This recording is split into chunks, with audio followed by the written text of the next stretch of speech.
or you could be on the edge of your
All right, guys, we're back.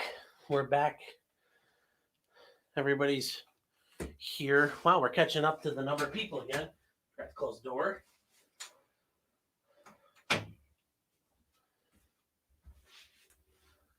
So I'm going to wait till Clint comes back. I want to answer that question.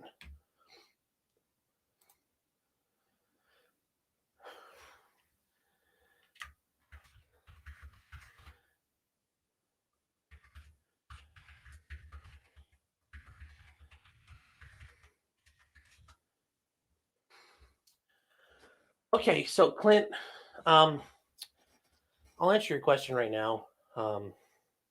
Actually, if you don't mind, I'm going to wait until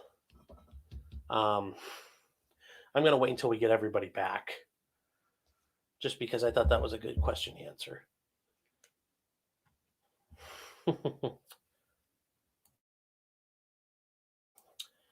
Also, guys, I apologize. I know some of you might think, well, I'm kind of like a spaz, wanting to jump between trials. But I think if people ever want to come back and watch a stream, it makes it easier to know there's a bit of a break there. So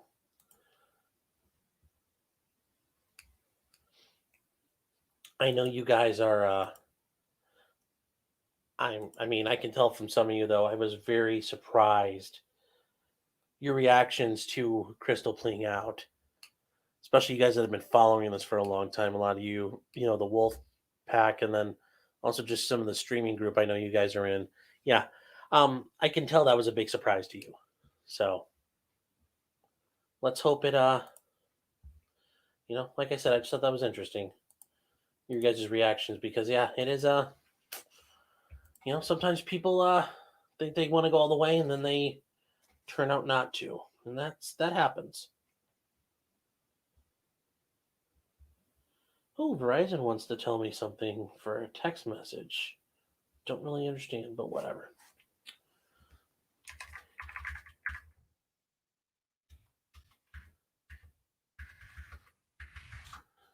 So, yes, guys, thank you for coming back. I always appreciate anytime you guys come back. You never have to, so it always means a lot to me when people do.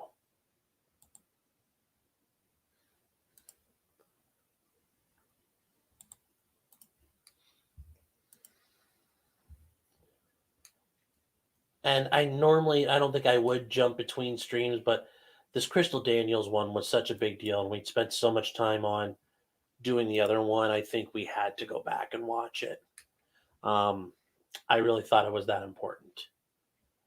So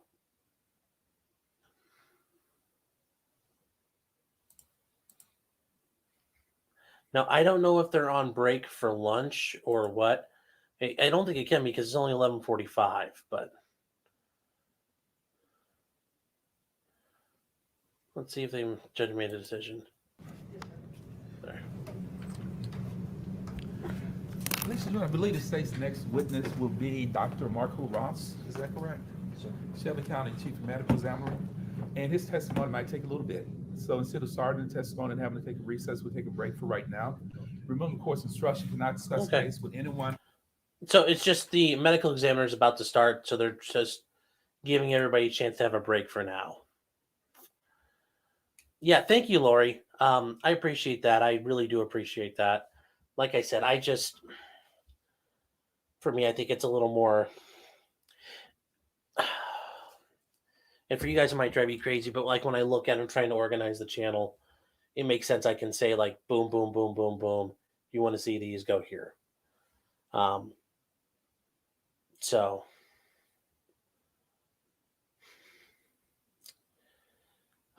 so Clint, what your question was? Do I get nervous going to court?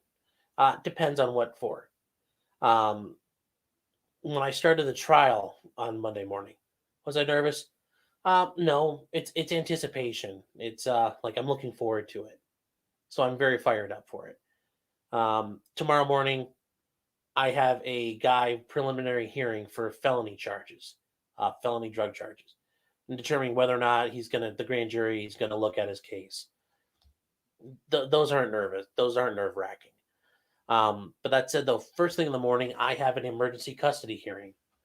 A dad went to court and got an emergency hearing where the court allowed him to remove the kids from mom's home with the police under a court order. I represent mom, and tomorrow morning we have that hearing. And that is very nerve wracking because there's so much at stake there. I'm not scared, but I'm not like super nervous, but there's a lot at stake. This one's riding on it, and it sounds like this was a bullshit filing. So I've been very deliberate. I did a lot of work yesterday afternoon. This afternoon, I might zoom out of this a little bit, and you guys might have a full screen instead. Is that slowly zooming in, or am I just going crazy? Okay, well, but I'll be really getting ready for that, and I'll probably be, this afternoon speaking with the client and getting ready. Those ones are where everything's on the line like that. Yeah, it does amp up a little bit, but overall, it's not that big a deal going into court. For most things in court, you go into court, it's like doing whatever you do for like work meetings or whatever it is you do during your job. It's like, yeah, normal.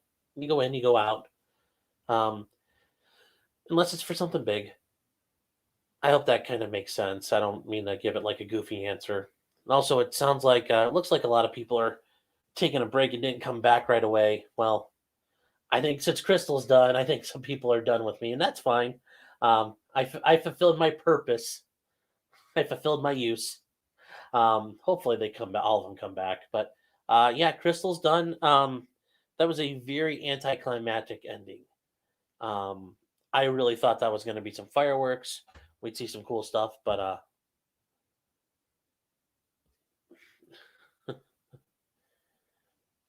so well, Miss, hope you're feeling better.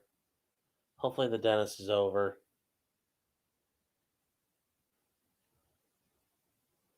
Yeah, less editing baloney. Yeah, a lot easier.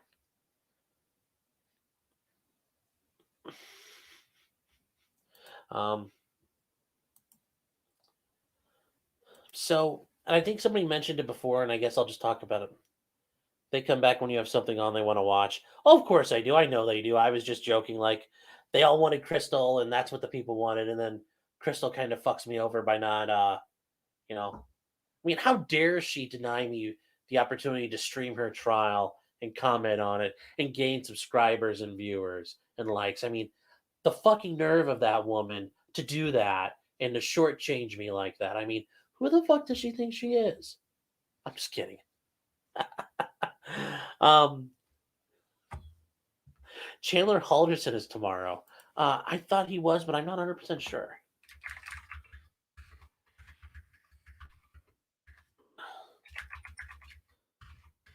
Now, if it is,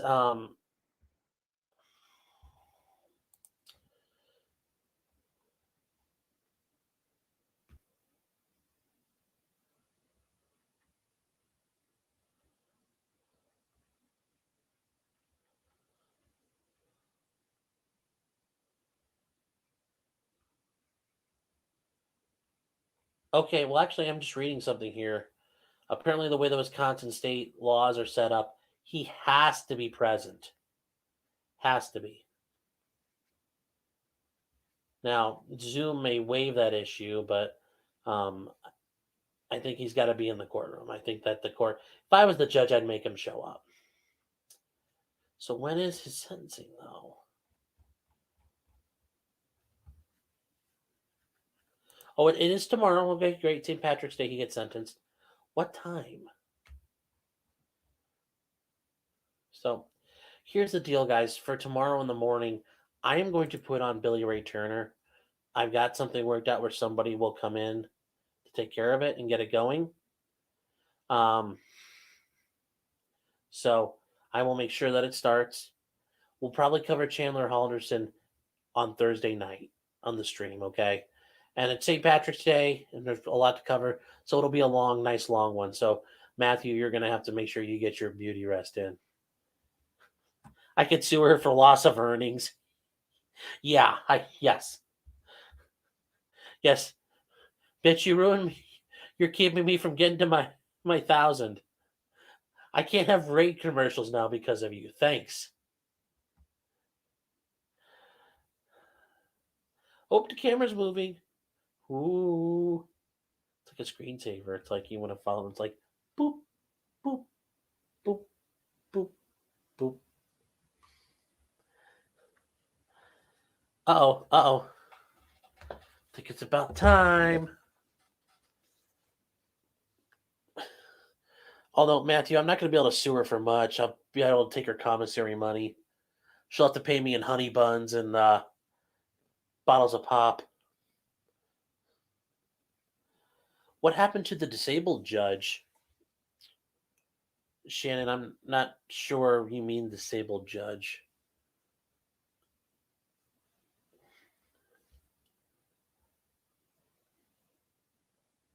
That is the defendant. It was Billy Ray. The disabled lawyer. Still not sure. You mean the one who got the drug one? The drug test one? We're going to cover that. I briefly looked at it.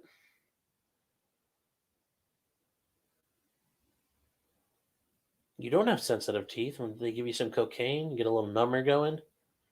A little number is always good. You know, I'm not going to lie. That prosecutor, the guy in the gray suit, he looks dressed up. He looks like a fucking detective, the way he's dressed up. Oh, it's game time. Game time. And we got sound up. We're ready. But apparently nobody else is. Yeah, we'll cover that one tomorrow night. That's something I want to hold in my pocket.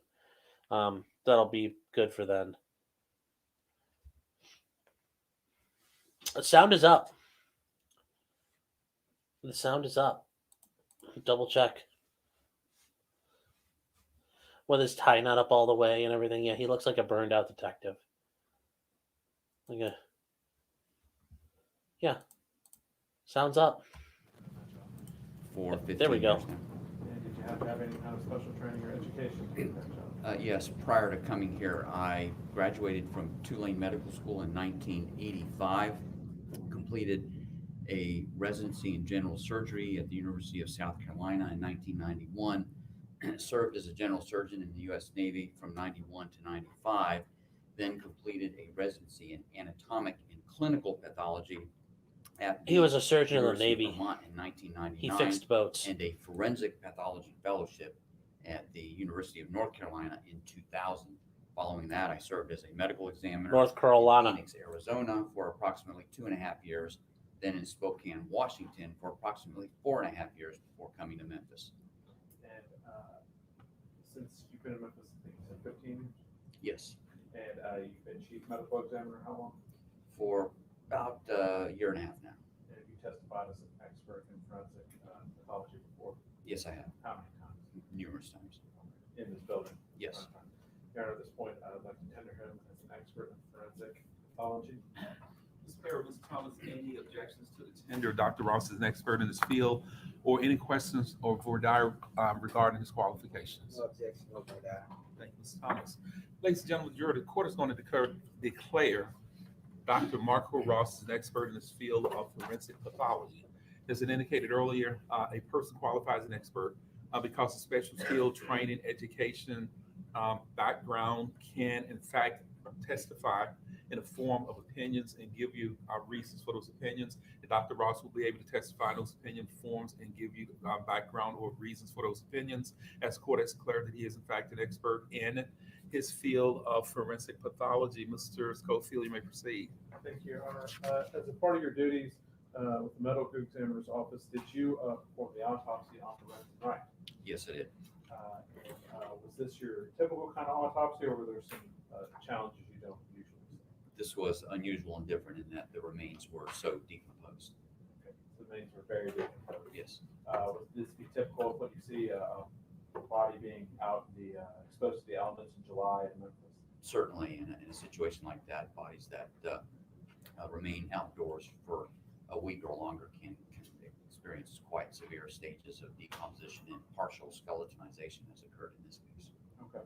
And did you have to do anything special or out of the ordinary when you were conducting this particular autopsy? Well, in addition to making sure that we positively identified the remains, which was done by a dental odontologic examination, we also had to evaluate both by a relatively normal autopsy approach, which includes an examination of the body and all of its surfaces and contents. But in addition, in a case like this, we will usually try to remove remaining tissue on the bones if it's mostly skeletonized, as it was in this case, to evaluate the skeletal remains for evidence of a trauma, since the soft tissue evidence for potential trauma or disease is missing. Okay. So you may have some soft tissue you can still examine, you may not. That's why you have to take the further step. Yes. And you also do x-rays at the bottom. Yes. Okay. And you did all these things in this case. Yes, it did. Did you, what defects did you note from the beginning or that caught your eye? Initially, we noticed some defects of the remaining skin that was still attached to the skull, one of which, at least one of which corresponded to an actual defect in the skull, which we subsequently identified as a gunshot entrance wound. There were other defects of the scalp tissue that were related to underlying fractures of the skull as well. Is it common when a skull is hit by a bullet that the skull will fracture in place? Yes. Like that's a high velocity projectile. Yes. Correct? Okay. I'm going to pass forward some pictures and ask you to recognize these pictures. Your Honor, I've already shown these to defense counsel. I don't believe there's any objections. Yes, sir. Thank you, sir. If you could take a look at those pictures and describe them for us one by one, Doctor, and I'll put those into evidence, and then we'll talk about it. We have a photograph of the upper half of the decomposed remains as we initially received them in the forensic center, or at least after we had removed the clothing. And then the second photograph shows a close-up of the head, showing some of the defects in the remaining scalp tissue on the skull. The third photograph shows the skull itself after the tissues and the skin have been removed from the skull in order to evaluate the injuries of the skull much more clearly. This one shows the left side of the skull. The next photograph shows We're right probably side going of to see the these skull photos on like with blown up a mode. defect corresponding to the gunshot exit. The next photograph shows the underside or the bottom of the skull, showing a defect behind the area of the left ear. The next photograph shows a close-up of some of the decomposed tissue inside the chest cavity area where a bullet is located within that tissue. The next photograph is an x-ray taken at the time of autopsy.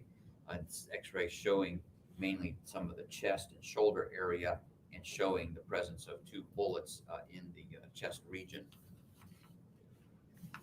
The next photograph shows bullet fragments that were removed from the decedent's right arm. The next one shows, it's a photograph showing the bullets that were removed from the chest. And the next one is a photograph showing a bullet fragment or bullet jacket from the from inside the head of the deceased. Your Honor, at this time, I'd like to make those pictures into evidence. Without objection, the court will admit as exhibit number 60. Photograph described by Dr. Ross as photograph of the upper half of the body of Lorenzen Wright, showing certain decomposure. Exhibit 60. The judge is just Decomposing explaining remains, on the I believe record the what word these Dr. are. Ross used, decomposed remains.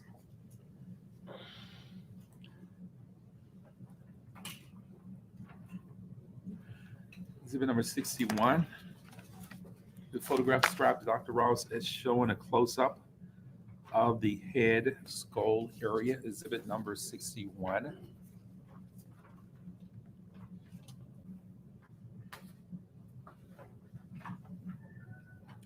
Exhibit number 62. Photograph of what is described by Dr. Ross of the skull after tissue and skin had been removed. Exhibit number 62. Exhibit number 63 is a photograph described by Dr. Ross as showing the left side of the skull. Exhibit 63.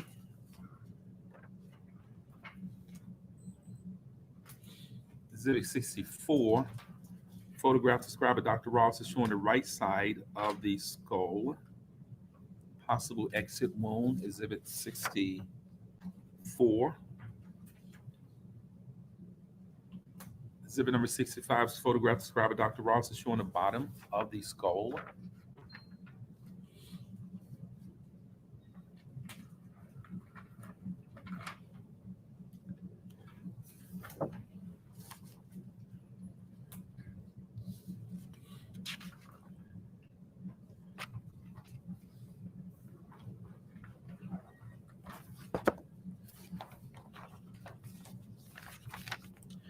He's just still identifying things on the record, guys, so it's clearly spelled out what's going on.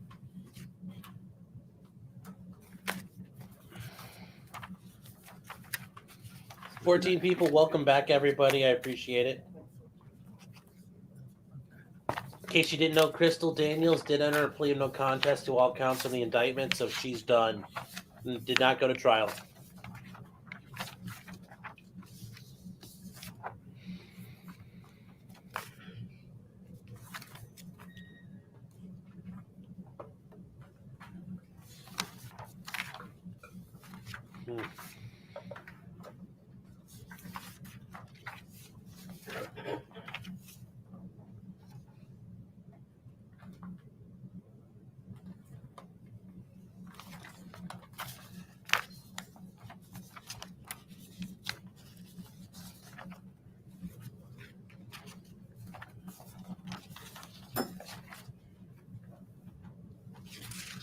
Shannon, I appreciate that.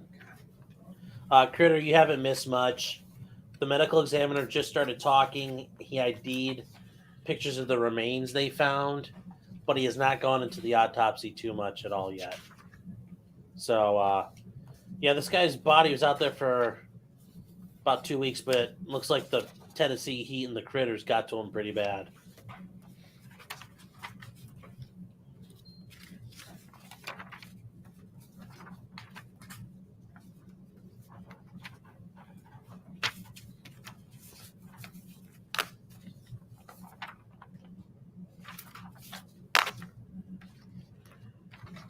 This guy kind of looks like my brother if my brother had a beard and was balding. This prosecutor. That's a photograph of the inside of the chest cavity area, showing some decomposed tissue and the bullet located in the tissue.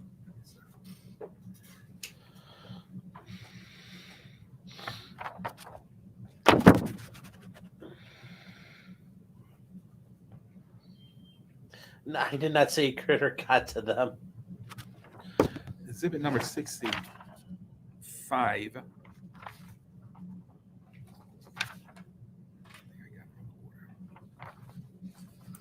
911 didn't know about it, Shannon, because the dispatcher that heard it didn't bring it up for about 8 days. She didn't tell her supervisors about it for a while, so nobody knew to look for them. Rephrases for the record. Or that Exhibit number area. 65 is a close-up of the chest area showing decomposed tissue with possible bullet fragments. That is exhibit number 65. Yes, sir. Originally, I think you said 65 was the photo at the bottom of the skull. Are you? Yes, sir, I may have misspoken. That's why it's Dr. Ross for clarification. And what Dr. Ross has told us is the close-up area decomposed tissue of the chest with a possible bullet fragment. So that is 65. So I had it properly labeled, but I just did not describe it correctly. I like this judge. He's doing a very good job preserving the record and making the record Exhibit clear. 66. I like him. Very little miss because Photograph described by the Dr. dispatcher Ross is didn't an tell X-ray anybody. of the chest area. Exhibit 66. You need the dispatcher to notify the police, and she didn't do that job. She got in trouble for that, and that Memphis County had to settle because the Exhibit dispatcher didn't do their 67. job. Photograph showing bullet fragments from the right arm.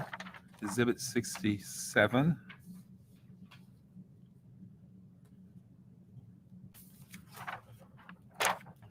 Exhibit 68. Photographs described by Dr. Ross is showing bullets that were taken from the chest of the body of Lorenzen Wright. Exhibit 68, bullets from the chest.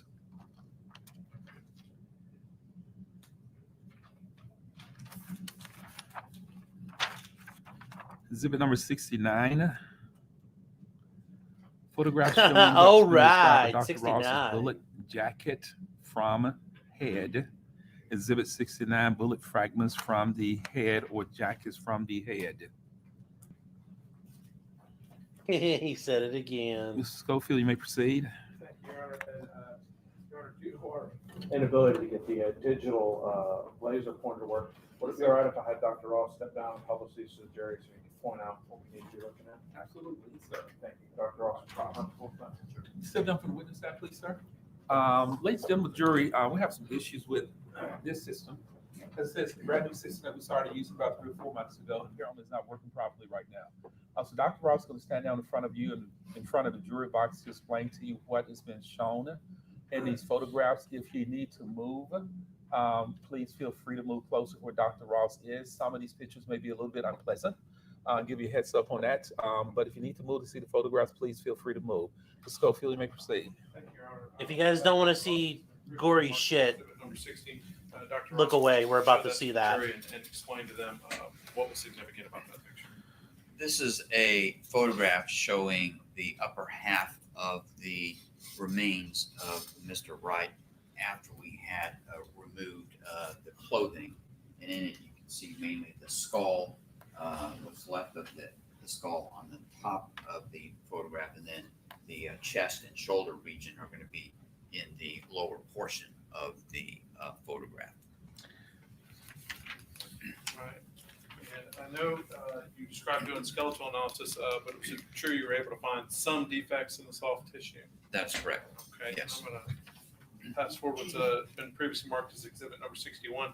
If you could explain to the jury what you photographed in that picture, Doctor. This is a close-up of the previous photograph, and mainly in this area here that's kind of bordered by the ruler, you can see some defects in the decomposed scalp tissue that is still adherent to the skull in that area. And one of those defects does correspond to a defect that we found in the skull itself that is a gunshot entrance wound. The other defects correspond to fracture sites that were present in the skull as well. So let me say this also, if you want to use that projector instead of to use, we can use it also. Well, yeah, it looks like we're not seeing it today, guys. Well, that's good news if you don't want to see it. Start with that. Yes, sir. And so I believe you testified at some point you removed the remaining soft tissue so you could examine the skeleton. Yes. I'm going to pass forward to the marked as exhibit number 62. Could you explain to the jury what this is a picture of? Okay. This is a photograph showing the left side of the skull after the skin and soft tissues has been removed. And you'll notice a defect towards the front part of the skull. That defect there is a gunshot entrance wound on the left frontoparietal skull. That's how that's described. In addition to that defect there, you notice towards the front area of the skull here, although you're seeing it from the side, a lot of the bones that would be present around the eyes and the nose are missing as well, because those have been fractured, and much of that bone is missing from the front part of the skull as well.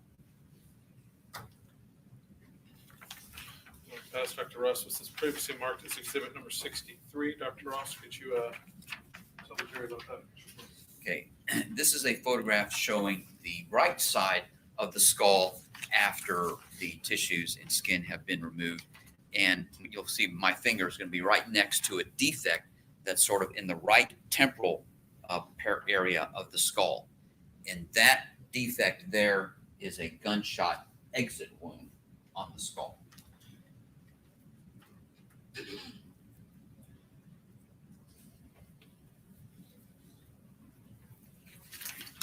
Pass what's been previously marked as exhibit number 64.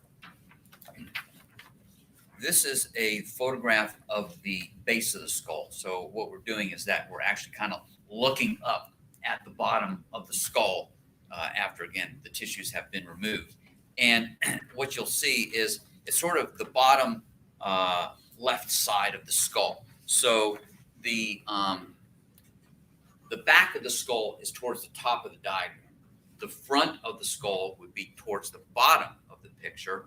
This dark defect here on the edge is the foramen magnum. That's the part of the skull that sits on top of the spine.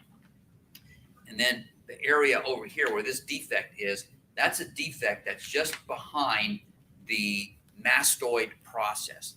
The mastoid process, if you feel your ear, there's kind of a bony ridge just behind the ear. That's the mastoid process.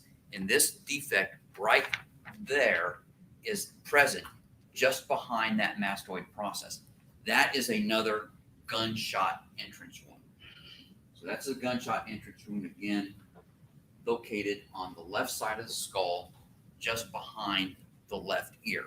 And that is an entrance wound that likely corresponds to the exit wound on the right side of the skull. The entrance wound I showed you previously in the left frontal part of the skull probably corresponds to the defect that we sort of see in the front of the skull. Pass what's been previously marked as exhibit number 65. This is a photograph showing the inside of the chest and the all that gray brown tissue that you see in there is just decomposed soft tissue inside the chest cavity. And within that decomposed tissue, just above the ruler, you'll see a little, I'll put my finger next to it, there is a bullet sitting within that tissue inside the chest.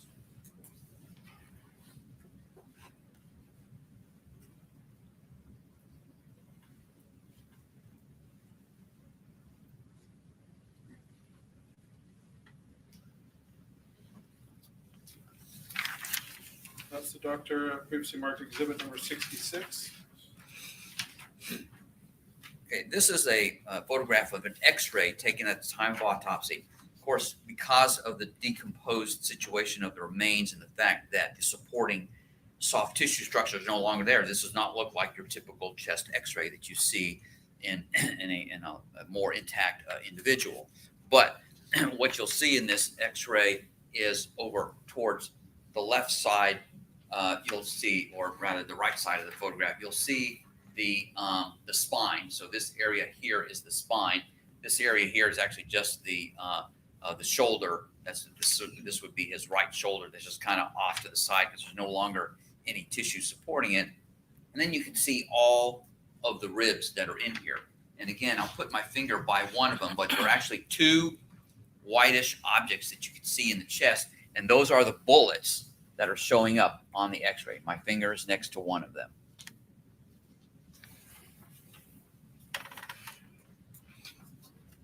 See the two bullets inside the chest cavity on this x-ray.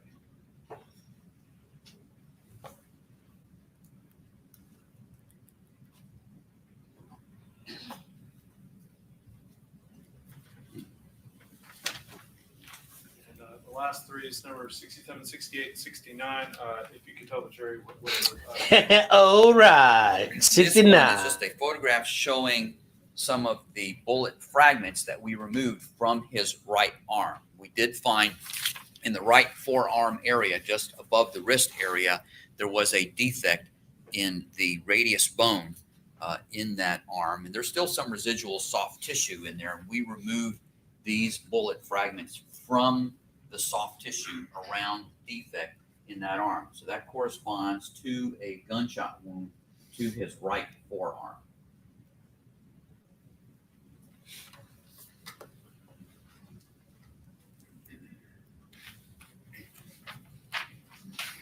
The next photograph shows the two bullets that we actually removed from the chest. So those were the two bullets that you saw on the x-ray, and also one of the bullets that you saw in that other photograph showing the decomposed chest tissue. So those are two bullets that we removed from the chest cavity. And we did find corresponding defects in the right collarbone, as well as in the right second rib, the left fourth rib, and the left eighth rib, that all had defects consistent with a gunshot wound. So at least some of those probably corresponded to those bullets. And the last photograph shows a bullet jacket, which is the sort of the metal covering on the surface of the bullet. And that was what was still remaining inside the skull at the time of autopsy. The rest of the bullet was no longer there. So this probably is one of those gunshot wounds that are in the head. What happens is the jacketing material gets stripped off the bullet and will stay left behind in the head, while the rest of the bullet will continue out the skull.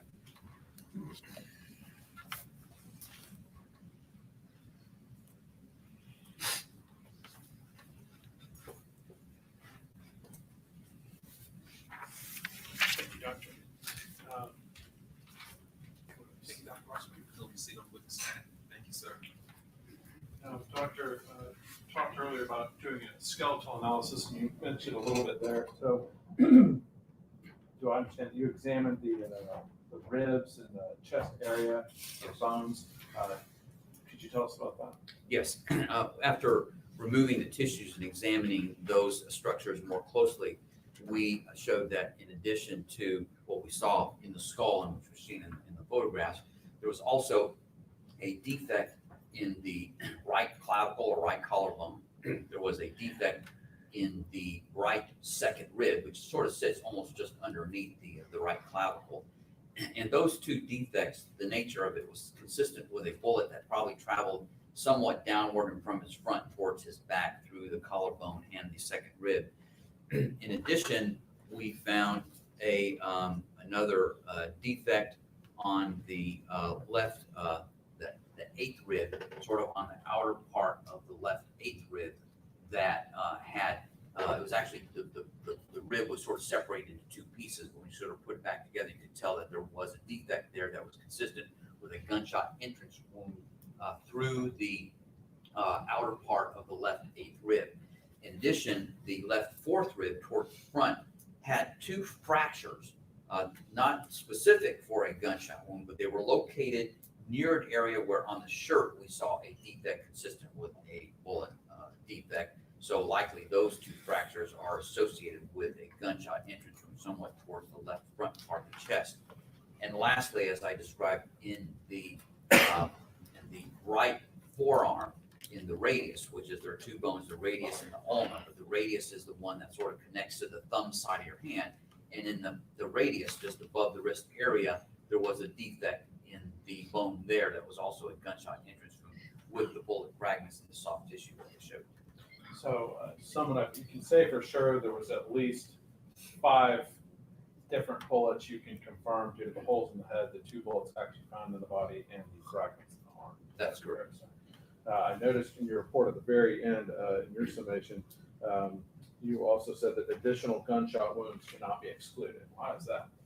Again, because of the degree of decomposition of the body, the loss of the skin surfaces, which is usually our best tool for initially evaluating the presence of gunshot wounds or defects in the skin, since that's no longer there, and we're more dependent upon either bullets that we find residual within the remaining tissues, and of course the skeletal defects as well.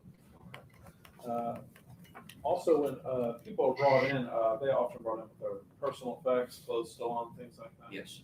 Could you tell us what personal effects were with Mr. Wright brought in? The personal effects that he had on the remains when we examined them included a metal watch and a necklace that had 2 tags on it. I guess it might be a little bit redundant at this point, but what was the manner of death? The manner of death was certified as homicide. And what was the cause of death? Multiple gunshot wounds.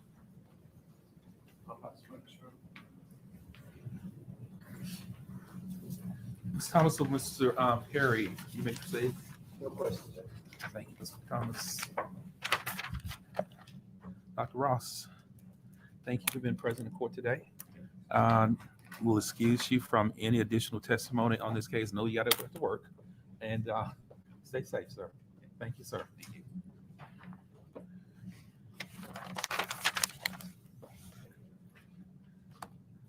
Lunch should be here, or is arriving shortly? Should be here. Ladies and gentlemen, your lunch should be arriving no later than 12:30. Might actually be in the building on the way to you.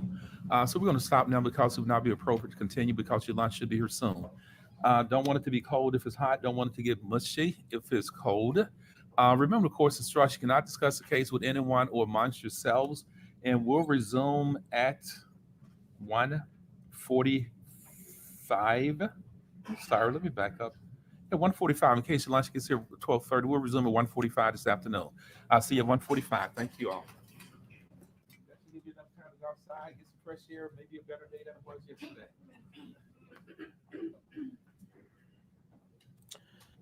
Okay, so yeah, guys, the 20,000 for just playing bingo. Oh, hold on. What did you guys talk about? That means that jeez, the brown tie.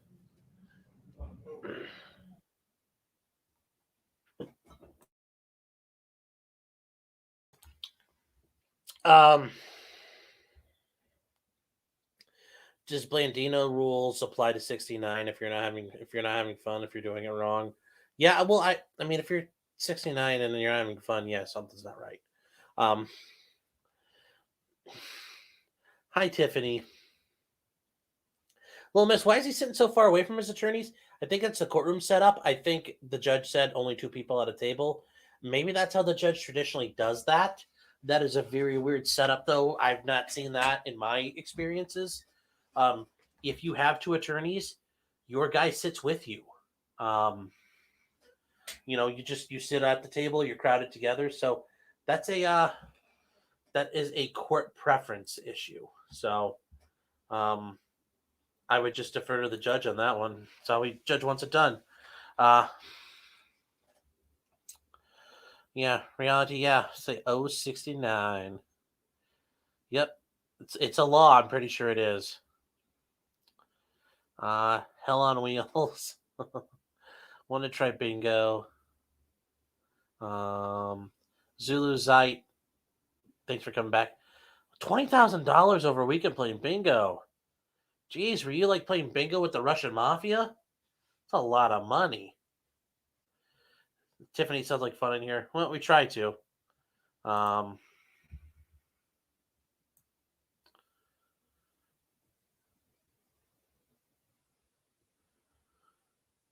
Oh crap! Did I miss something? No, I didn't miss. Try to make sure I didn't miss anybody. Oh, so it's a growing jackpot. Okay, that makes sense. That's still a heck of an earnings.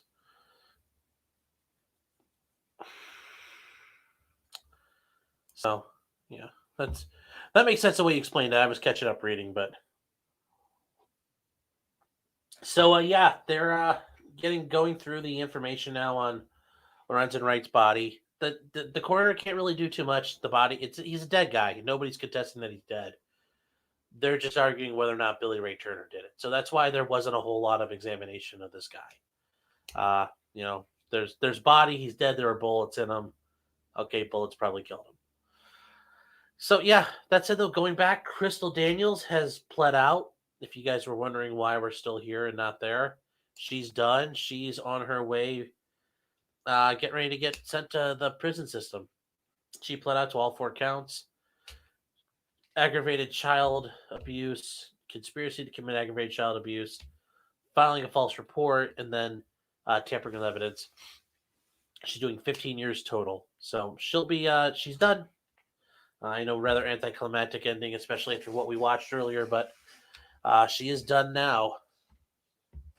And now we have Lorenzen Wright, or Billy Ray Turner's murder trial. And I don't know why in Tennessee everybody goes by their 3 names, but there was like Joseph Ray Daniels, and then there's Crystal Daniel. Like, just call the guy Billy Turner. It doesn't need to be Billy Ray. Billy Ray Turner. No, Little Miss, they do need to prove there was a murder, and nobody's disagreeing. That's why the medical examiner is short. Found a body, there's a bullet hole, looks like a bullet hole in the head, probably caused by a gun. So, I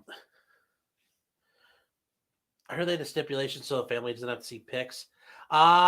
It sounded like they were holding them up so the jury could see them, or publishing them in a way the jury could see them. So, yeah, I'm not sure, but something happened. I think I have a dog here. Nope, no dogs. They're going to start back up at 1:45 their time, which is 2:45 Eastern Standard Time. If you live out west, I don't know what the hell time that is.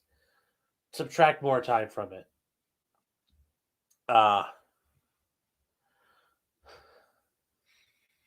So raining for me, it's bright and sunny. I might actually crack my window.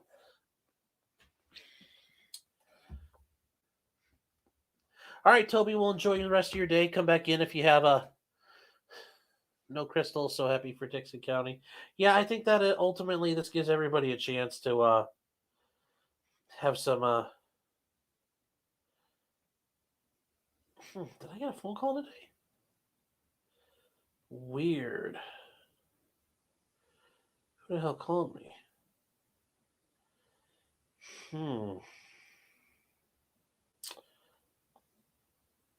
Huh. Well, guys, I gotta take this phone call real quick. Yeah, we can do bingo cards. I'll do a bingo card for you guys. Hold on.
It's too early for a White Claw. I actually have some work I still need to do. So, yeah, this trial is very involved, and there's a lot to it. It's very interesting.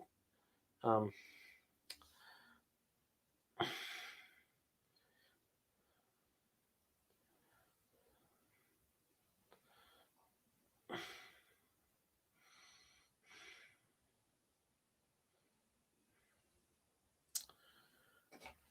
Hello?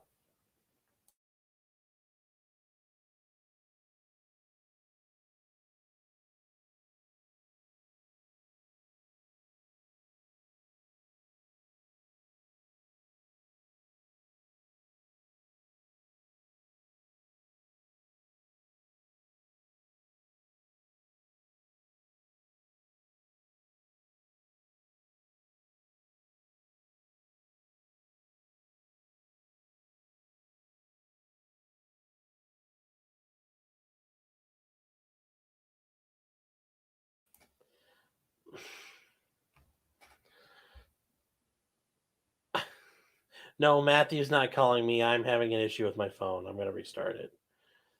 No, a client called me, and I was trying to get back in touch with them.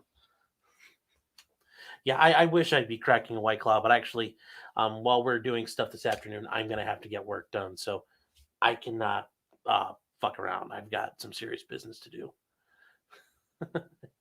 um, yeah, there's a lot going on in this trial, and I don't know. Yeah, way too cheap to pay for an international call. Yeah. So I mentioned this a little earlier during the trial. Um, Lorenzen Wright did call 911 and was like asking for help. In the middle of the call, it got cut short by gunshots, about 11 of them. For whatever reason, the dispatcher, who I don't think it's not a conspiracy because they didn't know it at the time, didn't report to her supervisor, hey, I just heard a bunch of gunfire on the phone. This guy was calling for help. She didn't do it for like a whole week. So nothing happened for a whole week. And this guy's body sat out in the woods for, I think, about 2 weeks till they found him. But the police, nobody knew about it till the dispatcher finally told everyone. So, yeah, I think it was 11, but there were quite a few. So, yeah, that's why when I brought that up, I know some of you were surprised. Yeah, the dispatcher, for whatever reason, didn't follow through on it. And the county had to settle independently for that, which, you know, I think is a rightful way of handling that. So give me 1 second, you guys.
All right, screw it. We're back.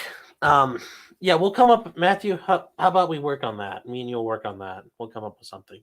Loomis, I don't know what fun they made her tell, but I can only imagine how that conversation went. Like, so boss, yeah, I heard some gunfire. Just want to let you guys know about it. I mean, she also could have thought, well, this is Memphis, so that's normal. I know people in Memphis are going to get mad, but compared to a lot of places, it's not the nicest place in the world. So, yeah, I don't know what made her tell, but yeah, she's not part of the conspiracy or anything like that.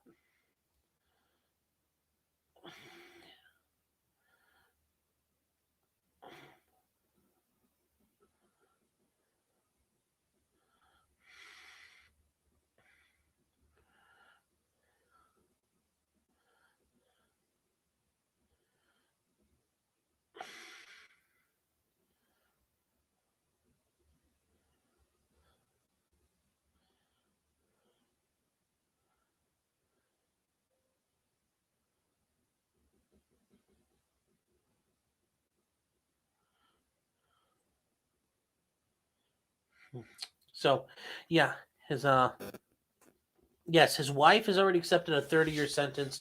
She was facing murder charges in the conspiracy and that it was all a plan she put together. She's already pled out. Yeah, she's walking with her blue suede shoes in the pouring rain. Yeah, sure, right, she's done.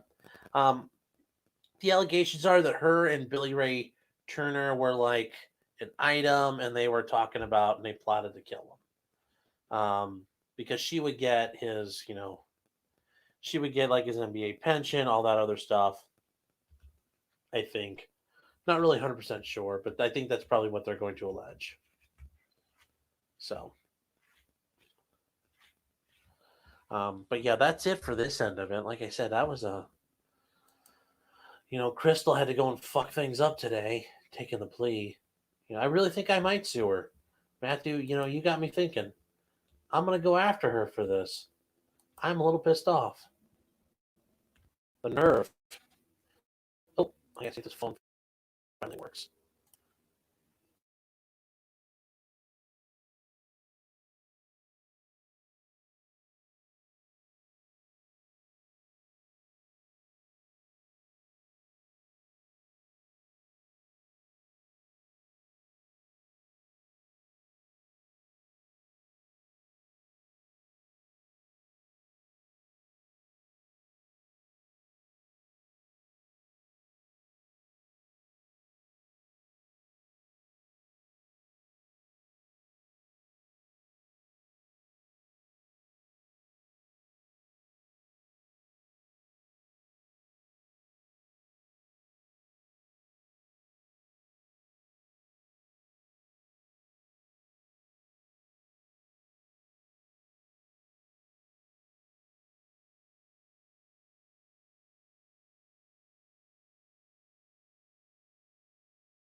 So yeah, there was a third person, like an unindicted co-conspirator.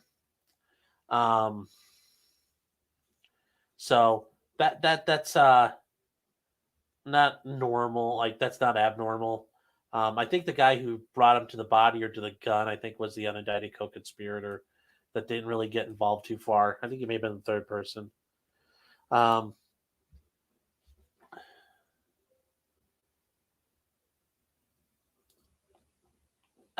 Matthew, have I ever a client plea where I thought they had a strong case? Oh yeah, happens a lot. I've had clients where I thought, the way I explain it to people is I can only give you a 50-50 shot. Like the odds at a trial are 50-50. That's the best I can guarantee you. And that's because a jury is a coin flip at the end of the day. You can have all the evidence in the world, and if a jury gets all stupid with it, they still might convict you. I can't ever promise better than that. But I can tell them I have a very strong feeling about the case and I like the facts. And if you want to go to trial, I think that is a reasonable decision. And people still plea out because it's still a risk. I mean, you have to take that risk.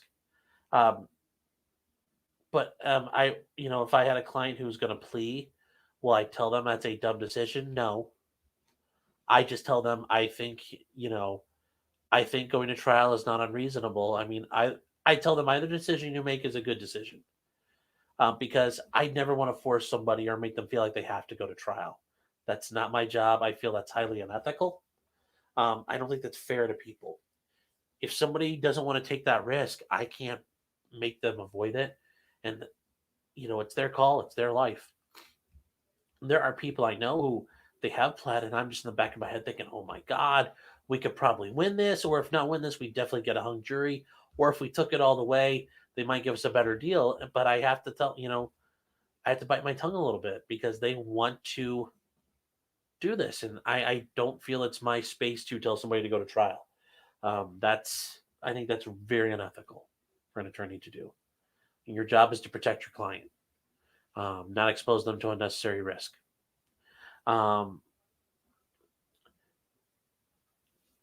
I've also had the cases where I don't think the state has enough evidence, but I when you're sitting in that chair, when it's your ass on the line, everything is, that's a spot a lot of people have never been in before. I mean, I could sit there and tell you, hey, don't take the plea. Don't do this. You've got a really good case. But you're the one who's got to take that risk because I think I've mentioned this before. We go to trial. What happens if we lose? Well, I go home. I go home at the end of the day and I sleep in my bed. I get to eat my food, pet my dog, and do it all again tomorrow.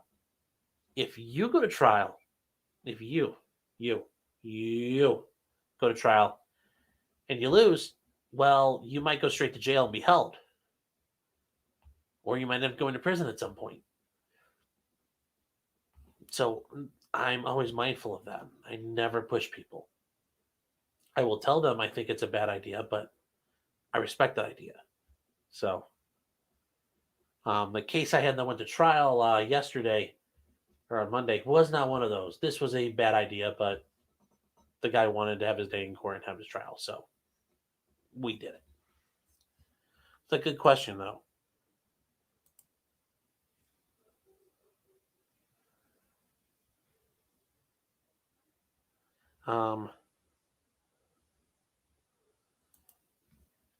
Muted. Yeah, I was on mute. Sorry. If you pop up Google, part of that. Yeah. The sheep can't testify. I don't know, Matthew, when you hear him in court, Matthew. Apparently that's the only word they know. That's going to look bad for you. But yeah, it's at times it's frustrating, but like I said, you have to remember it's not your call. Or you get all your trial preparation done and then they take a plea. It's not your call.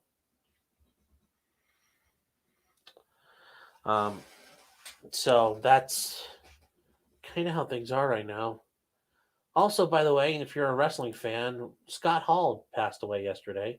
For those of you who remember Reza Ramon, that's his character. He is now no longer with us, sadly.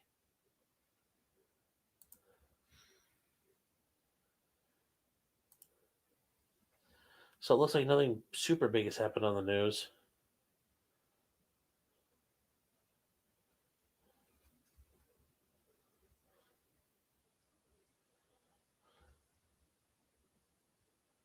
So.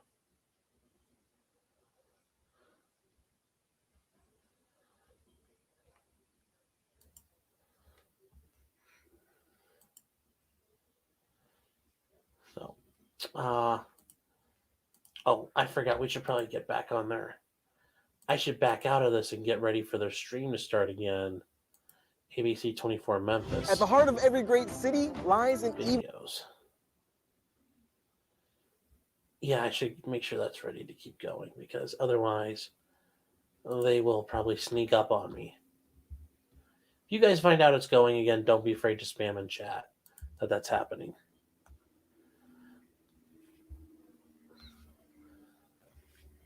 Yeah, he's going to have to because he'll know where the gun is, why the gun came out. Yeah, I think he's going to testify. And, I don't know if Sherra is going to testify, but she might.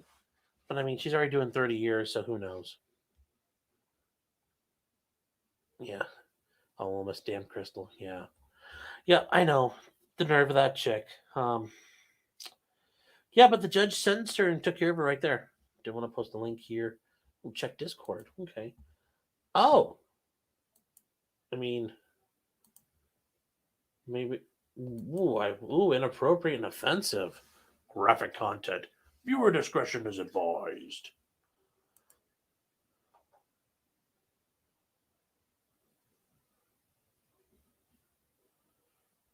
Are we back?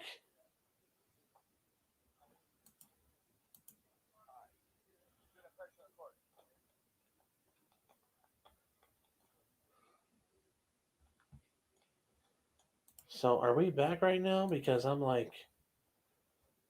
That was my court impression.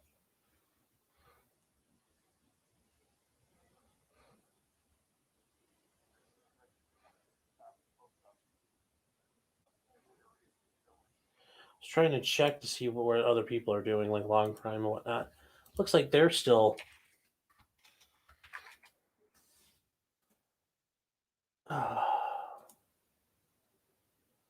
Yeah, Long Crime is still showing nothing, so I'm just going to leave them up. We can check off there.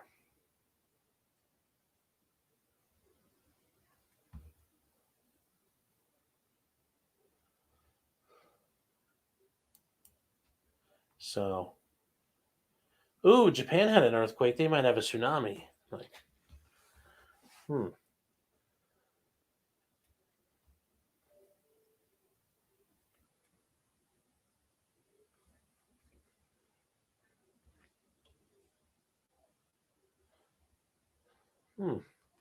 7.3 magnitude earthquake.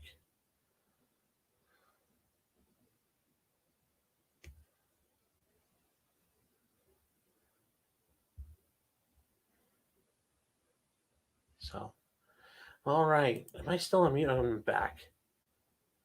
Rakita's... He's live? What?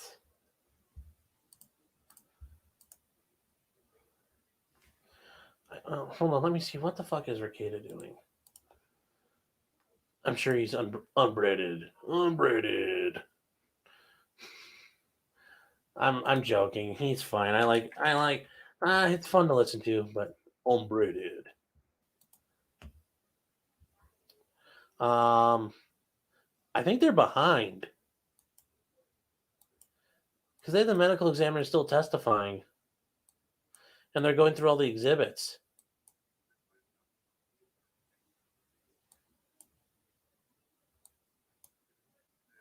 Yeah, I think they started late. Yeah, they're like an hour and...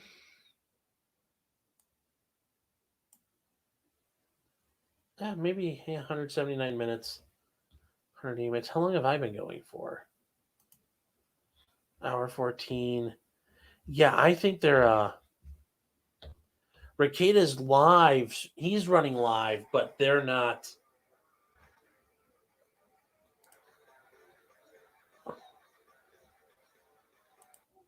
Yeah, Rekida's live, but I don't think he's catching up. So we're ahead of the curve. So all those people all the people watching him, they're behind in time. They're behind us. We're the premium stream right now. We're on the cutting edge of this shit. No, you're fine, Hellcat. You're fine. I just like to know that I'm on the cutting edge. That knife's edge. That knife hand. Rekida's got to catch up to me. That's right. I'm ahead of Nick Rekieta. Yeah. You think about that. What? Yes, daylight saving time becoming a permanent thing. I mean, I'm glad Congress is working on shit like this. Given everything else going on in this country. Oh no, because people on Twitter and Facebook bitch about resetting clocks and losing sleep. I complain about it too. But that's the big problem right now. Not the fucking war brewing in Eastern Europe, energy issues, student debt, pick and choose X, Y, and Z problem we have in America. This is the big one. I just, why now? Why this and now?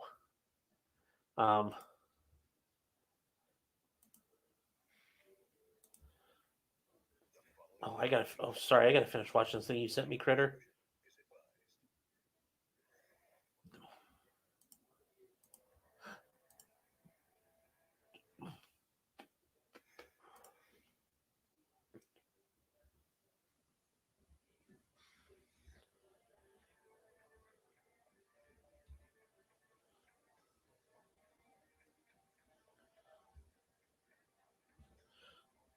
Okay, we'll watch this all together. I'm assuming it's okay to watch. We're gonna watch a video, kids. Yay! Here we go. Graphic. I guess I should start off by saying viewer discretion is advised. Oh, we're back? Are you guys joking me around like people jerk Rekieta around like we're back? I don't hear him back.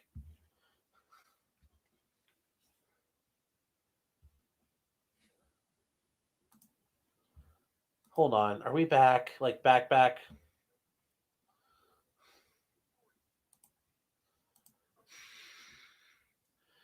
Like, no, I'm back. Oh, I thought you'd been like, holy shit, they're back. And I'm like, no, they're not.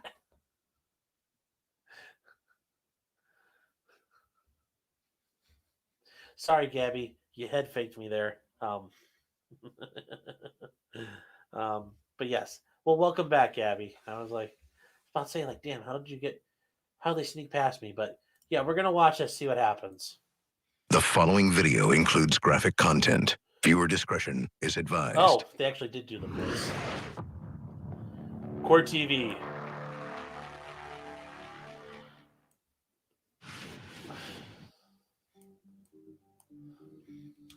I have the sound turned down. I have the feeling it's going to be loud.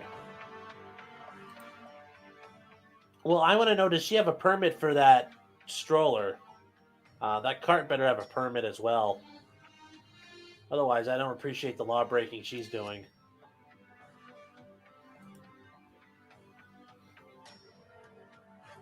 Oh!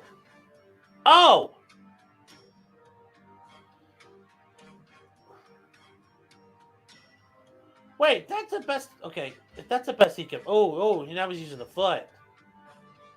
Oh boy.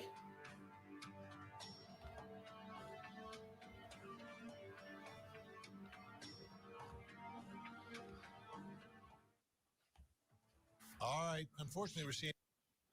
Oh well, yeah, that's a that's illegal. You're not allowed to do that. Yeah, he sucker punched her for what? I'm assuming it's some sort of robbery. He tried to do. Well,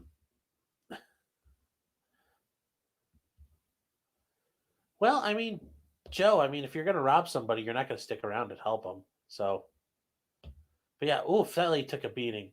I think we talked about this before. Remember though, when you're using a foot with a shoe on it, a shod foot is deadly force in many states. So, too bad she couldn't carry a pistol and shoot him. But yeah, that is definitely a robbery. It's definitely felony level assault.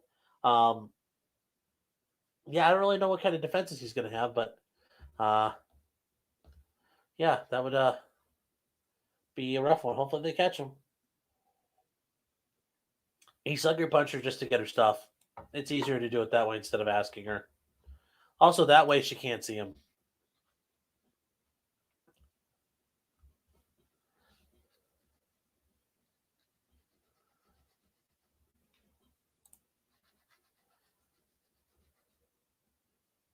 He apparently hit her 125 times. Although, just the way he's punching, he's like, like, looks like that guy's never thrown a punch before. Except the first one. He drops her, and then he's just like, ah, ah, ah, ah, ah, ah, ah. I mean, I know she's 87, but dude, you're going to hit a little better than that. Yeah, 245s when they come back. It's just everybody had me tricked out. Gabby did a head fake there.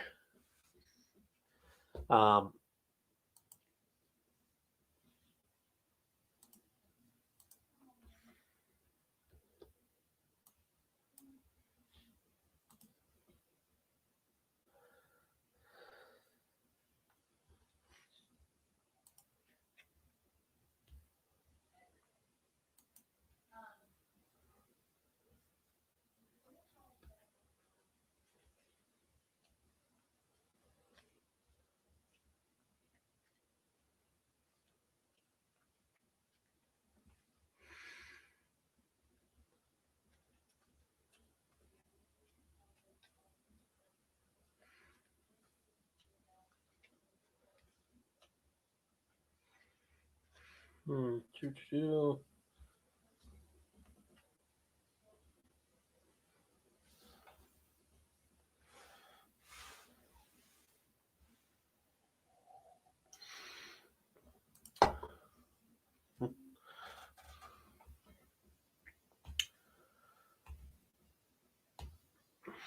So I guess while we're here,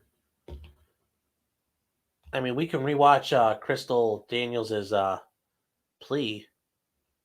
I mean, I think that's might actually be a good idea. I mean, kill a couple of minutes worth of time here.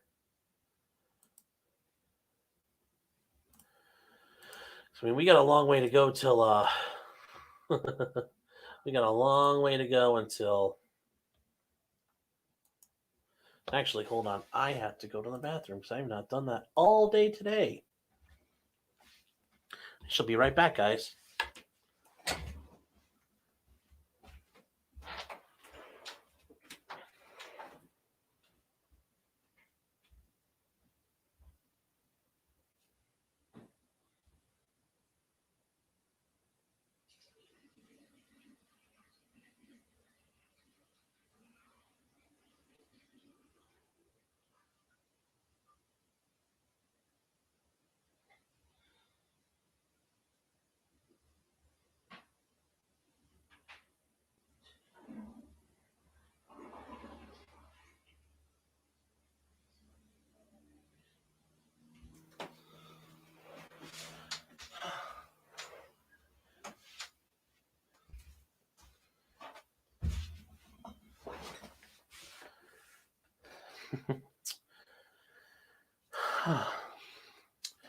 You know, guys, what I'll say is, Toxic, you mentioned why did he feel the need to beat the woman? He's robbing an 87-year-old lady. He's not really probably putting much thought into what he should think anyway. So, a little food for thought. And my personal experience dealing with the criminal types that exist out there. You know, it's impulse control and thought are not something a lot of people possess if they go out and commit crimes.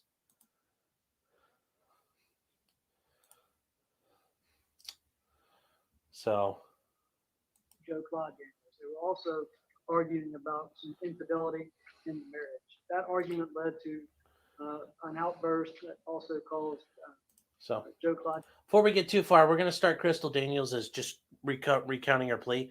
The thing is, they started it, they were well into it before with Zoom. And actually, I'll go, you know what? Hold on.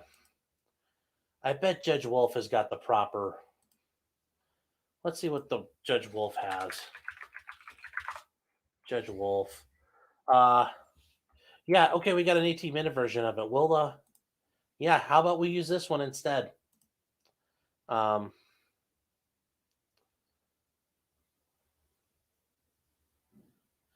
Well, Toxic, I would just explain it to you this way. There are a lot of people in this world.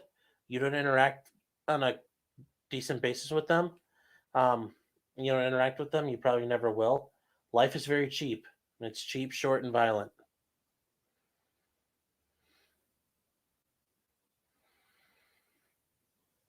Yeah, Matthew, I've that's up there. That's pretty up there. I've had people do something kind of dumb, but not that dumb. That's a pretty good one.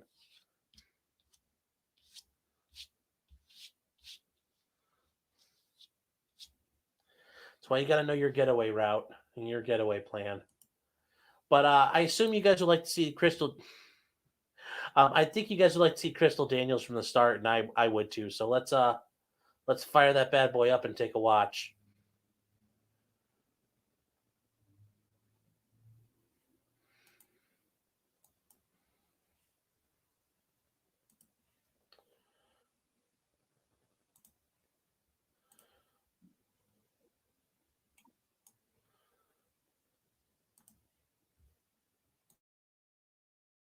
Bring the water with him.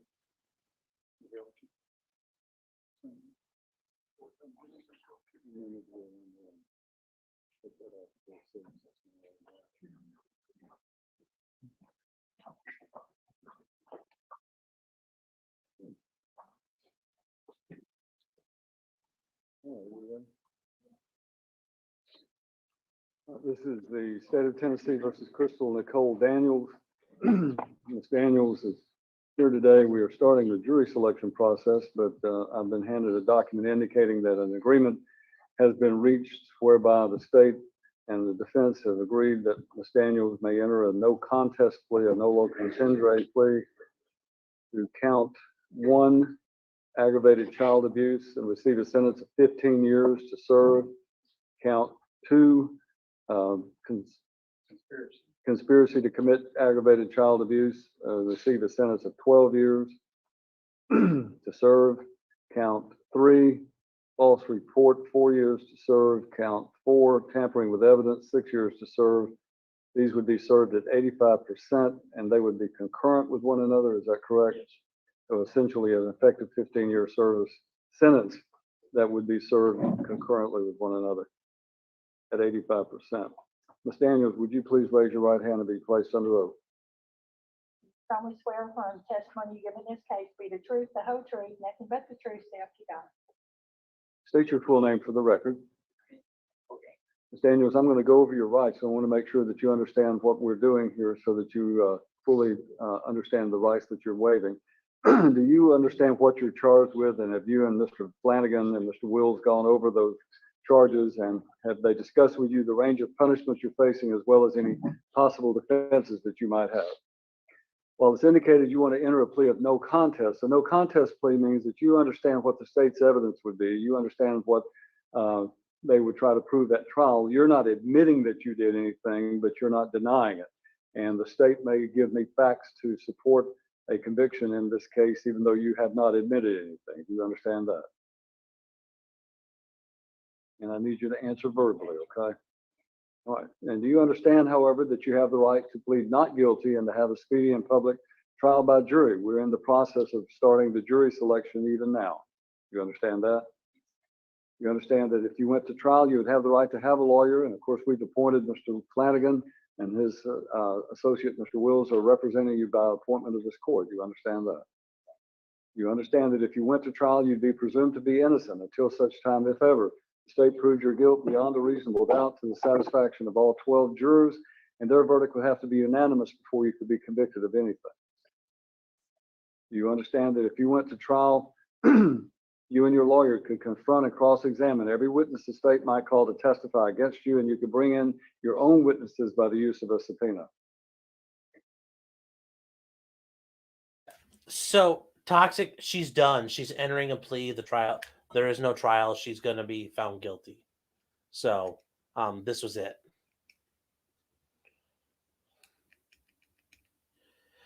Wendy, I'll get to that, but hey, sometimes people lose their nerve right before kickoff. You understand that if you went to trial, you would be presumed to be innocent. You would not have to testify or prove anything, and there would be no inference of guilt that would arise because you did not testify at your own trial. You understand that if you went to trial and you were found guilty of a crime, you could appeal whatever happened in the way of a sentence and the conviction to the Court of Criminal Appeals and have a lawyer appointed to help you with that appeal. All right. You understand that by pleading no contest, you are waiving or giving up your right to a trial, and all I'm going to do is prove what your lawyer has worked out. You understand that this is going to result in a conviction, and this conviction are several convictions, and these convictions will be on your record in the future to make more severe the punishment you'll receive if you're ever again convicted of a crime. You understand all of the rights that I've explained to you. Do you want to give up your right to a trial and to an appeal and enter this plea of no contest to these charges? Do you understand, or rather, is your decision to plead no contest today voluntary? I understand it may be the best of a bad situation from your situation, but you understand that no one's forcing you to do this. Is that correct? All right. You understand that I can't accept your plea unless I'm satisfied that there are facts to support it and that you are in fact guilty, especially since you're not actually admitting that you've done anything. You understand that? In other words, I have to have facts given to me, and the state's going to tell me what their evidence would be if this case went to trial. Okay? So I want you to listen as the state tells me what they would prove if this case went to trial. The state's proof in this case would be that on the night of April the 3rd of 2018, that the defendant Crystal Daniels and the co-defendant Joseph Daniels went into an argument at their home about several issues. One would be the actual paternity DNA of the baby Joe Clyde Daniels. They were also arguing about some infidelity in the marriage. That argument led to an outburst that also caused Joe Clyde Daniels to get out of bed. He, as the facts would show, urinated in the floor, at which point in time Joseph Daniels, the co-defendant, did begin to beat and whip the child. The state's proof in this case. Hold on, what now? Did I just get raided? Oh, okay, cool. All right. Against the co-defendant, Crystal Daniels, that she witnessed this abuse and that she saw Joseph Daniels standing over Joe Clyde Daniels with a closed fist and what appeared to be a lifeless or still body. She also knew and was aware that Joe Daniels removed the body of Joe Clyde Daniels from the home and discarded the body at some point in location. Miss Daniels, the defendant and co-defendant Joseph Daniels, conspired and concocted a story to tell law enforcement that Joe Clyde Daniels had escaped from the house by pushing a coffee table to the door, unlocking the padlock, taking the padlock off, moving the coffee table back to the center of the living room, and then leaving the house. This statement was made by defendant Crystal Daniels to law enforcement, which can be seen on body camera. She told law enforcement that baby Joe had in fact escaped the house.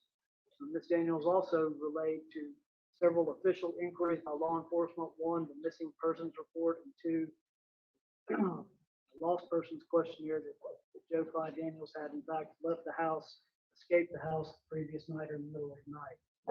That would make up the offenses of false report and tampering with evidence. All of these things combined together as of today, the state's position proof would be that the conspiracy to cover up this crime, this murder of Joe Clyde Daniels, is ongoing because the body has never been recovered. Those would be the facts presented at trial.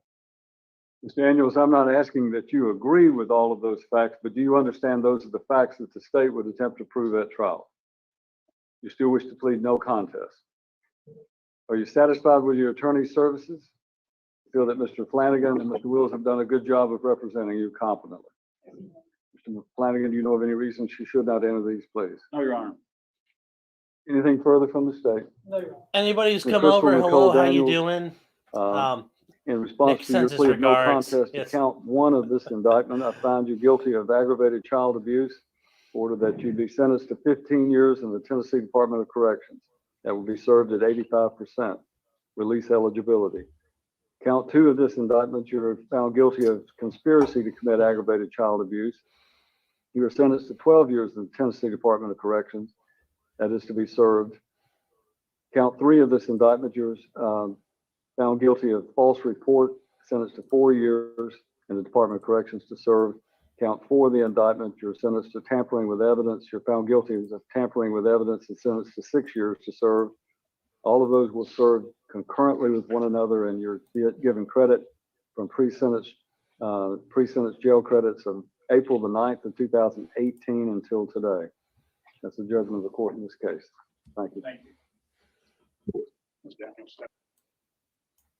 Okay, so yeah, if you guys have come over, Mr. Akita sends his regards. Like, yes. Yeah, hi guys. My name's Sean Martin. I'm an attorney. I run the channel Potentially Criminal. I'm an attorney out of Ohio, the Cleveland area. Practice criminal defense stuff. Today, what we were just watching was the plea for a trial we were expecting to start today.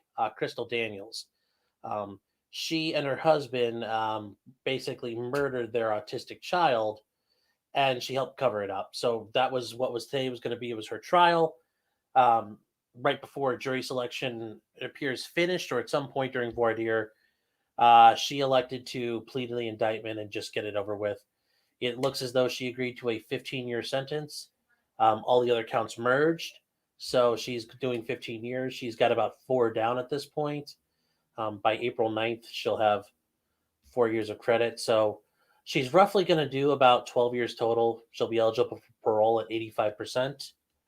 And yeah, we were just going back through it and thought it'd be something to kill the time in the middle of this downtime. Yes, the Emperor does always protect. For the Emperor. Not going to yell. I've got sleeping dogs in my house. I don't want to scare them. But yes, on paper, unbreaded. Yeah. So there you go. You get your dollar store. Get your dollar store unbreaded today. Yeah, she sounds like a very sick woman. She was. Yeah, I mean, if you wanted to call her a piece of shit, I wouldn't disagree with you. Yeah, but even worse, she fucked me over because I was going to have to stream her trial. And then she fucking pleads out. Like, what kind of chicken shit is that? You know, what? Well, no, Wendy, because all those charges could have been stacked up. She could have gotten a consecutive sentence, and I also assume there were far more things that could have been put together. I assume that the aggravated child battery could have been far more time, but even if it wasn't, if you add up 15, 12, 4, and 3, that's almost 30 right there. So that doesn't look good for you either. So 15 versus 30, and I'm sure attorneys told you, you are going to get convicted. And based upon the evidence, it's going to be the same evidence from her husband's trial. She was going to be convicted. I'm sure nobody here who watched Joe Daniels when I streamed it last week and earlier this week, did anybody think he was innocent or not guilty? I don't think so. I mean, he admitted to it and it happened. So, yeah, they were both going to go to prison. She just decided to stem the bleeding at this point. Yeah, inmates love child killers, but even then, being in a women's prison isn't that bad. I mean, she's also a bigger girl, so it's not like they're going to be, trafficking her for cigarettes. Yeah, once they start up the, Long Crime's got Billy Ray Turner down for now. I'm keeping my eye on that, but the judge said 2:45. We definitely won't start until 2:45. He's not going to screw with the jurors' lunches. You got to keep them happy, and if you're catering their lunch, that'll keep them happy. But yeah, some guy named Matt, hello. Mind of Garant, hello. Holy shit, there's more people in here. Janet, hello. Stella Head, hello. Yeah, guys, Fluffmaster. Yeah, guys, so, like and subscribe if you do. I know you're here, just Nick sent you my way, but Whatever you do, I appreciate it. If you have questions, I am a practicing attorney. You could throw them down there. I can answer them the best I can. Um, she's got a long, hard 12 years ahead. It might be. I mean, it, it, you never know. You never know for people. She might be all right. She might get stabbed with a toothbrush. She also might become the pod boss and run the tiers wherever she's at. You never know. Oh yeah, Joseph's probably gonna have a rough time. A lot of times it's not even necessarily that there's an honor code among inmates, but a lot of inmates and a lot of people in the prison system. Yeah, thank you, Ethan. Um, I appreciate that. A lot of my experience, and I've talked to my clients about this, um, and they've mentioned it. They've been abused themselves, not necessarily sexually, but sometimes physically, emotionally. Part of the reason I would argue their environment helped turn them into what they are.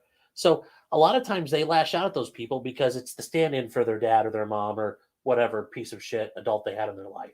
So yeah, Joe Daniels, he's gonna have a rough time.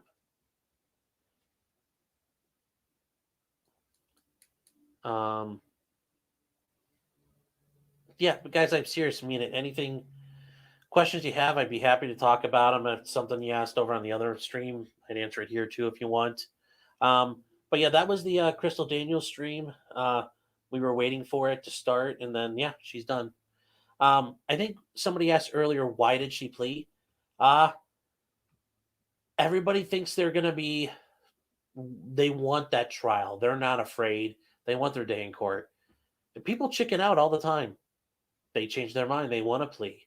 Uh, I mentioned this before. I've had clients come up to me in the middle of jury selection while I'm up there trying to interview and examine these jurors. The judge stops me and says, "Hey, your client needs you." I turn around and I walk up to him and I'm like, "Hey, what's up?" And he says, "Dude, I want to plea." They're freaked out. And I say, "Judge, can I have a minute to speak to the prosecutor?" We go out in the hallway and say, "Look, he wants to plea. What can you make a deal for?" By that point, usually the deal is pretty shitty, but they take it. Um, I mentioned this before. Also, when the prosecutor turns around and says, "That's the bad man right there. That's the bad guy," and he's looking at the jury and that finger's in your face, sometimes people get scared. The other big one is when that victim's up on the stand and they're crying and they say, "That's him. That's the man who robbed me," and the jury's just staring at you. I've seen people lose their nerve and they want to plea right then and there. Um, so everybody thinks they're a gangster until it's time to do gangster shit. And part of being a gangster is going all the way.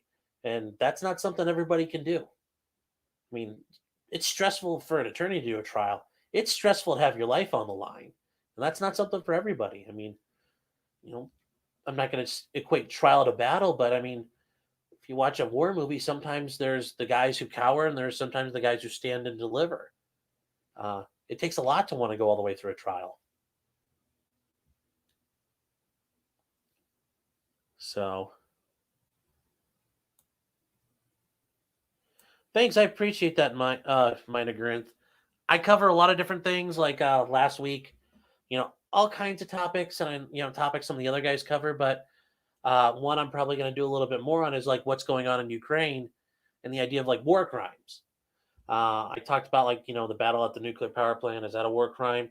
And I'll probably do one about some of the foreign volunteers who have changed their mind after the Russians airstrike their base. Well, they tried to escape Ukraine, and I'm pretty sure they broke international law to do it. And then the groups that helped them broke international law to do it, and what the results could be for that. And I'll probably talk about that. I'll probably film that tomorrow, but I'll also talk about it during my live stream. I do like a weekly stream once a week, Thursday nights, 9:30. So yeah, tune in if you're interested. But yeah, everybody thinks they're a gangster. That's something. It's funny because I learned that one of my first clients told me that when I got out of law school and I was working in the public defender's office, and we were going to trial, and it was a misdemeanor trial, and the guy who came in to accuse him chickened out. And I asked him, what do you think happened? And that's when he told me, about everybody wanting to be a gangster. So that's stuck with me all these years now. Actually, whoa, did I just read that right? Holy shit, it's like 65 here. That's nice. I might open the window. You guys might hear the airplanes taking off at the airport nearby. Don't really care. Because it's really fucking nice out. So hold on here. Matt said, do you typically plead no contest or guilty in plea deals? That is a good question. Well, it's a good raid. Well, it's kind of a wholesome raid. It's not really a raid then. It's a wholesome thing. It's like an occupation or an, annexation, like Anschluss. Anschluss. It's more like the Sudetenland.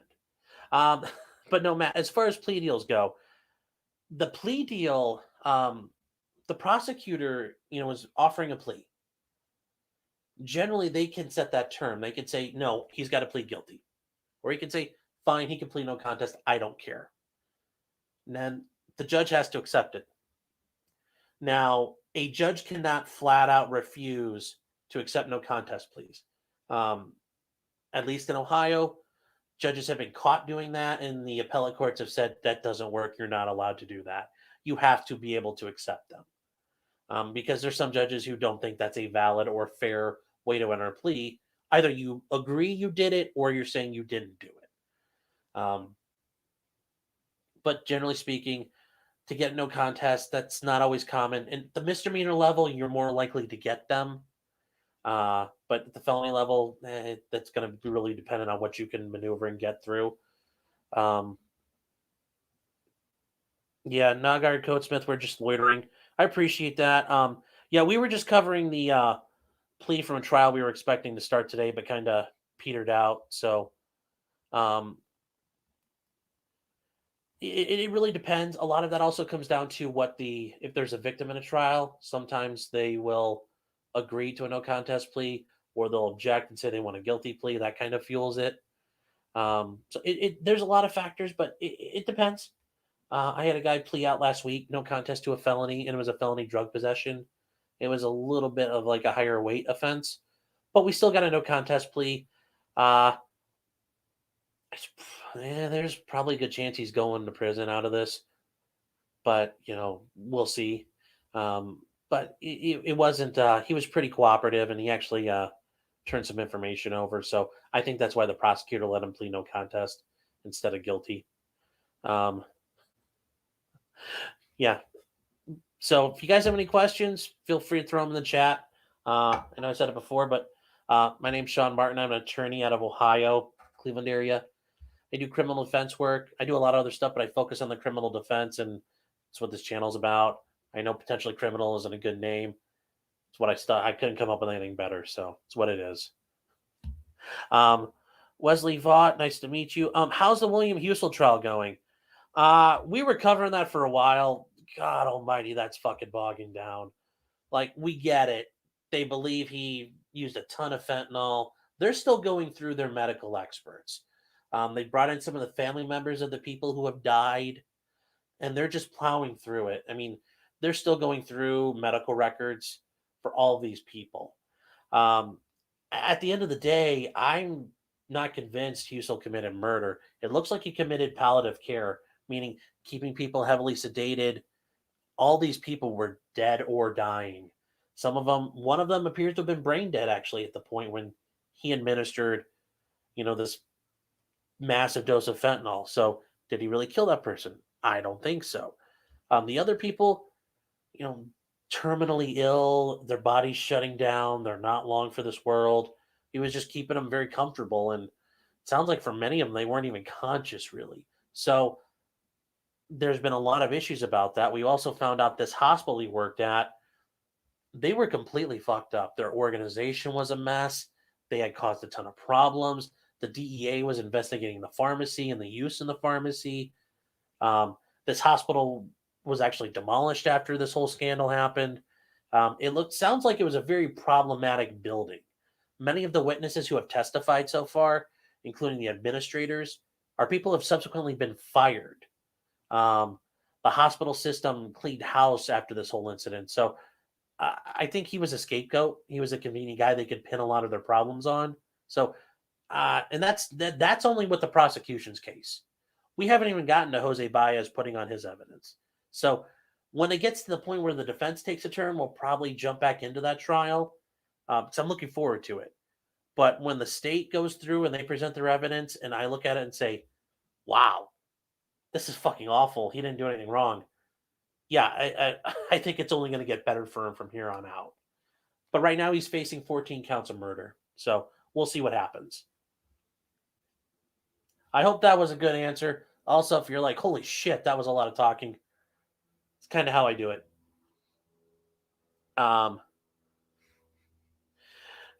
Yeah, but for right now, that's it. Holy, I did. Okay, well, hey, whoever subbed in here, I appreciate it. That's a lot. I didn't know if I'd ever get this far. So, but yeah, guys, if you like it, like and subscribe. I mean, at least, if you never come back, great. But, help me get to that Raid Shadow Legend money. Certainly would appreciate it. I want to be able to buy dumb shit like Hassan Piker does. If Husel gets acquitted, can he practice medicine again? I have a feeling that's going to be a struggle for him because he's going to be known as like this angel of death type person. I'm not sure anybody's going to want to hire him. I'm not sure he's going to be able to be insured again. Licensure wise, they still might find that he acted improperly and did things that they don't appreciate. And if you get found that way, that's it. And actually, guys, like I said, I'm a practicing attorney. I have a call coming in I need to take from a court. So give me 1 second.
Sorry about that, guys. Yeah, if we hit 1,000, Sean has a white claw for everyone. Oh yeah, that's the thing. I know some of you guys might be used to Nick drinking sophisticated whiskeys, and I'll dabble in that once in a while, or cheap scotch, but I'm a White Claw guy. So do I know about Marcus Wilson trial for murder out of Georgia? Trial starts in April. Haven't found much coverage of it. I'm not sure. I haven't really looked at. Have to Google that one myself. He was driving a truck with a truck full of drunk teenagers. So it sounds like some guys ran up on him and he put in work. Yeah, I haven't heard about it, so I'm not really sure, but that sounds interesting. Never had a White Claw, Roxy. They're not bad. They're okay for what they are. It's not the nectar of the gods, but it's definitely for what peak performance is. But yeah, going back to Husel, I'm not sure anybody's going to want to hire him. I'm not sure he's going to want to practice medicine again. I mean, going through a trial is one thing. Getting accused of a crime is getting lambasted and destroyed in the criminal world and in the news. I mean, his name's been dragged through the mud since 2018. So, oh yeah, there you go. There are my dogs.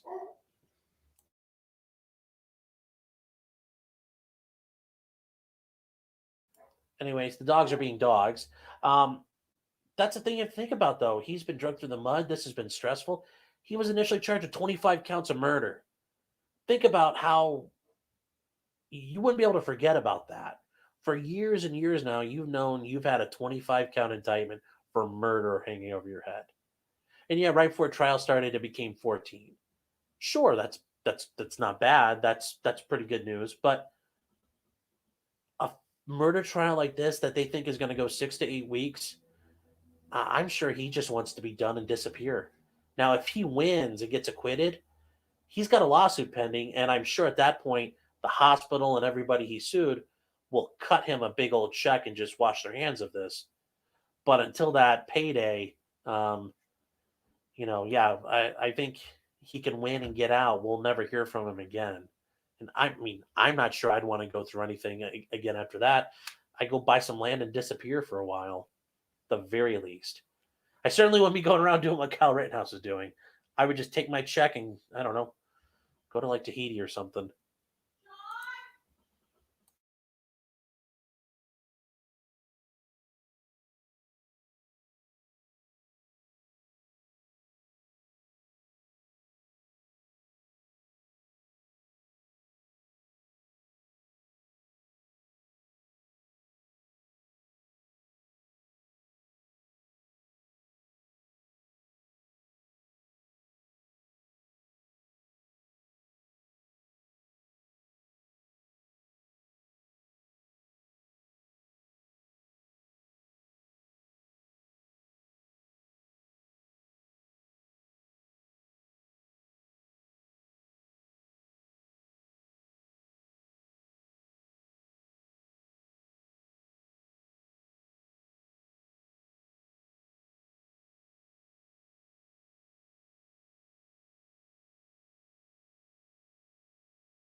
Yeah, that was a chair string, guys. Somebody appeared at the door. We had a delivery, so I had to get that.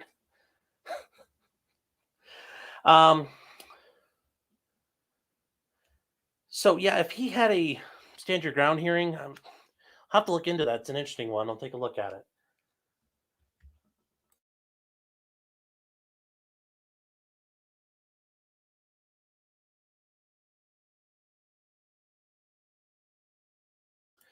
Parallax, what was my opinion of the Rittenhouse trial? I'll say this again, and I always make sure I look in the camera when I say this. I hope they see it. Fuck you, Binger. Fuck you, Kraus.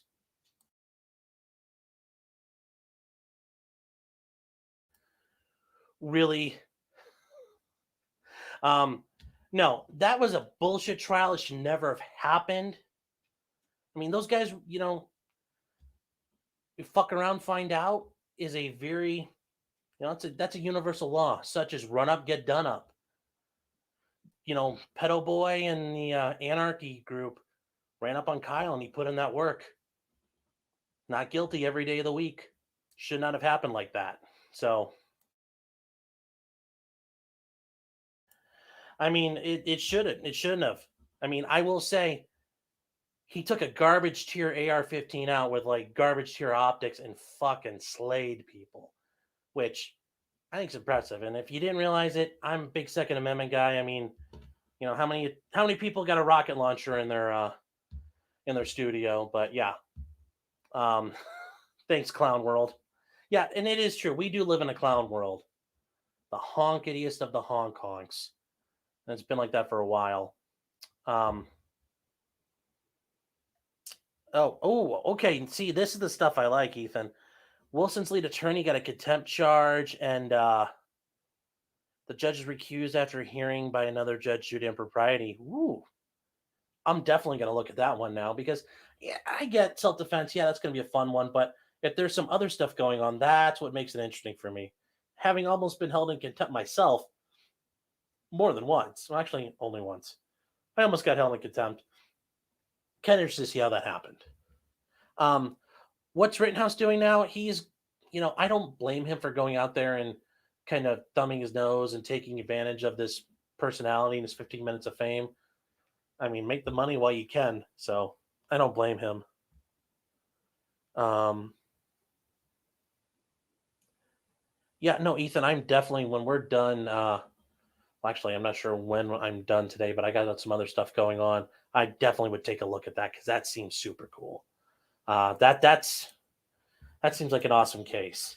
What I was gonna say is, I need to fix the description here because I didn't get that done yet. So I need to fix that because I had the other Billy Ray Turner. I just think that's so funny in Tennessee. They give you 3 names. Poor Billy Ray. But yeah, I mean, based upon this so far, I mean, this hasn't been killer evidence to condemn him yet, but I'm sure we'll get to the good stuff. But I think that detective at first who went up there and read all the phone stuff off said, yeah, other people were talked to, so it wasn't just straight all the conspirators working together. So we'll see what happens. But yeah, this is far from over, so we shall see.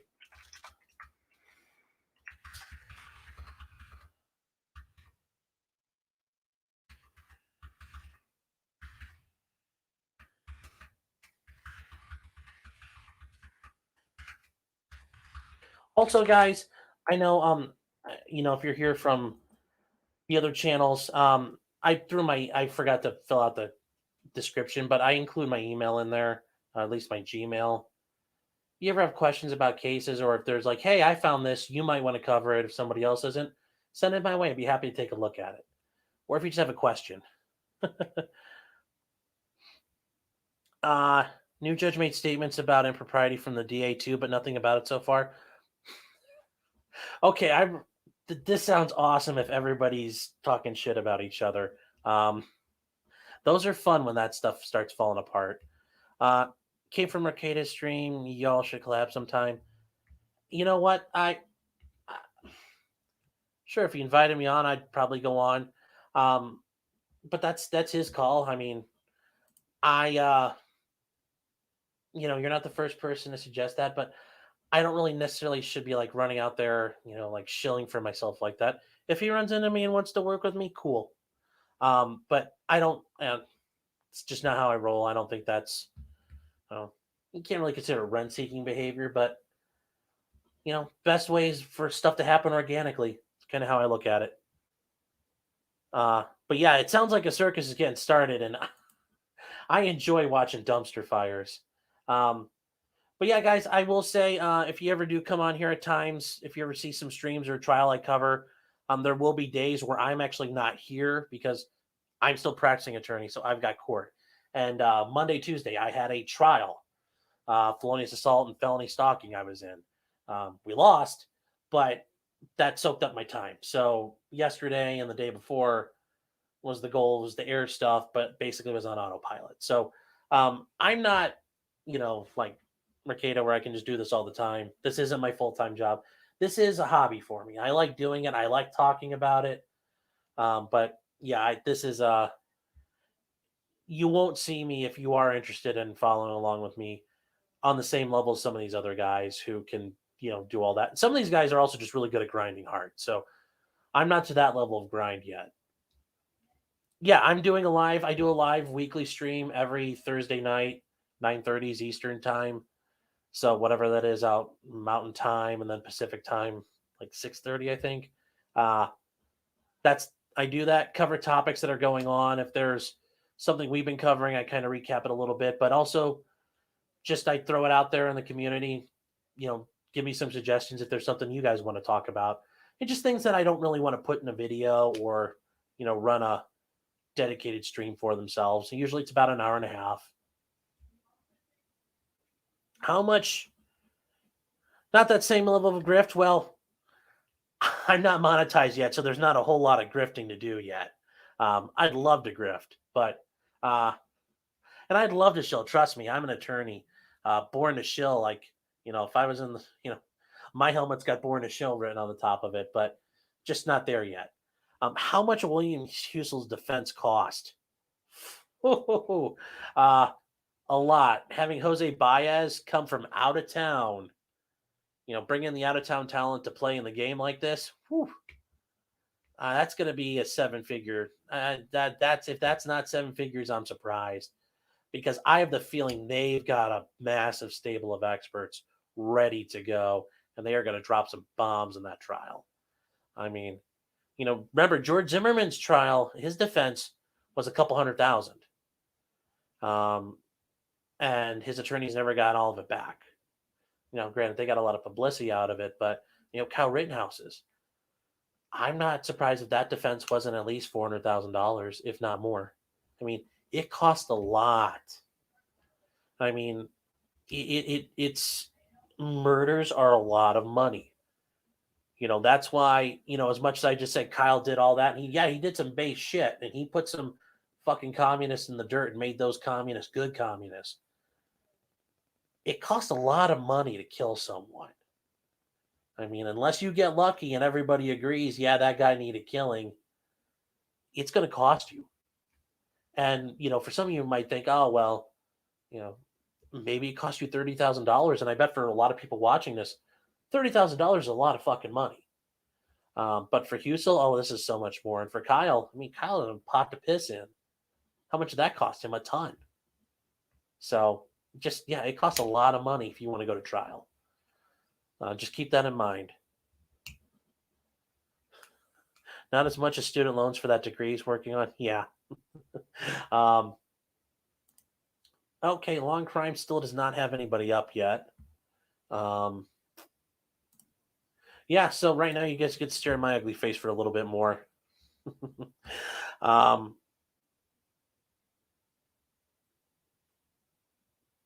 Yeah, I have Long Crime up that I'm monitoring, but I use ABC 24. I don't use Long Crime. Fuck those guys. I don't like how they abuse the copyright system. I don't like what they did to Nick. So,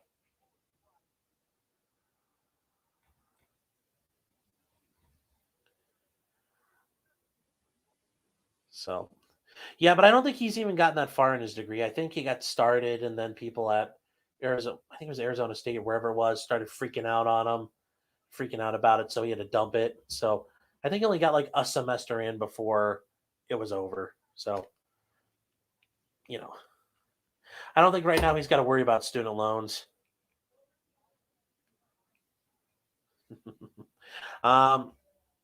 Is it chat frozen or what? Because nobody's commented in a couple of minutes. Somebody wants to just type something, because I'm not sure if this is frozen right now. The only thing I do not like about having to figure this shit out sometimes.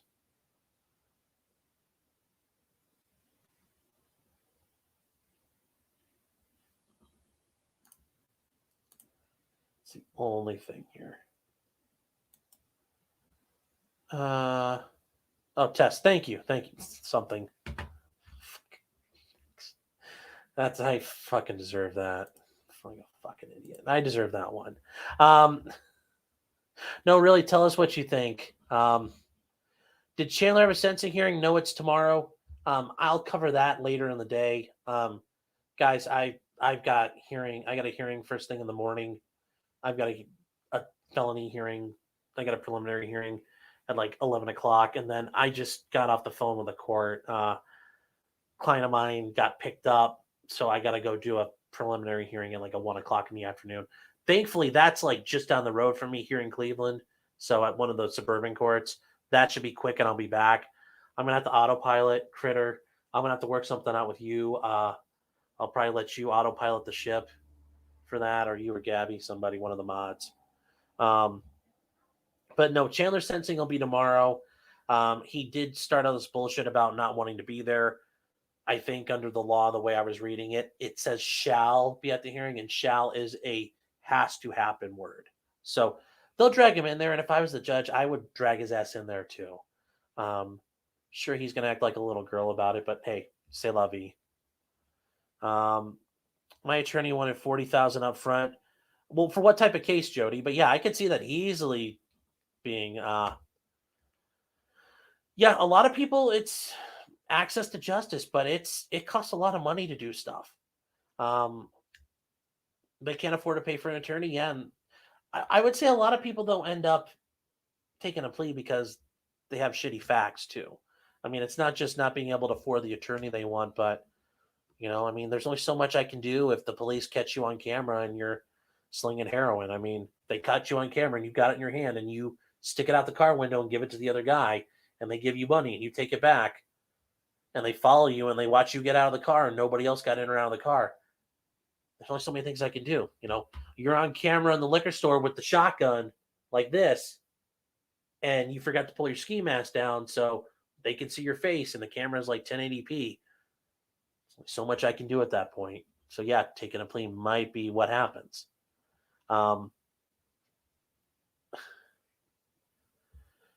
He said there were racial slurs being said, but his girlfriend in the car didn't hear him.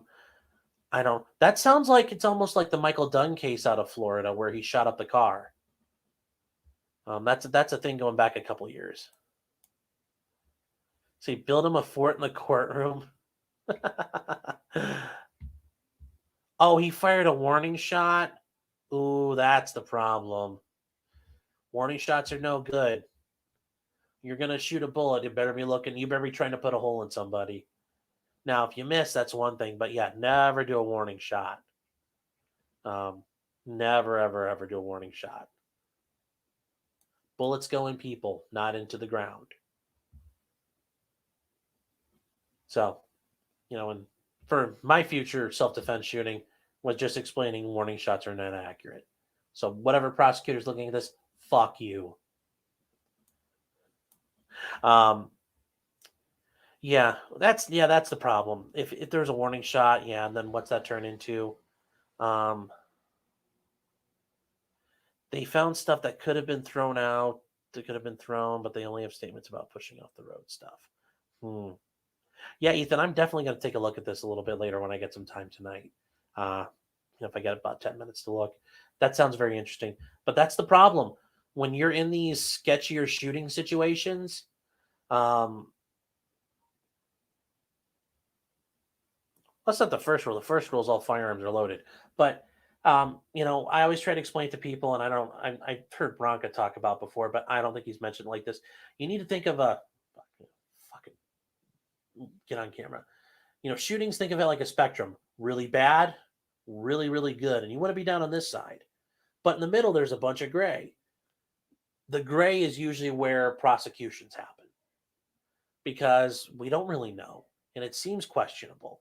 So like I'd say Curtis Reeves was a very questionable shoot. But then we saw the defense produce that clear video that shows, it looks like hands are being thrown at him by Chad. Yeah, I think that pushes it more into the category of not guilty. But you want to stay as far as you can out of that gray zone on the good side. You want to be down here. If you're in the black end, you're fucked. And if you're in the gray, maybe you get away with it, maybe you don't.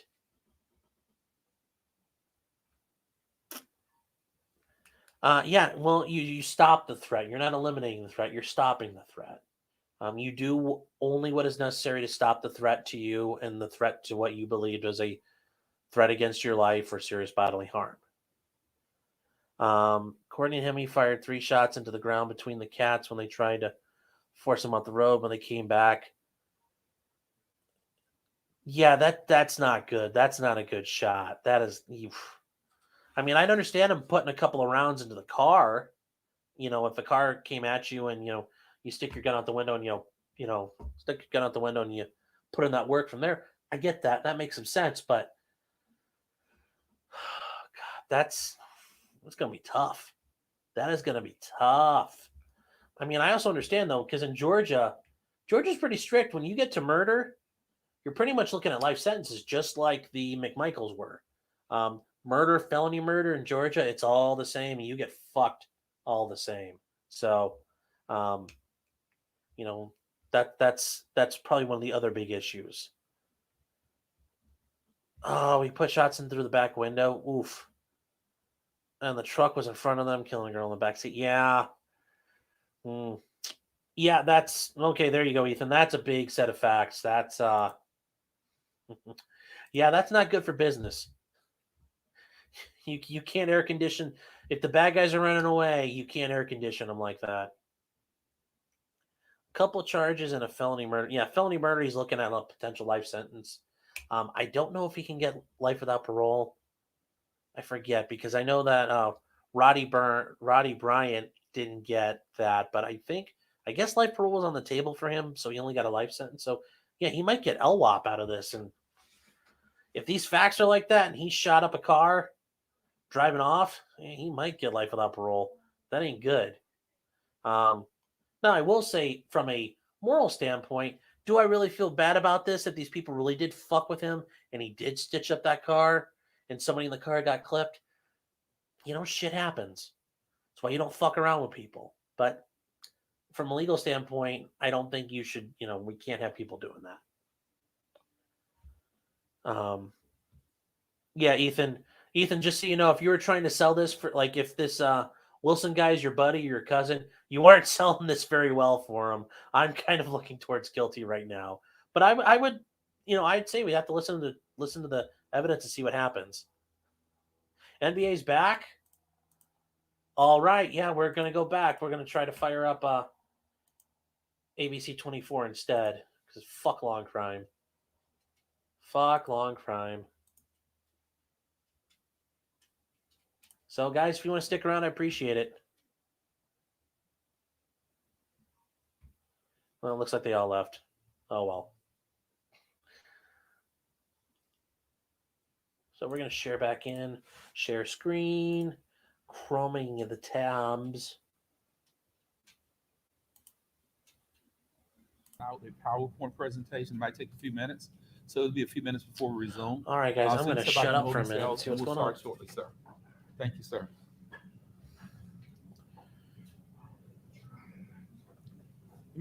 Court into recess, everyone.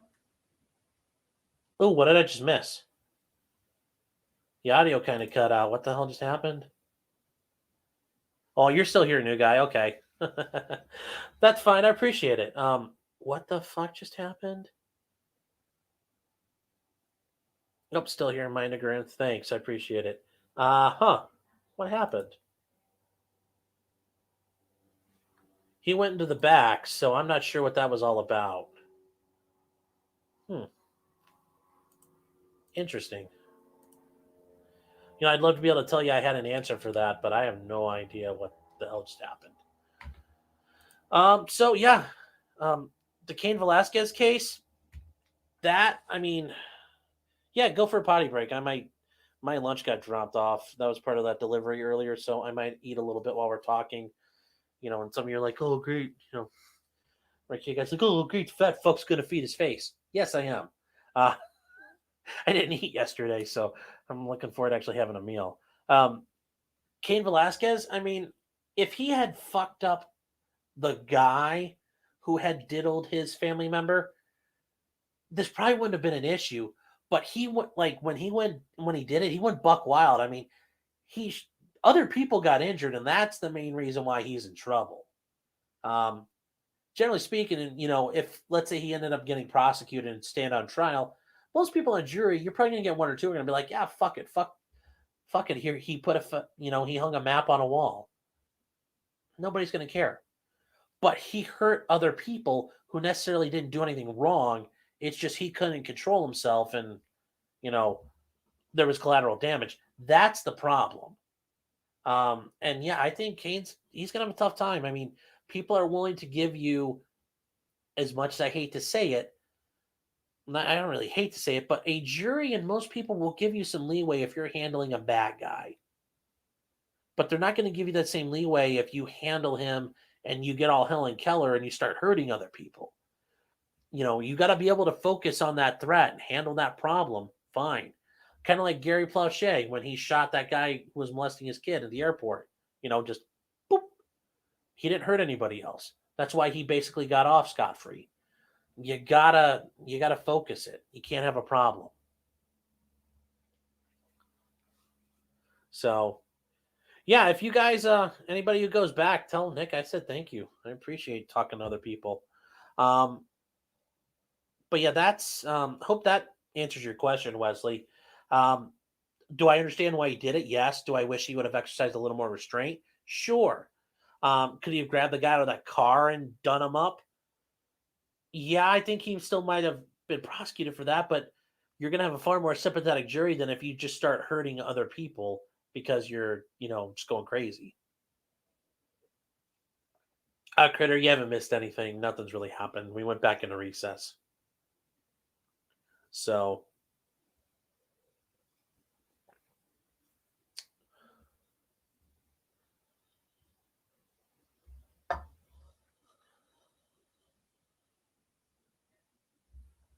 yeah, like I said, hope that answers the question. I think Kane's going to be facing some problems. I mean, he might be going to prison out of this. I don't think it's just all going to go away.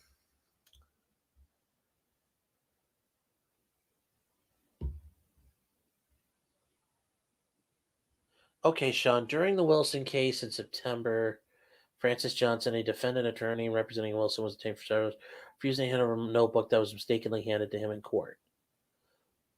He was trying to hand to the clerk instead of to establish proper chain of custody. Is that why the attorney got held in contempt? I'm a little confused. Because if that's what happened there, that just seems ridiculous. Yeah, these breaks are long, but hey, it's the way the judge handles it. I mean, the judge the court I was in, Monday, Tuesday for my trial, he said, we're taking a break. It's 12:15. We're starting back up at 1:15. Be here at 1:10. We're starting. It was like 1:14. The jury, everybody was there. 1:14 was on the clock. We started. Some judges are kind of fuzzy with the rules. Some judges are like, no, we're going right now. It just really depends what you do. But yes, these are obnoxiously long breaks. But that's the judge's style. And I will say, this judge isn't like Judge Borowski or Judge Schroeder, but I like his demeanor. He seems very good about what he does. So, yeah, and I would agree. If the judge got to the point where I was being held in contempt and I thought it was bullshit, I would get mad about that too.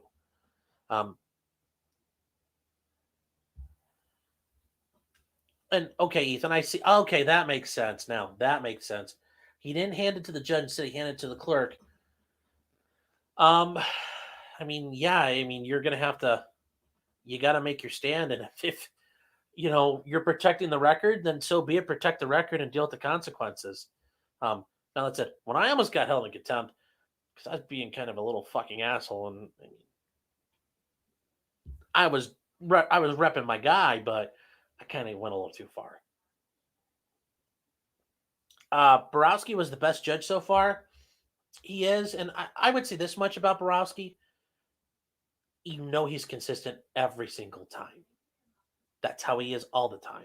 Now, I've been in front of judges who are like him, where they don't put up a bullshit, and it's just you run through the trial like a machine gun. And that's fine. The judge I was in front of yesterday, no bullshit. We ran through the trial like a machine gun. But, that's the great thing about him. He's always that way, which is good.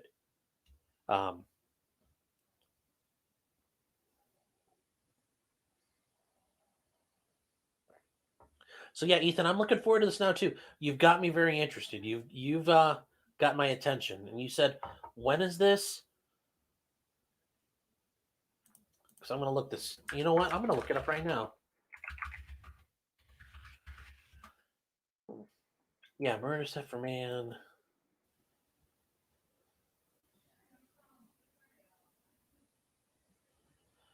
Oh, Mark Wilson looks like he's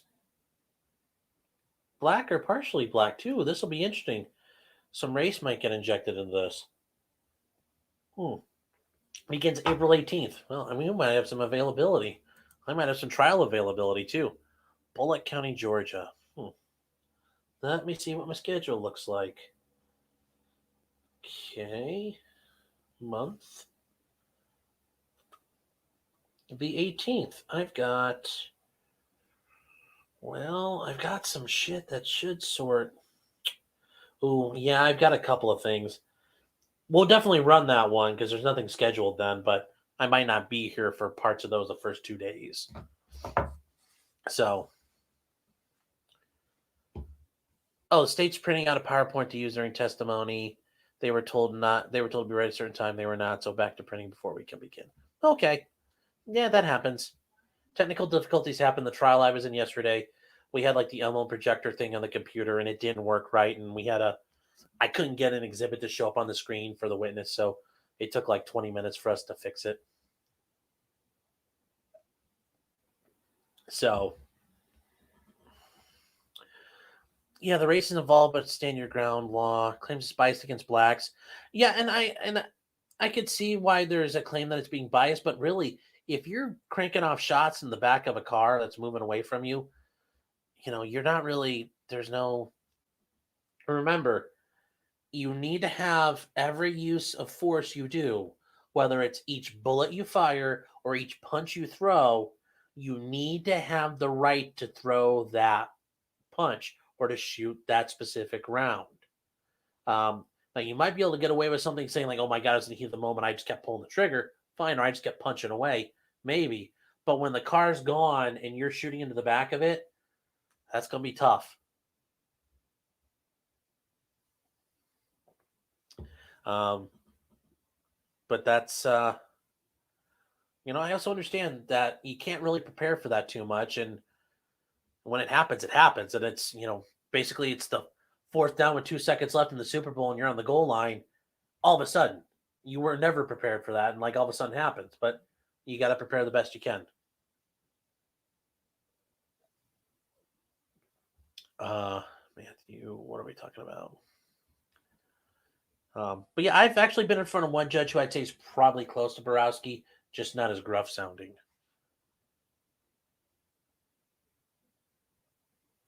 Oh, he's talking. What's up? Also, I think this judge kind of looks like the police chief from The Wire. At least to me. I noticed that.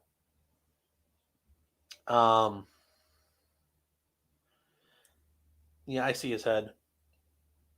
So, yep, Judge. Oh, I didn't know people were going to catch that. But yes, Chief Burrell. He looks like Chief Burrell to me a little bit.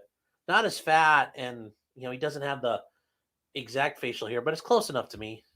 Judge Burrell, after he got ran out of Baltimore, came down to Memphis.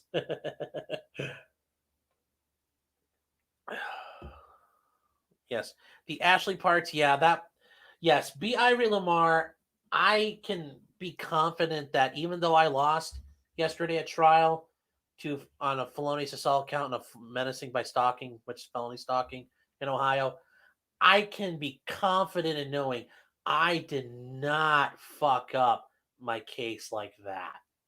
I can be assured I performed far better than he ever could hope to perform. So, I mean, that's the one thing I can say right now.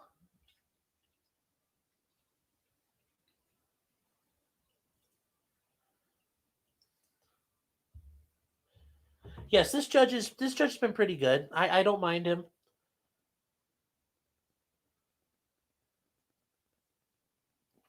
I will be right back. There's going to be a chair stream for a second.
Oh yeah, I'm sure. I'm back now, guys. Sorry. Don't upset yourself by finding out what his hourly rate is.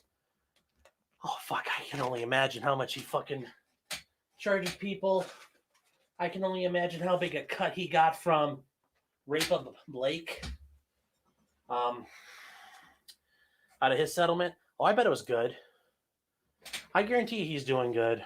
He's on a gravy train with biscuit wheels.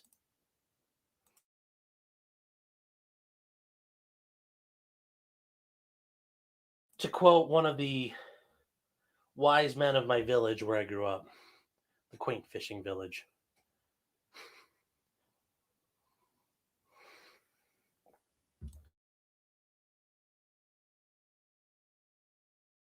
Yeah, she's gone for the rest of the trial. Yeah, that's just sloppy fucking attorney work. I mean,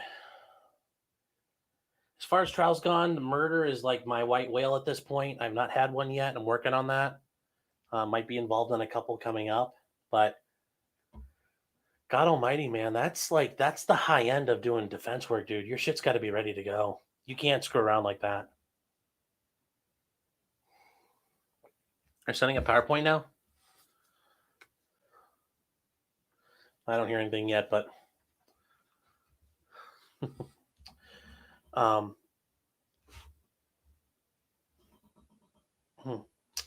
so yeah, that's really it for right now. Guys, any other questions, stuff like that? I mean, really, other cases, I don't care. We're happy to talk about anything. You know, whatever. Oh, it's game time.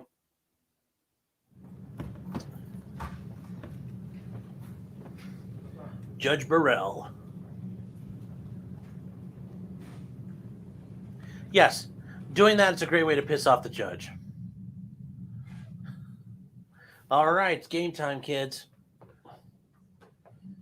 The record's continuation, state of Tennessee versus Billy. Yes, Turner, I know. For the Ricada guys, I know I look like I'm hunting U-boats, but both sides ready? I don't like earbuds. Mr. Smith, jury, please, sir. Yes, sir. Sir, you can have a seat if you want to. And once the jury comes in, you can sign up, but you don't have to keep signing until they get here. It might be a few minutes. It might not even be lined up yet. Also, Gabby, I hope you're feeling better. Or Little Miss, I'm sorry. I hope you're feeling better.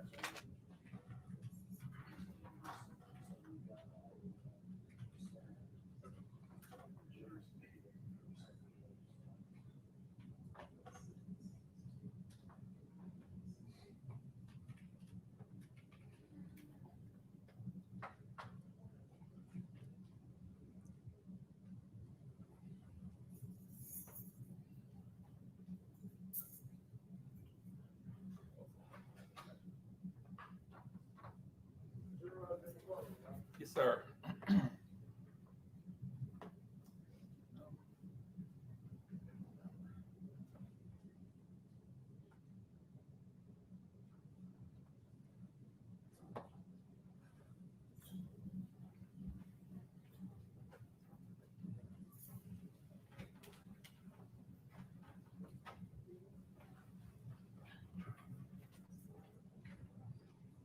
Well, of course you had to bring them food because they could get better. Hey, guys, you asked where Rennie's at. She's not been feeling well. She got hit with the Rona pretty bad. Didn't go to the hospital, just knocked her out pretty good. Thank you, ladies and gentlemen. Everyone can be seated. State of Tennessee, you may call your next witness. Dennis Evans. Call Dennis Evans, please. Dennis Evans. I'm surprised the jury didn't have any questions for the ME before we started back up.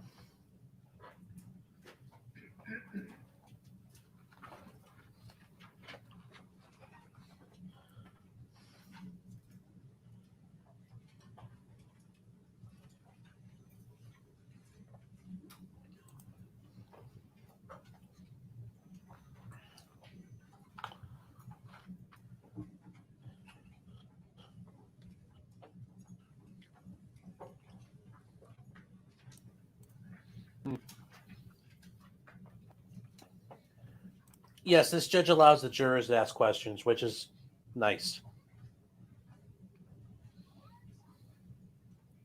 Mr. Evans, good afternoon, sir. Mr. Evans, come up to Seal Shelby County, right with Deputy Smith to sign in, please.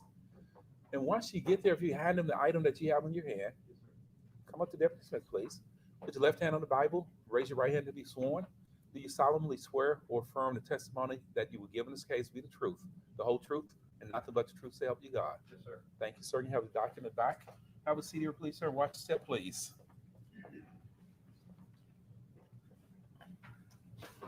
Mr. Hagerman, you may proceed.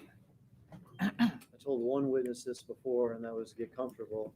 Matthew, I gotta tell can you the repeat same that? thing, okay? Yes, sir. So get comfortable up there. Act in defense of my life. State your name for the court, please. Dennis Evans Jr. Spell the name for the record, please. DENNISEVANS. And how are you employed? With the city of Memphis for the Memphis Police Department. How long have you been a Memphis police officer?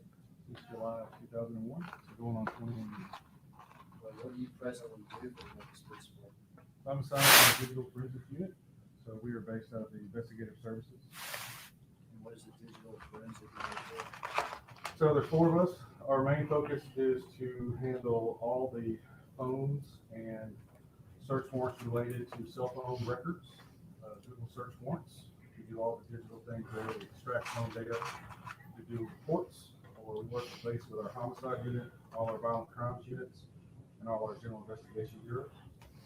So we average about 700 phones a year that we go through our office. How long have you been doing that for the Memphis Police Department? So the digital forensic unit has been about 4 years, but I've been doing cell phone records and cell phone stuff with other various units, drug units since 2008, about 13 years. You say cell phone stuff, and I want to be clear all the different stuff that we're talking about, okay? Number one, do you have occasion to extract information from a physical cell phone? Bro, tighten your fucking tie up, dude. Jesus. So we would take an iPhone or an Android phone, and based on the investigator, they would have a search warrant, or it would have to be a written consent, or if it's a homicide case, it would be a deceased victim. Once we've gotten that approval, then we would use software tools that we have to actually extract the data from those phones. And then we would use a different software tool to actually upload or analyze that data. So we're going to look at call logs. We're going to look at text messages. Everything you can do on your phone, we can just about see it. We can see pictures. We can see web history searches. We can see what applications you use. We can see if you signed up for Uber. We can see your email account. So we search all that. And we use that data to then build a case and build a report and then provide to an investigator, either a homicide or the community. And they use that for further future indictments. Have you had occasion to extract information from one phone or many phones? Oh, many phones. We get about 7 to 10 phones a day. So we are constantly getting phones all the time. Have you had occasion to attend training and receive special education with regard to extracting information from the cell phone? Yes, sir. So training, I've done multiple different software training. So I'm Wright certified, which is the tool we use. I've been trained with another tool called Gray Shift. I've also got an independent training where I'm certified through IASIS, which to be a mobile device. Let's see, the term is Certified Mobile Device Examiner, and IASIS is International Associations of Computer and Investigative Specialists. So that's an independent training, independent of software. So it teaches us all our smartphones now are computers. So it teaches you how to go into that essentially computer and extract data and analyze it. Is this training that you receive one time, or is this training that you keep up to date along with the technology and changes? So every 2 years with Wright, we get recertified. So as far as with Wright training, I mean, my first certification with them was in 17. And then every 2 years since then, I've been recertified through Wright and through other training. Right now, my current certification for IASIS is through 2024. I got certified through them last year. So we are constantly watching webinars, watching training. Everything changes with computers and smartphones. Watching the internet for training. Ooh, so good. Keep up with the times. And I'm going to have you educate us on how cell phones work and the various things that we're talking about. We said cell phone stuff, and we've talked about extracting information from a particular phone. Is that right? How about phone records? So phone is half the battle. So you have your cell phone, but then you have your actual cell phone records from your service provider, your carrier, AT&T, Sprint, Verizon, T-Mobile. So what we have investigators do is we have them request through records requests, search warrants, court orders to get these phone records. So these phone records will come back from a carrier. They're going to show us the direction of a call. So if I made a call to this gentleman here, it would show that I made that call. It would also show a date and timestamp. It'll show a duration of the call. It'll show things like the cell towers that are used for the call. So you can have a starting tower and an ending tower. Most carriers will not provide the towers in the middle, meaning if you got on a call right here downtown and drove to Collierville, you may hit 15 towers. We're going to see the first call and the last call. The first tower and the last tower. We would then get an address for the physical tower. It'll tell us what side of the tower was used by the antenna. And then we can map all that out using different software programs, or we also map it out by hand. So we can actually go in there and put the GPS of the tower, look at the width, the beam width, and how far out the azimuth, and start to map things out about where people were when they were making phone calls. Have you received first training with regard to doing those things? So looking at the phone records, looking at tower locations, and figuring those things out. Yes, sir. So we started out back in 2008. I was trained on a software program that we're going to talk about today called PinLink. PinLink actually is a program we use to map out and analyze cell phone records, not cell phones themselves. Independent of that, we've been to different training through a company called PATC Tech, where they've actually trained us independently on how to analyze records using, we can use Excel, we can use different programs to look at records and see where things are and what people are doing. So yes, sir. Have you had occasion first to do that in various real investigations? Yes, sir. So starting out in 2008, I was assigned to the drug unit. From there, I worked almost 5 or 6 years with the drug unit. And we started out looking at cell phone records there. I also worked on the gun unit, PSN, Project Safe Neighborhoods, where we would go out and try and track wanted parties. I transitioned into actually writing wiretaps. So I'm certified with the state of Tennessee to be able to write wiretaps. And we did wiretap investigations for about 6 years. With that is a lot of legwork on the front end where you will do tower and call records on your potential suspect or who you're looking at. So I've analyzed that. We've also had help, requested help from every agency around Memphis. We've helped Germantown, Collierville. We've helped the feds. We've helped ATF. We've helped DEA, FBI. So we venture out into all across Shelby County to help with cell phone records and cell phones themselves. Have you ever been called on to testify as an expert in digital forensic examination?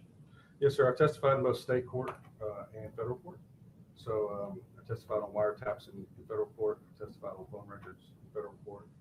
I testified both on phone records, wiretaps, and phones themselves in state court. And have you testified with regard to phone records, tower locations, and interpreting location?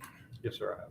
As an expert? Yes, sir. In various courts? Yes, sir. One time or many times? Well, many times. Well, I get a subpoena about every other week. I had 2 trials this week. Your Honor, I tendered Dennis Evans as an expert in forensic digital examination. Mr. Perry. Brief point, Your Honor. Yes, sir. You may proceed. Mr. Edwards. Mr. Evans. Mr. Evans. Yes, sir. I apologize, sir. Mr. Evans, most of your testimony has been provided on behalf of the state. Yes, sir. And you've been with Memphis Police Department how long? 21 years. Okay. I don't have any further, Your Honor, and no challenge to his expertise. Ms. Evans, is it Mr. or Officer or what? Sergeant. Sergeant. I apologize. Not a lot to get out of this guy That's because okay. there's no issue about where the Yes, phones sir. went. Sergeant tracking movements. Evans, give me, if I were to put your expertise in a capsule, what it would be? Is it digital It's forensics? digital forensics with also doing cell phone records. So Digital forensics and cell phone records examinations? Yes, sir. Judge is just clarifying so he knows what's going on. We analyze cell towers, cell phone records. Yes, sir. I just wanted to make sure I got it right. Yes, sir. Ladies and gentlemen, I'm going to declare to you that Sergeant Dennis Evans Jr. is an expert in his field of digital forensics and cell phone records examinations. And as with the earlier 2 witnesses, the person qualified as an expert based on that person's training, education, background, and experience can be allowed to testify to you in the form of opinions and give you reasons for those opinions. And the court, in fact, has qualified Sergeant Dennis Evans Jr. as an expert in his field of digital forensics, cell phone records and examinations. You may proceed, Mr. Hagerman. I go by Mr. Edwards. Yes, sir. Can I pass forward this to Mr. Evans, please? Yes, sir. Do you recognize, this is a PowerPoint document, is that correct? Yes, sir, it is. Is that something you recognize? Yes, sir, I prepared this document for this trial. Prepared in preparation for your testimony in court today? Yes, sir, I did. Would it aid in your presentation today? Yes, sir, it will. And does it include information with regard to phone records, location information, and other things of that nature in the homicide of Lorenzen Wright? Yes, sir, it does. None at all for that evidence this time. And Mr. Perry, I know Mr. Thomas, any objections to this offer of proof? No objection, Your Honor.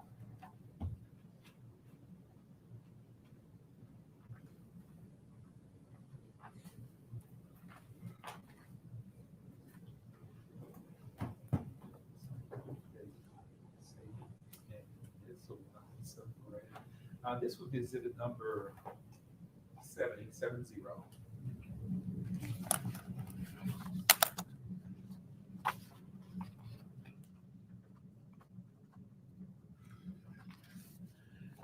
And this is a documented report.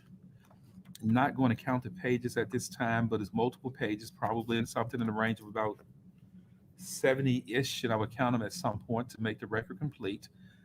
Testified by Sergeant Evans as the Memphis Police Department Digital Forensic Unit Analysis Report. I like how he protects this Exhibit record. Number 70. I really like that out of him. Yeah, Hagerman, the haggard-looking man. Scanned in, so we're able to publish it on the overhead here. Yes, sir. I know how it's hard to read from far away, so we also have copies of at least the first 70 pages. I think the report may be 80 pages total. Yes, There are sir. copies of the first 70 pages for the jury, if I can distribute those. Absolutely. Okay, ladies and gentlemen, you're right. I said I was not going to count it right there, but Mr. Hagerman has. So it's 80 pages. And Deputy Smith is going to give you copies of what is Exhibit 70. And you may include that in your jury notebooks. Shannon, Not normally, give any greater significance to the fact that you have that item, Exhibit 70, in your possession. You would give it the same weight and consideration as you do everything else. But that's been provided to you that once you start deliberating, if you have a question about that document, you'll have the document of your own to look at rather than having to share the document among 12 people. So the Exhibit 70, do not place any greater emphasis on it because it will be included in your notebooks. Deputy Smith. So, want to get one to the court reporter? it's not normal. Usually it's also, sir. just the way they describe it is enough, but I appreciate the way he's doing this because there's no question about it. That's nice. It's a nice way to defend the record. Cell phone technology overview. I guess everybody's got one, and I have no idea how it works. So Okay. take us through that. So we're going to start, before we get into diving into these records, I want to take a few minutes to just kind of give an overview of cell phone technology so that you kind of understand what I'm saying when we start talking about towers and antennas and heads and what the importance of that is. And so in the first page, we've got, you can click through two.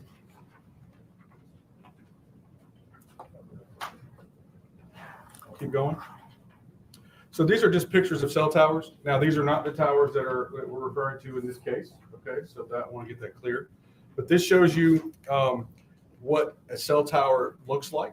Most of us have seen this driving around town.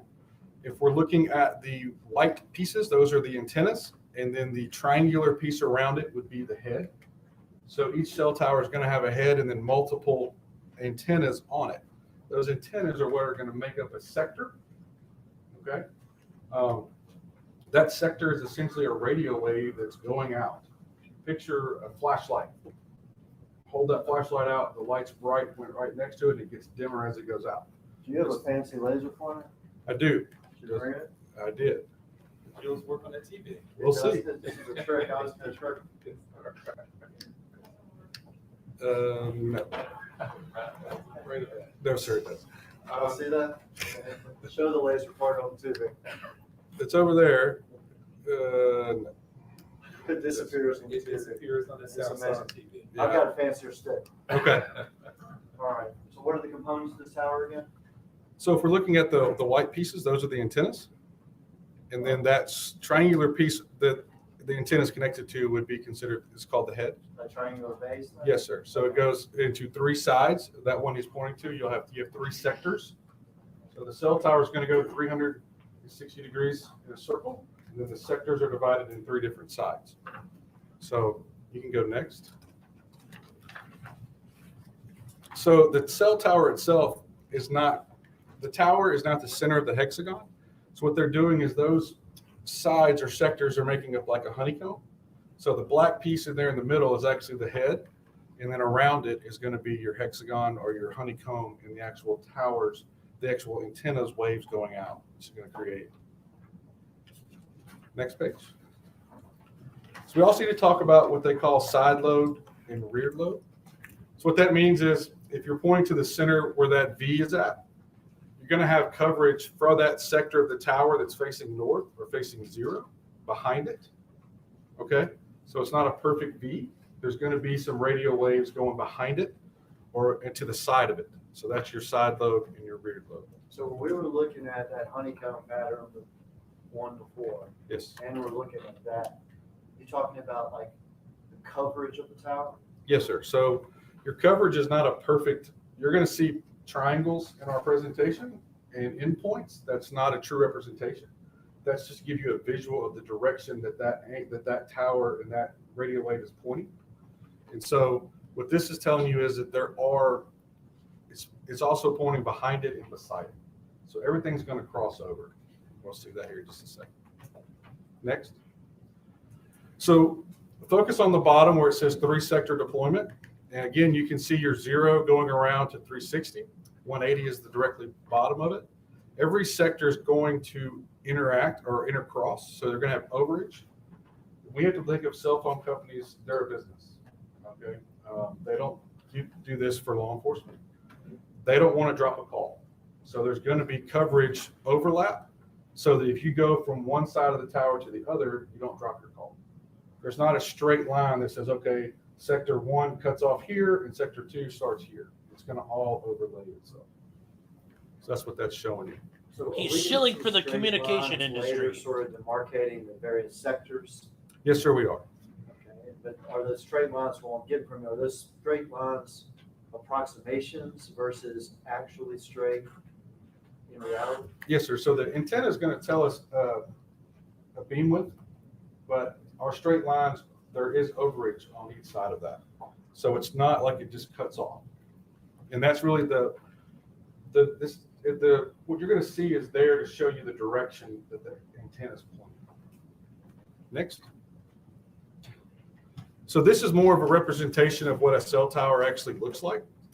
So if you take your stick and point to kind of I don't know if you can reach it, right there, that one. So the one below it you started with. So if you look at the green sector there, that's more of your coverage. And you can see how it starts to trickle and actually it can play and go over to the neck, go down, straight down. There you go. So that's actually all water in there in the middle. But this just shows you that cell towers they're not pretty perfect little triangles. Okay. They're almost more like a blob in a sense that they're going to go a little bit behind it, a little bit beside it, and they're going to cross over each other. So I don't know where this is. Let's say I'm sitting here with the cell phone right in the middle of all this green right here. Yes, sir. Now, when you say coverage, do I got to be using my cell phone? For the purpose of these records, yes, we only got records based on voice calls, so they will only indicate when they're being used.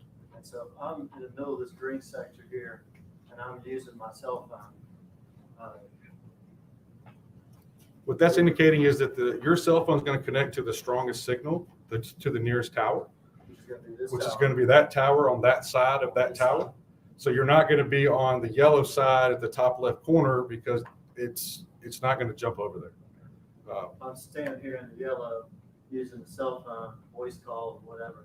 I'm going to be on this tower and I'm going to be on this side of the tower. Yes, sir. More than what? what? I'm going to be like up here in the purple. You're not going to jump multiple towers. Over here on the green. You're connected to that tower, Now, there can be at times, if you're talking about a Memphis Grizzlies game, you got 20,000 people at a game, the side of the sector for the stadium could be overloaded.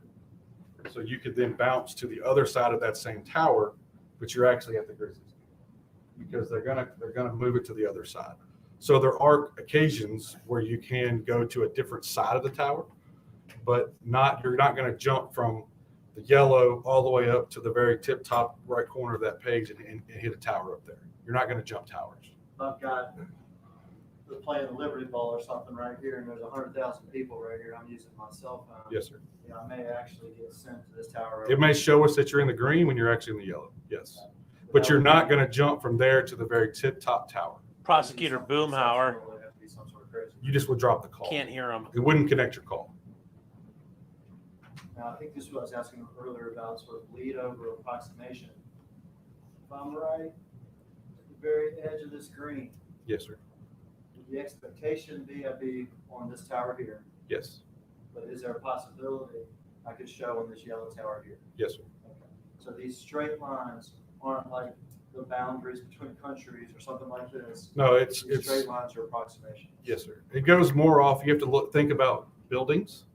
So downtown Memphis, your cell tower is not going to reach as far as if you're out off 385 close to Mississippi where it's wide open.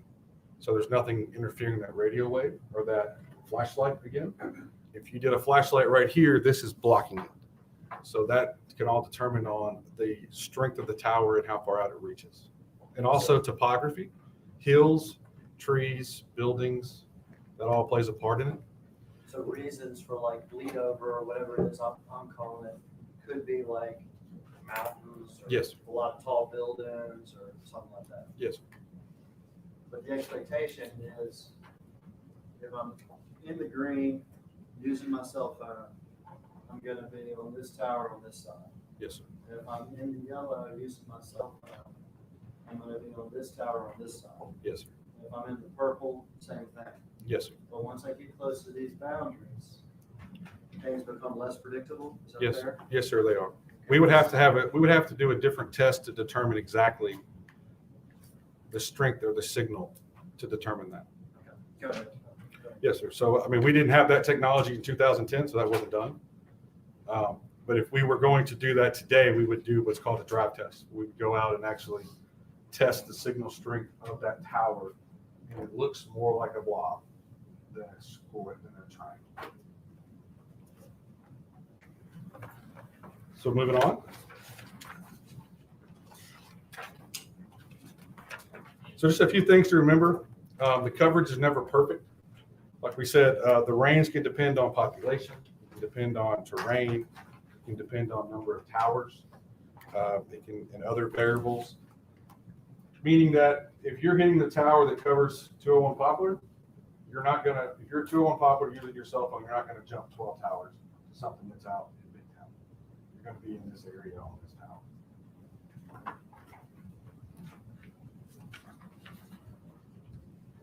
Were you asked to examine records on this case, the death of Lorenzen Wright? Yes, sir, I was. You have certain dates listed here, July 18th, the 19th, and the 20th, and the 21st, and those are dates that have been talked about or will be talked about in the trial.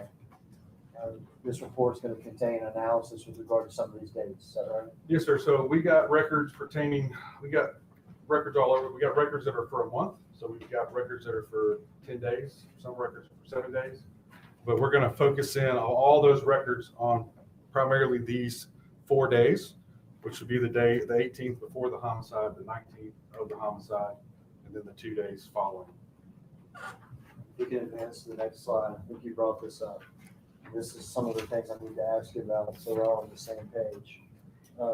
Were cell phone records obtained as part of the original investigation? Yes, sir, they were. So the original homicide unit in 2010 obtained records for not only the 4 people listed here today, but a lot of records. They were getting records on all kinds. Every lead they could get. Yes, sir. These are records that they obtained in 2010, is that right? Yes, sir, they obtained these records. Do cell phone companies retain records forever? No, sir. So looking here, you've got Billy Turner's records were from C Spire. C Spire has actually changed names. Jimmy Martin is from Verizon. Sherra Wright's from AT&T, and Lorenzen Wright's from AT&T. So AT&T retains their records for 7 years. So they're the longest. That's not done for police purposes. That's done more for marketing. So they know where to put things and what's going on. Verizon only retains records for 18 to 19 months. C Spire is the same way. It's about 2 years. So most cell phone carriers only retain data for about 2 years. And if I'm right, you were brought into this investigation in 2016, 17, is that right? Yes, sir. And you were in the, I'm assuming, unfortunate position of being stuck with whatever records were obtained in 2010 and not much more. Yes, sir. If you could travel back to 2010 and request cell phone records for these 4 people, would you have requested more records than you had inherited in 2016? We train our homicide and criminal and investigators to get minimum 3 to 6 months, especially on suspects or victims. We want to get 3 to 6 months of records to be able to establish what we consider a pattern of life. So if I just got a record for a week, I really can't tell a pattern of life. I can't tell if the suspect maybe called the victim a month and a half ago because I only got a week worth of records. So we always instruct and teach our investigators minimum 3 months. On high profile cases, I would go back 6 months to a year, and I would justify that in a search warrant because I need to know the pattern of life. And I don't know what was going on prior to the homicide. So we would always ask for more records. Because once time passes, you're not in a position where you can go back and ask the cell phone company for more, because oftentimes they're gone. Yes, sir. After 18 months to 2 years, the phone companies will purge those records and we do not have access to them.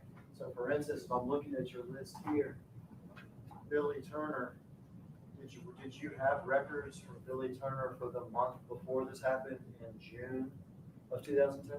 No, sir. The records that I analyzed were only for July 5th, 2010 to August 5th, 2010. So it was 1 month of records. So just 1 month of records is all you had to go on? Yes, sir. With regard to Billy Turner? Yes, sir. And you said something else to me about the records on Mr. Turner. Were there other things you would have requested with regard to his records that were different than what you inherited? So what we train and teach our investigators is to always ask for voice, text message data, which would be you actually using your Facebook, social media, Google search. In this instance, all the records we have for Mr. Turner are voice records. So I do not have a complete picture. I don't have text message records. I only got voice records that are in the records that were provided to me. Right. So for Billy Turner, we only have July. Yes. Is that right? Yes, sir. And for Billy Turner, we only have his voice records, which would mean an actual like phone call. Yes, sir.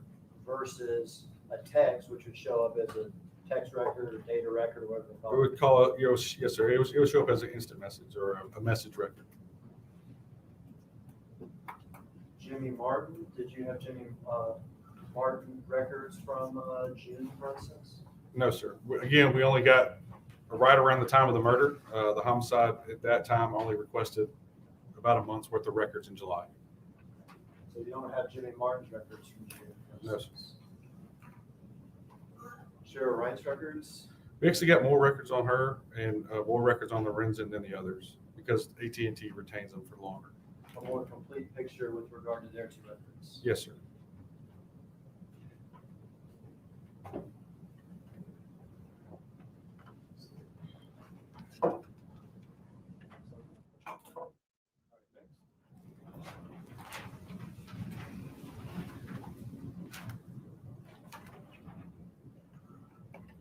All right. I'm assuming, or one of the things you look at when you look at records, contact that the various parties have had with each other. Yes, sir. And you're able to obviously quantify that. Yes, sir. I was asked to analyze the records and see how many times Billy Turner talked to Sherra Wright. For that, we found 186 basically voice calls because we were basing this off of Billy Turner's records. So we found 186 calls between July 5th, 2010 and August 5th, 2010. So 186 voice calls between Billy Turner and Sherra Wright. over the course of 31 days, is that Yes. correct? Yes, sir. Six day. Calls between Billy Turner and Jenny Martin We found 17 calls on Mr. Turner's records. with the same date range, is that correct? Yes, sir. The date range was July 5th to August 5th. And since we're using Mr. Turner's records, are these all voice calls again? Yes, sir, they are. And then calls between Sherra Wright and Jenny Martin. We found 65 calls. And we based that off of Sherra's records. And that's where she talked to him between 6/28/2010 and then did not talk to him again on the records that we had after July 18, 2010.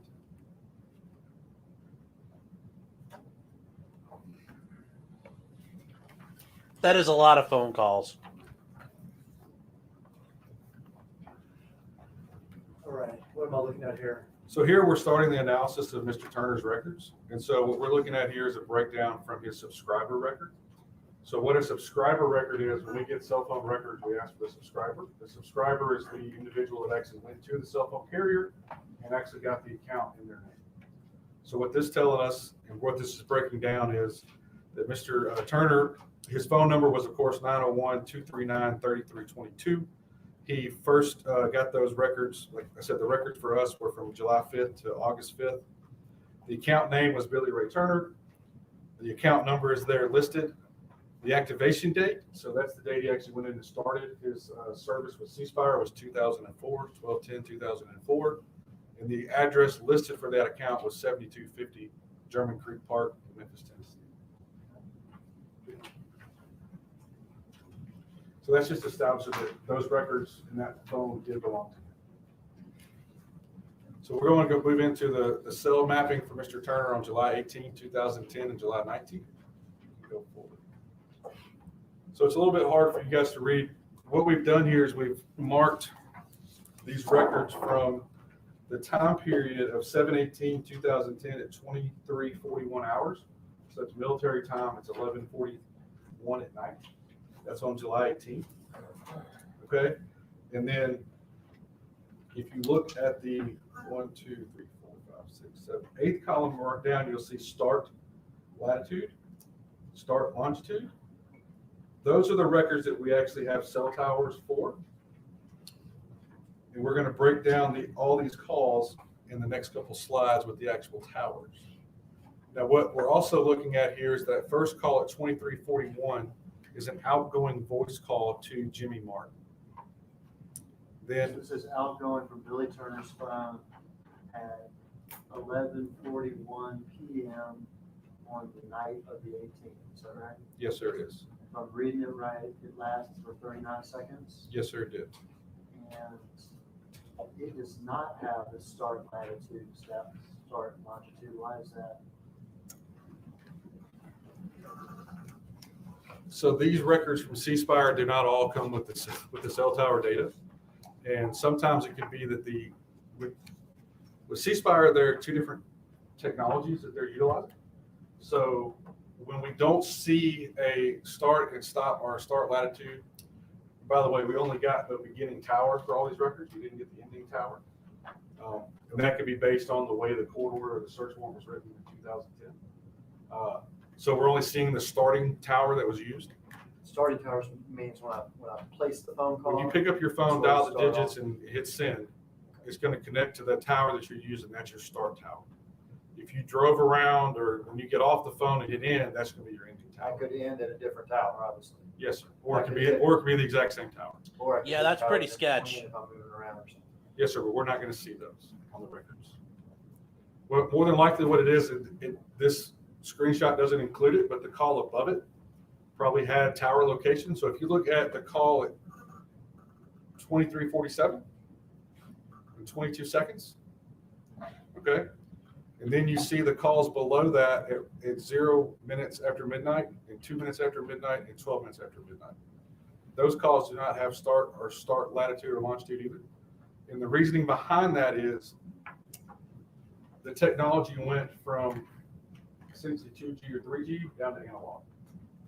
So the carrier did not show those tower locations, and they tell us in the definitions page, when we get cell phone records, the carriers provide us a definitions page.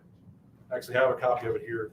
The definitions page explains to us what all is in these records. And how they told us at the definitions page is that we would have to base it off the last tower listed. So we would refer to the call at 2347, and we would use that tower information for the 3 calls below it. Okay, a little confusing, but it doesn't show us the side of the tower. It just simply tells us the location of the tower that was used. So if I'm understanding you right, I've got a list here of Billy Turner's calls from the night of the murder. Yes, sir. I've got some calls that do not show a start latitude or longitude. Yes, sir. And that may have to do with ceasefire and their network. Yes, sir. Right? I have other calls that actually have a start latitude, start longitude. Yes, sir. From the calls that actually have the start latitude and start longitude, can I map the movement of Billy Turner's cell phone that night? Yes, sir. We can map out the tower and the side and face of the tower that was utilized. And from this list here, I see that 2 calls Outgoing. 1141 to Jimmy Martin, is that correct? Yes, sir. Outgoing voice call at 1147 to Raven Faulkner, is that correct? Yes, sir. You're aware that was a girlfriend of Mr. Turner's? I wasn't aware of that. No, sir. Incoming call 1 minute after midnight. Incoming call 2 minutes after midnight. And incoming call 12 minutes after midnight. From Batesville payphone, Jimmy Martin. Yes, sir. Is that correct? Yes, sir. Now, these calls have duration, and I see that all of these calls have short duration. 39 seconds, 42 seconds, 8 seconds, 30 seconds, 31 seconds, 29, 33, 2. But that's a 3 or an 8, a 3 or an 8. Yes, sir. Does that duration mean that someone actually answered the phone and that Billy Turner was talking to Jimmy Martin for 39 seconds or 42 seconds?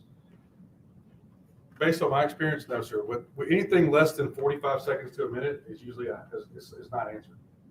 What we see doing numerous wiretap investigations and looking at thousands of call records, that is an indication that the phone was not answered. So this duration, it reflects, I guess, one cell phone talking to another, but not necessarily 2 people talking to another. No, sir. Yeah, it could reflect the phone ringing. So once you hit send and the phone starts to ring, it's going to ring, it's going to ring, it's going to ring, it's going to ring, and it's going to eventually go to voicemail. That could be your 25, 8, 42, 30 seconds. It's an indication that the phone was not answered. So based on what you've seen, all of these short duration calls, it's more likely than not, people actually aren't talking and they're unanswered calls. Yes, sir. And you mentioned this earlier, this is from Billy Turner's records, right? Yes, sir. These are Mr. Turner's records. And we're only seeing voice calls, we're not seeing text. No, sir. We're not going to see. There's a text message between him and Sherra Wright that's not in there, and we don't see it because it's not. We only receive voice calls. But we know about that text message from Sherra's records. We're able to dump her cell phone. Yes, sir. We were able to retrieve that message, so I can look at that message and see a timestamp, and it's right around the time of 23:47 hours on the night of July 18th. But they're not in Mr. Turner's records because they didn't obtain them in 2010. Because they only got voice and not text. Yes, sir.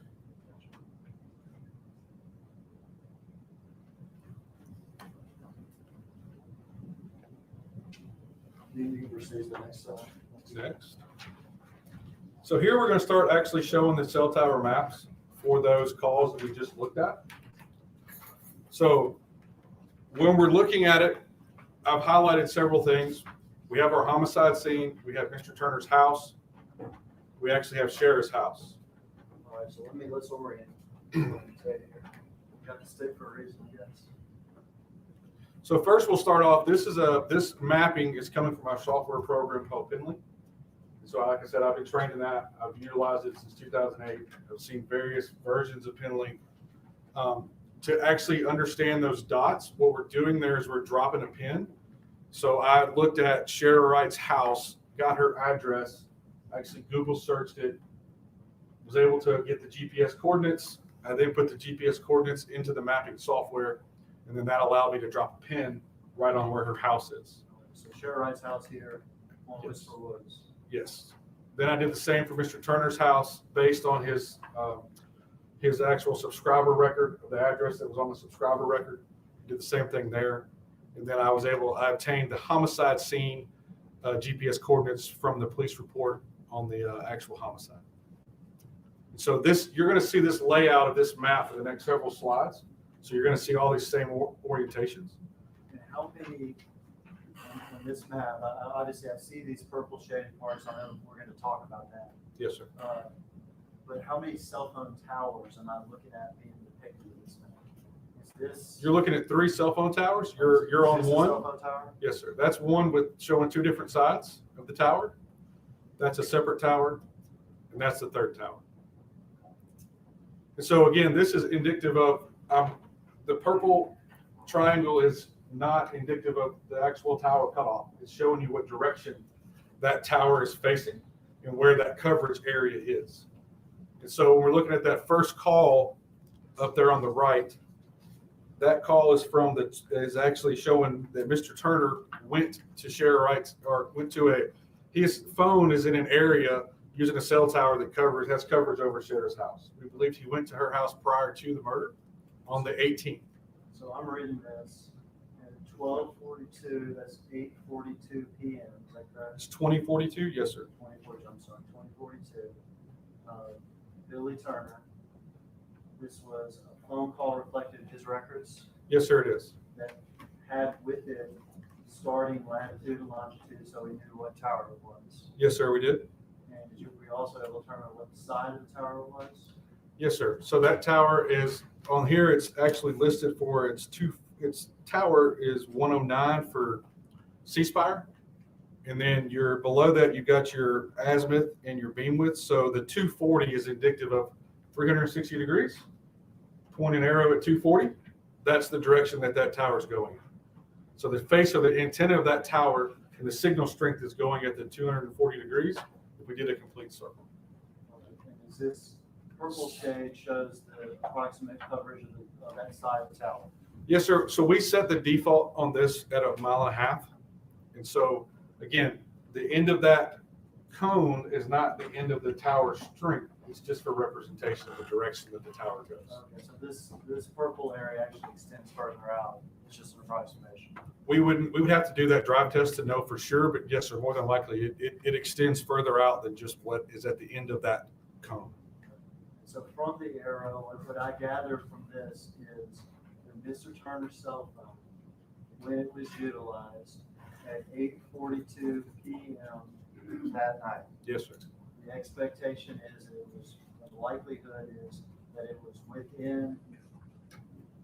It's on the side of the tower that has coverage for Sherra Wright's house. And it's also where the same coverage areas of Sherra Wright's house. Yes, sir. But you can't put this phone in Sherra Wright's house, can you? No, sir, I cannot. And you can't say whether or not it's in the front yard or down the street. No, sir, I cannot. And would you agree with me that there's other houses in this area, is that right? Yes, sir, there's also an interstate. There's also an interstate.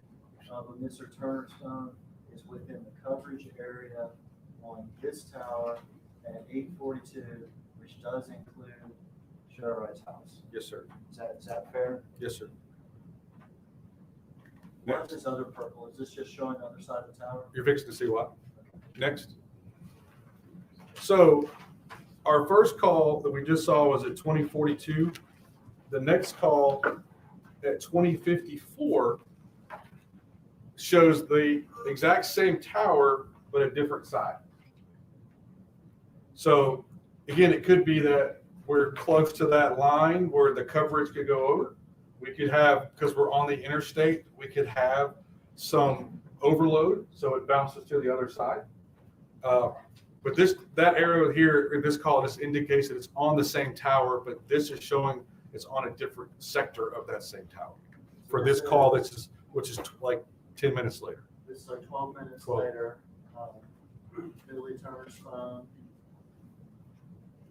And the expectation is it's within the. It's within that. The shaded tower. Yes, sir. It's within that area. What it is, when he's typically, what the records look like for him when he's over there, they're bouncing between the two sides. So one call may be on what's known as Sector 2. We're looking at Sector 2 there. That's Sector 2. Yes, sir. If you look up there under Tower Face, under Memphis Nortel, you'll see 109/2. So that indicates it's the tower name and the side. Where if you look at the previous slide, he was on Sector 3. Yes, sir. So this is where the way that her home is positioned on the corner of Sector 3, if he's there or if the phone is in that area, it could bounce back and forth. And again, it wouldn't necessarily be in her home. It could be, yes. But it's within these areas. Yes, sir. If we go to the next slide, you'll see what happens next. So now at 2156, he's back on the 3 side. So it's the same area as the first call. It's the exact same tower. It's the exact same face. And that's at 9:56 p.m. Yes, sir. I am so surprised they dumped the fucking body. So moving on, that close to their house. We now know that it roughly. Okay, just want to say these guys are fucking idiots. Fucking idiots. And so now the next call is going to be at 2252, and he's going to be utilizing the tower that's within about 2/10 of his house, 2/10 of a mile from his house. He's on this tower right here. Yes, sir. Is here? Yes, sir.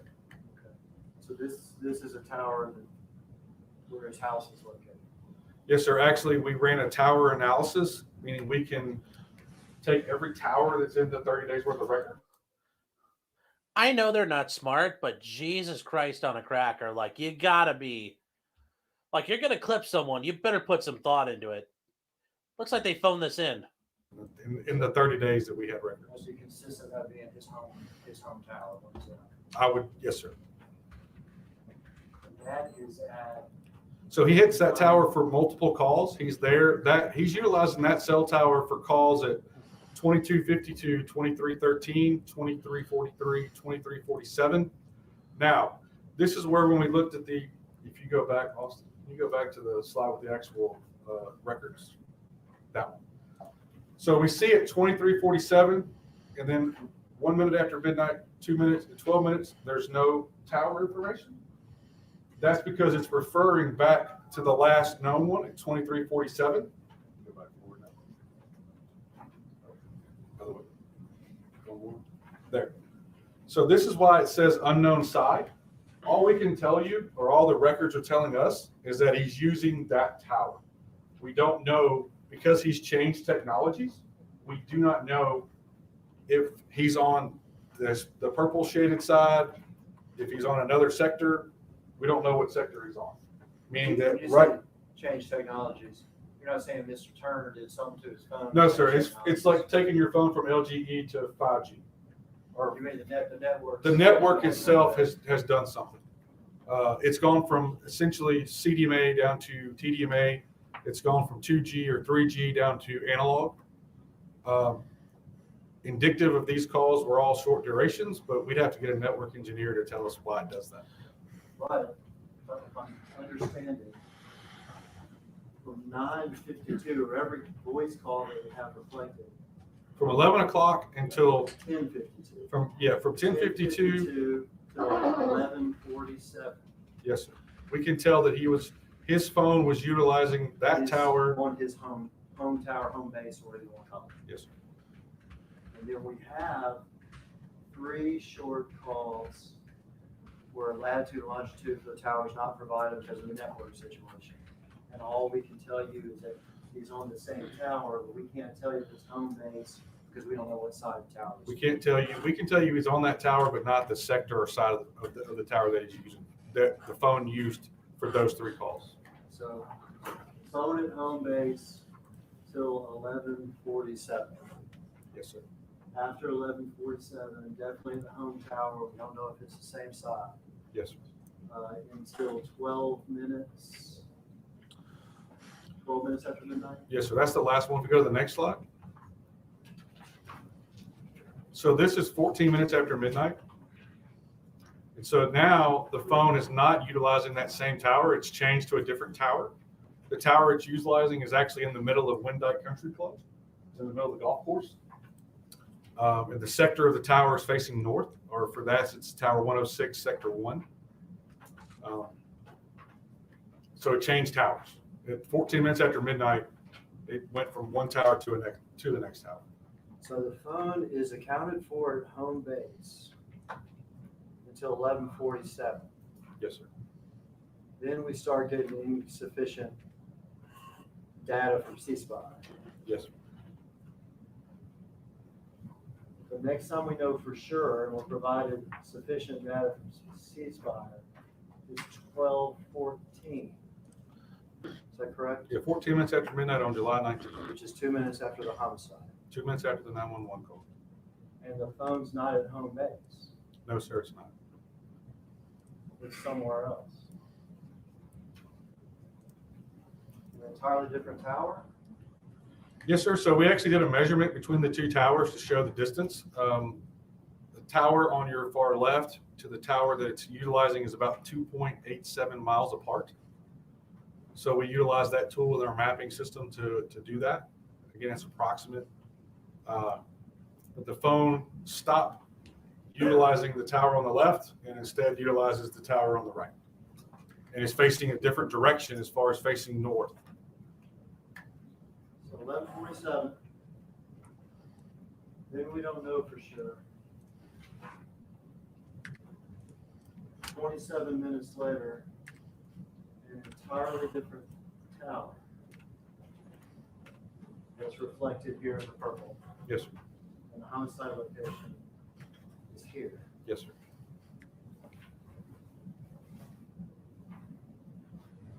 All right.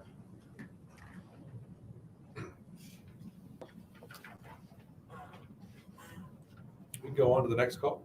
So wait, let me say here. So this tower, again, painting the picture, you got to look at it. So both of those towers are going to kind of over intersect. If you really did a drive test, you got a true representation of the distance of those towers. There's not going to be that gap. That gap is there based on what we set as a default to put that cone out there. Okay. So C-Spire is not going to allow that much gappage between the towers, so you have drop calls. So those two towers are gonna overlay a little bit, and the tower that the blue arrow is pointing to, which is the 106 side 1, that tower is going to also go more up and left and a little bit more up and right. It's gonna look more like a blob. If you imagine drawing a blob, that's what it's gonna look like. Again, our mapping software just puts it in this pretty cone so we can get a representation of the signal strength. And all we can tell you is that his phone utilized that tower on that sector to connect to a call. I can't tell you if the phone was on Winchester.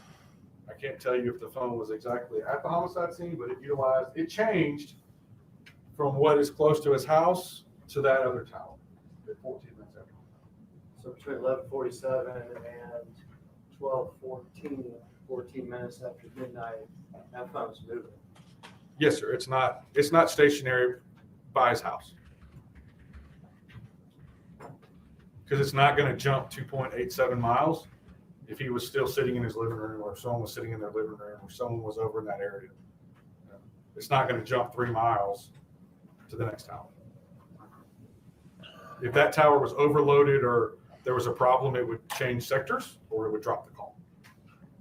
Ain't no way it's jumping towers. What's the next slide? Next. So here we did an analysis of Lorenzen Wright's 911 call and the cell tower usage for that night on July 19th.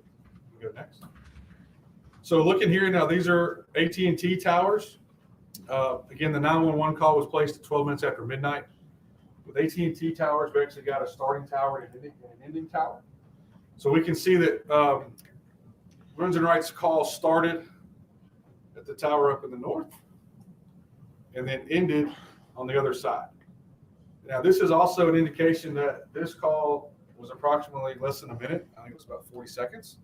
But this shows you how he never moved, but his phone utilized two different towers. Okay. And you can see how they kind of intersect, and he's close to that intersection where it's at. He's here at the border of these two things. Yes. And again, that's not the full signal strength of that tower. That's just an indication of the direction that the tower is facing, and the other tower is facing the other direction. AT&T, they have entirely different towers than C-Spire? Yes, sir. Each carrier has their own towers. C-Spire actually will, because they're a regional company, they actually will purchase bandwidth from other companies, other towers, so they don't lose coverage. So in the C-Spire records, you're going to see a Cricket tower, you're going to see a Sprint tower, you're going to see an AT&T tower. So you're going to see multiple towers. And that's why the coverage areas are different for the Turners, because sorry. they're different companies. And They're different towers altogether. Yes, sir. Yeah, he's already everybody's in prison going for to have 16 the years. same This honeycomb. is for fun. Everybody's going to place their towers in a different spot. Next. So now we overlay Mr. Turner's mapping on the 19th at 14 minutes after midnight with Lorenzen Wright's 911 call. So next. So here's the overlay. So I included the calls from 10:52 down to 12 minutes after midnight as a reference. And then you can see how at 14 minutes after midnight, it jumps. Okay, so this is what we saw earlier. Yes, sir. That's just, up till 11:47 home base for Billy Turner. I can tell you up till, yes, sir. We can't say anything after 11:47. We know it's hitting that tower. We don't know what sector. Okay. So 11:47 home base. This is what we saw earlier, 12:14. That's at 14 minutes after midnight. Phone's moved. Phone is moved. And this light blue, I don't know what color that is, aqua maybe? Yeah, that's Lorenzen's cell phone 911 call. Okay. So that's the tower mapping. This is an overlay of Mr. Turner's call 2 minutes after Mr. Lorenzen's call to 911. So the expected area, I know it's an area, the expected area of Mr. Turner's cell phone at 12:14 overlays the same area that Lorenzen Wright's phone is using at 12:12. Yes, Objection, Your Honor, that's not his testimony. That's leading, number one, but it's not, that's mischaracterization of what he just said. He said that they're not in the same sector at all. We asked this question, Ms. Perry he actually answered yes. I didn't hear him answer. He answered yes. So Can you ask it again, just so I can hear it? It might be a little bit. You may ask it again, but his answer was yes. So you can't do mischaracterization because said the answer was yes. You may proceed to ask the question again, Mr. Hagerman. Judge, answer again or just have witness explain? Why don't you explain? That may be easier. What exactly is the question then? So I just want to make sure I got it right. Okay. So it's two different, it's two different carriers. I understand. Yes. We just have to clarify this. Billy Turner's phone up till 11:47, I'm going to say is accounted for his home base. It's accounted for on that tower, on that sector. Yes, sir. Which is this purple here. That purple there. Billy Turner's phone at 12:14 is no longer at home base. It's in this purple section. Yes, sir, it is. Okay. Lorenzen Wright's phone, 12:12, which is the time of the 911 call. Yes, sir. Its location is represented by these two. I didn't know the color and asked the question, like aqua. Yes, sir. That is Lorenzen Wright's cell phone mapping for the 911 call. So if I put Billy Turner's cell phone mapping for 12:14 on top of Lorenzen Wright's cell phone mapping for the time of the 911 call, I see the purple overlay the aqua. Yes, sir. So there are two different carriers, but the coverage is overlaying for C-Spire and AT&T. Yes, sir. In the same area. In the exact same area. Yes. What's indicative of that is that the call starts on the tower facing down. The call ends on the tower facing to the right. If we start doing the math, it's a 40-second call. So you're talking 12:40 to 13 minutes after midnight. And then 1 minute later, Mr. Turner's getting a call and his tower location is overlaying with that exact ending call tower that Mr. Lorenzen had. So they're in the exact same area, coverage area. Next slide. So I kind of hit on this a minute ago, but they asked me to do like a cell tower hot list, essentially, which is the most frequently used towers. And so with that, you can go next. So we looked at all the cell towers used. Tower 249 is considered the home tower. And then Tower 106, they called it the homicide tower. It was only used 85 times. That's just indicative of the tower was closest to his house. Hold that box. Yes, sir. Deputy Smith tells one of the members of the jury indicate they need a break. Okay. Ladies and gentlemen of the jury, you cannot discuss this testimony with anyone. Break this up. Bad idea. Have you retired to the jury room for a few minutes, and we'll resume this testimony shortly. You can follow Deputy Smith, please. Yes, guys, don't use your cell phone. Your cell phone is a tracking device. It will tell on you. That said, though, Jesus Christ, you're going to kill somebody that close to your house. You may as well just hang the sign up out in front when the police come knocking. I mean, that's just giving it away. Fucking amateur hour. I mean, Jesus. Act like they never planned a murder before. I mean, I know I've thought about it. Yes, that's probably going to be another 30-minute thing. Yeah. It's very interesting. Yeah, somebody was asking why didn't this happen earlier? Well, a lot of this technology didn't exist. And also, they just got information and they finally have enough. Sorry to I'm sorry. Evans, have you stepped down from the witness stand? We'll resume your testimony shortly. Cannot discuss your testimony with anyone over the record. Yes, sir. Thank you, sir. So, this court is in recess. Everyone can remain seated. Courtroom for me, please. So I guess we'll just hang tight. So, you guys have any questions about anything? I do agree with the claim that was not actually what was stated in evidence, but I understand why the judge that's really not that big a deal. So, yes, Operation Rebound. Yeah, okay. I thought that was a little douchey. That's like we called it Operation Rebound. It's like, did it really have to be that? I just think that's like a little canoey. But hey, you know what? That's how they remember it.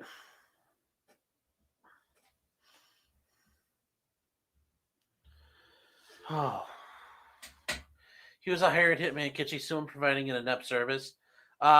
She could sue him for negligence. Like, had you not gotten caught, yes, I could. I would not have gotten arrested myself.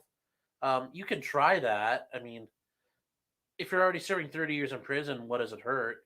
I would go ahead and do it. But that's on par with going to the police and telling them somebody stole your weed money and a drug buy. So, yes, sir, I'd like to report that the service is what happened. Well, I paid a hitman $100,000 and he didn't kill my wife. You could try it. I'm not sure it'll go the way you want. So, oh, I know. Yeah, it was so clever. Like, yeah, they didn't have to. Sounds like a fucking First 48 came up with that, the producers. Yeah. Operation Basketball. So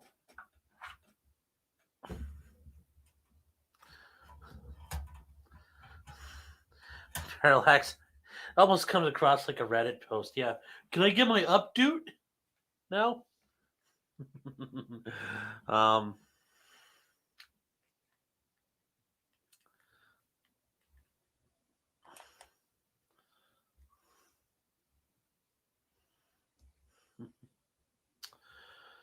Oh, yeah, this is, this stuff here isn't, it's starting to get to the critical parts now, but even then, I mean, the information's the information. I think it's one of those things where it's going to be hard to convince people or bullshit them, because even if people don't fully understand how this stuff works, they understand the principles that you can, a lot of creative guys working down at the PD, yeah. They spent all night working on that one. They presented to the boss. But yeah, that's I think people now more and more realize that. So I don't know if that was necessary to all the jurors, but I thought that was fairly well put together. The way they definitely practiced that because that was very informative. If you had no idea what was going on, it's a little boring. But hey, it's not always, just like any good porn. You can't just have straight fucking in it. You got to have some foreplay. Got to have some plot. We all can't be Pam and Tommy.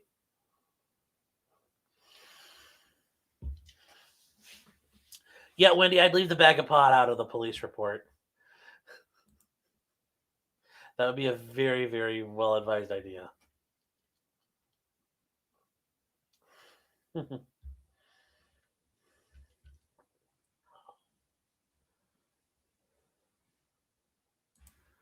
Oh.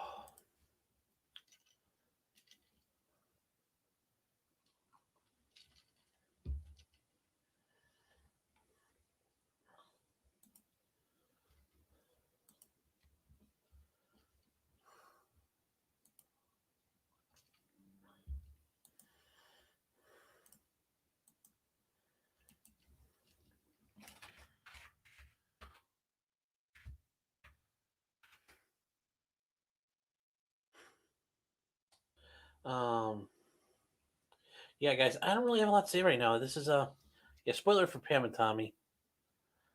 Hey, if you guys haven't watched it yet, I just finished that up. That is a phenomenal series on Hulu. Pam and Tommy, it's really, really good.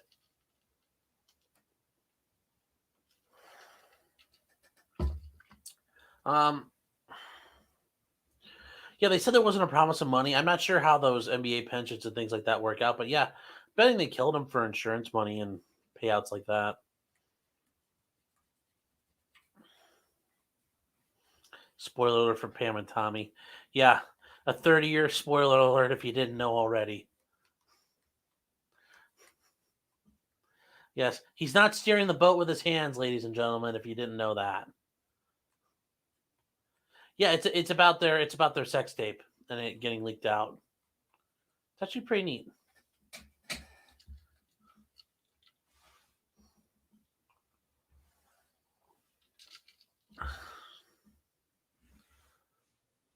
Well, I bet she promised him everything, and she was probably going to ghost him too. So,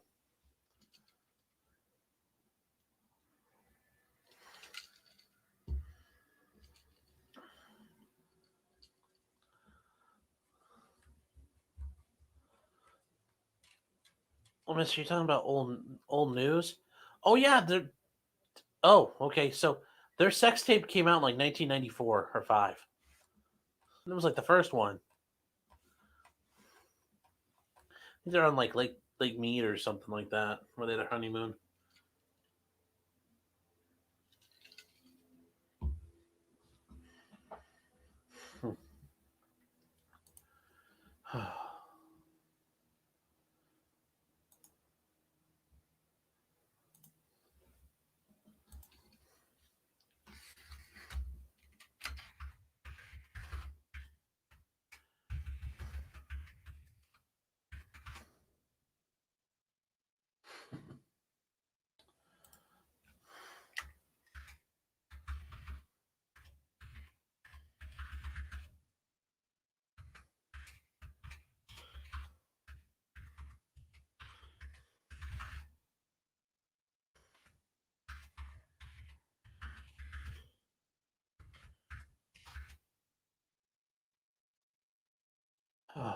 Okay, yeah, sorry. Answer that.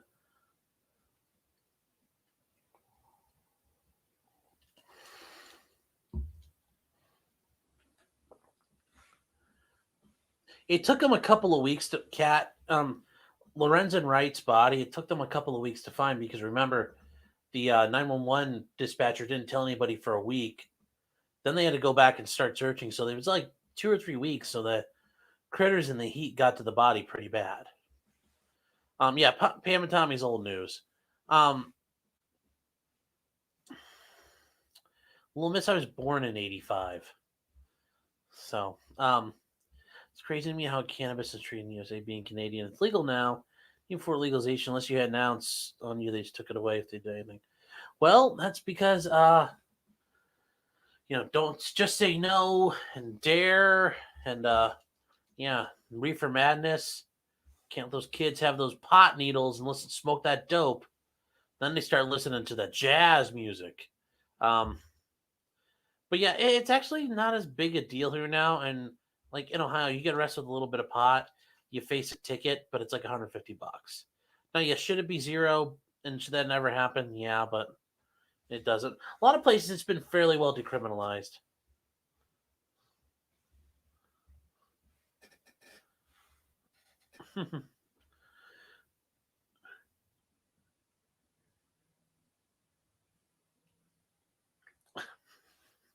They took your brother's police car and he had a roach in the ashtray.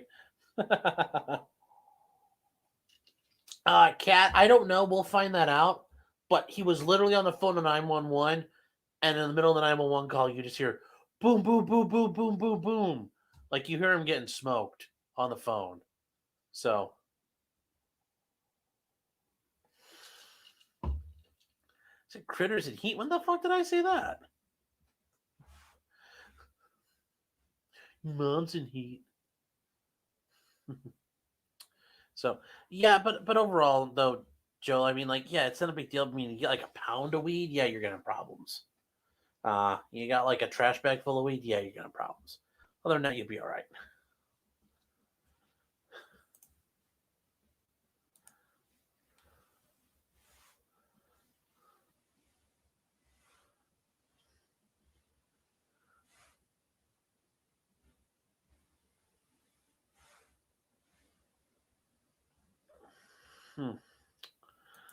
Yeah, it's very selective hearing. It's like Helen Keller levels of hearing.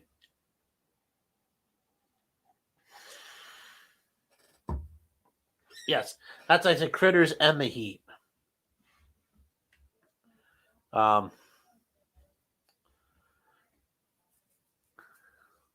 Yeah. If you're on probation, Wendy, yes, you shouldn't forget about random urinalysis tests.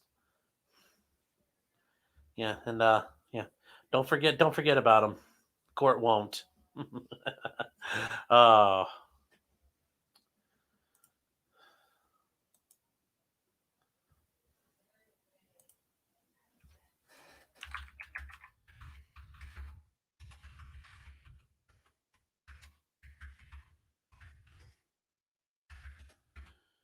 Okay.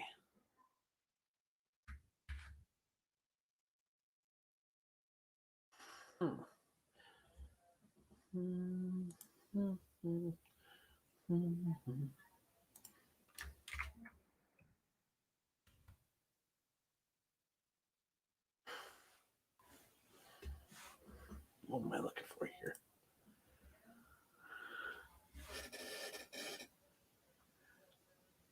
Okay, I see where you're going with that. Yeah, I hear you, Matt. Really, you're not a jail person. Most people aren't jail people. But glad you learned it early. So did I. I had to learn that myself. But c'est la vie, shit happens.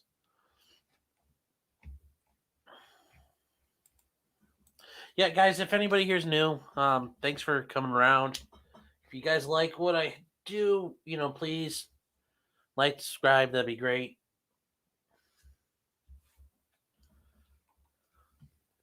We need more people to combat Legal Eagle and that hack shit he calls content.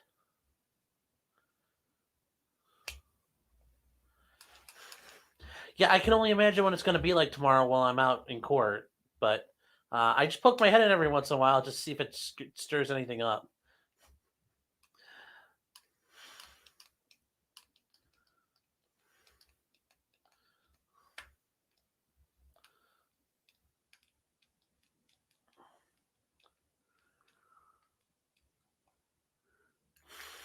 Oh no, Joe, did he arrest you or did he just give you a summons like show back up?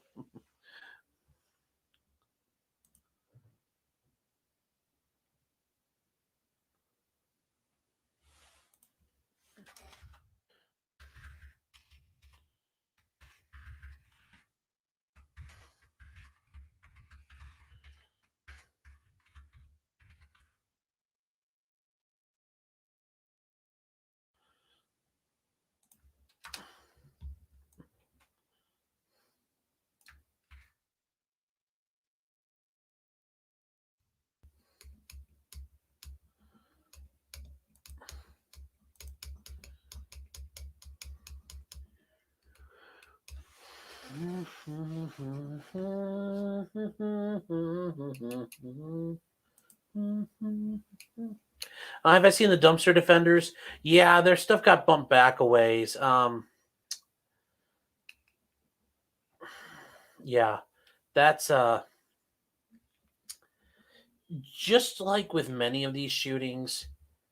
I'm betting these two guys are thinking, really, now that they're having to deal with this and have this in their life for years on end, much like Curtis Reeve, they're probably sitting there thinking, well, shit, I wish I would have handled that differently. I mean, imagine that, possibly going to prison for your entire life over a fucking box spring in a dumpster and dealing with some piece of white trash. Well, although these guys aren't exactly, pillars of the community themselves. I mean, imagine that. That's how you want to go down. Jeez, they're gonna have their work cut out for them. I mean, even in Texas. I mean, I'd like to think in Texas they're gonna say, "Well, fuck those guys, fuck that guy. He had it coming," and they just say because Texas and they release him. Sure, but I don't know. I mean that's gonna be that's far from a walk off homer. I mean, I'll say that it's not close. Might be a little bit of an issue.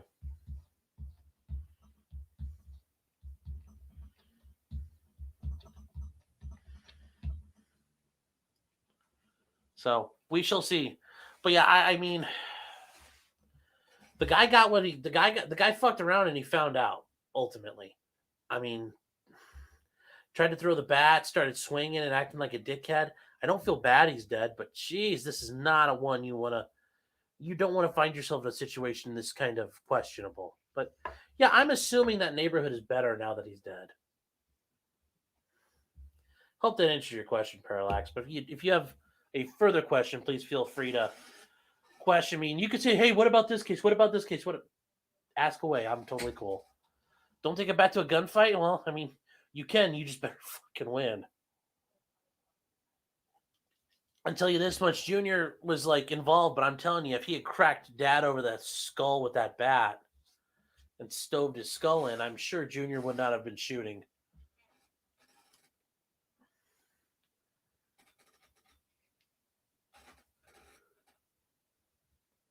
I had to get the officer to saying I was not arrested. Jeez.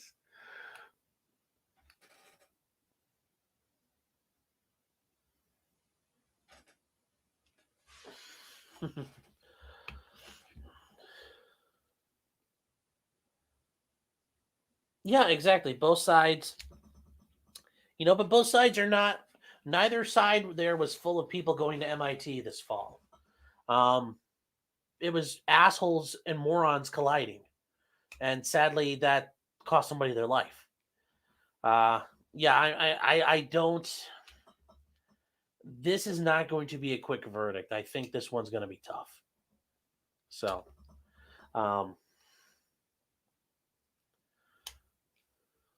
yeah. Well, guys, I need a minute. I need to pay the water bill, as the kids say nowadays.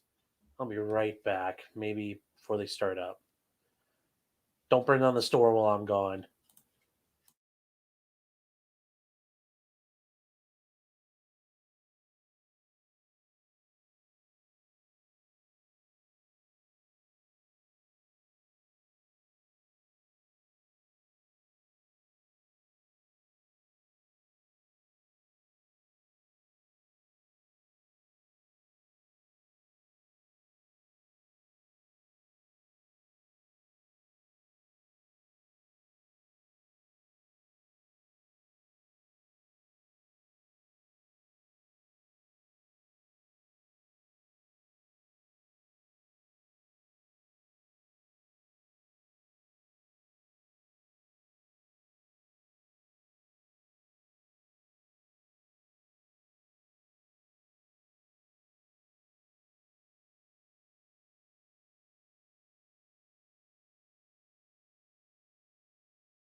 sir.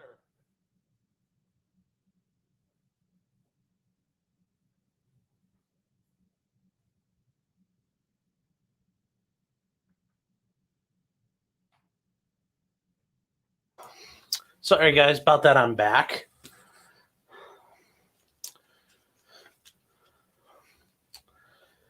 The Reach trial showed out how having a later watch a comment on the trial helps the viewers. Long crime viewers are shocked to get off. Yeah. I was going to say, Parallax, I always look at it as a tie goes to the runner. So Reeves already started not guilty. But that video of looked like Chad throwing hands. Definitely not guilty at that point. It was a right to Sergeant shoot. Evans. So come back and resume your seat on the witness stand, sir. You've been sworn in and you're still under oath to tell the truth, sir. Fuck you, Matthew. Ladies and Jesus. gentlemen, the jury, you sent a note. You indicated that the current slide is You're not not helping, in our Matthew. packet.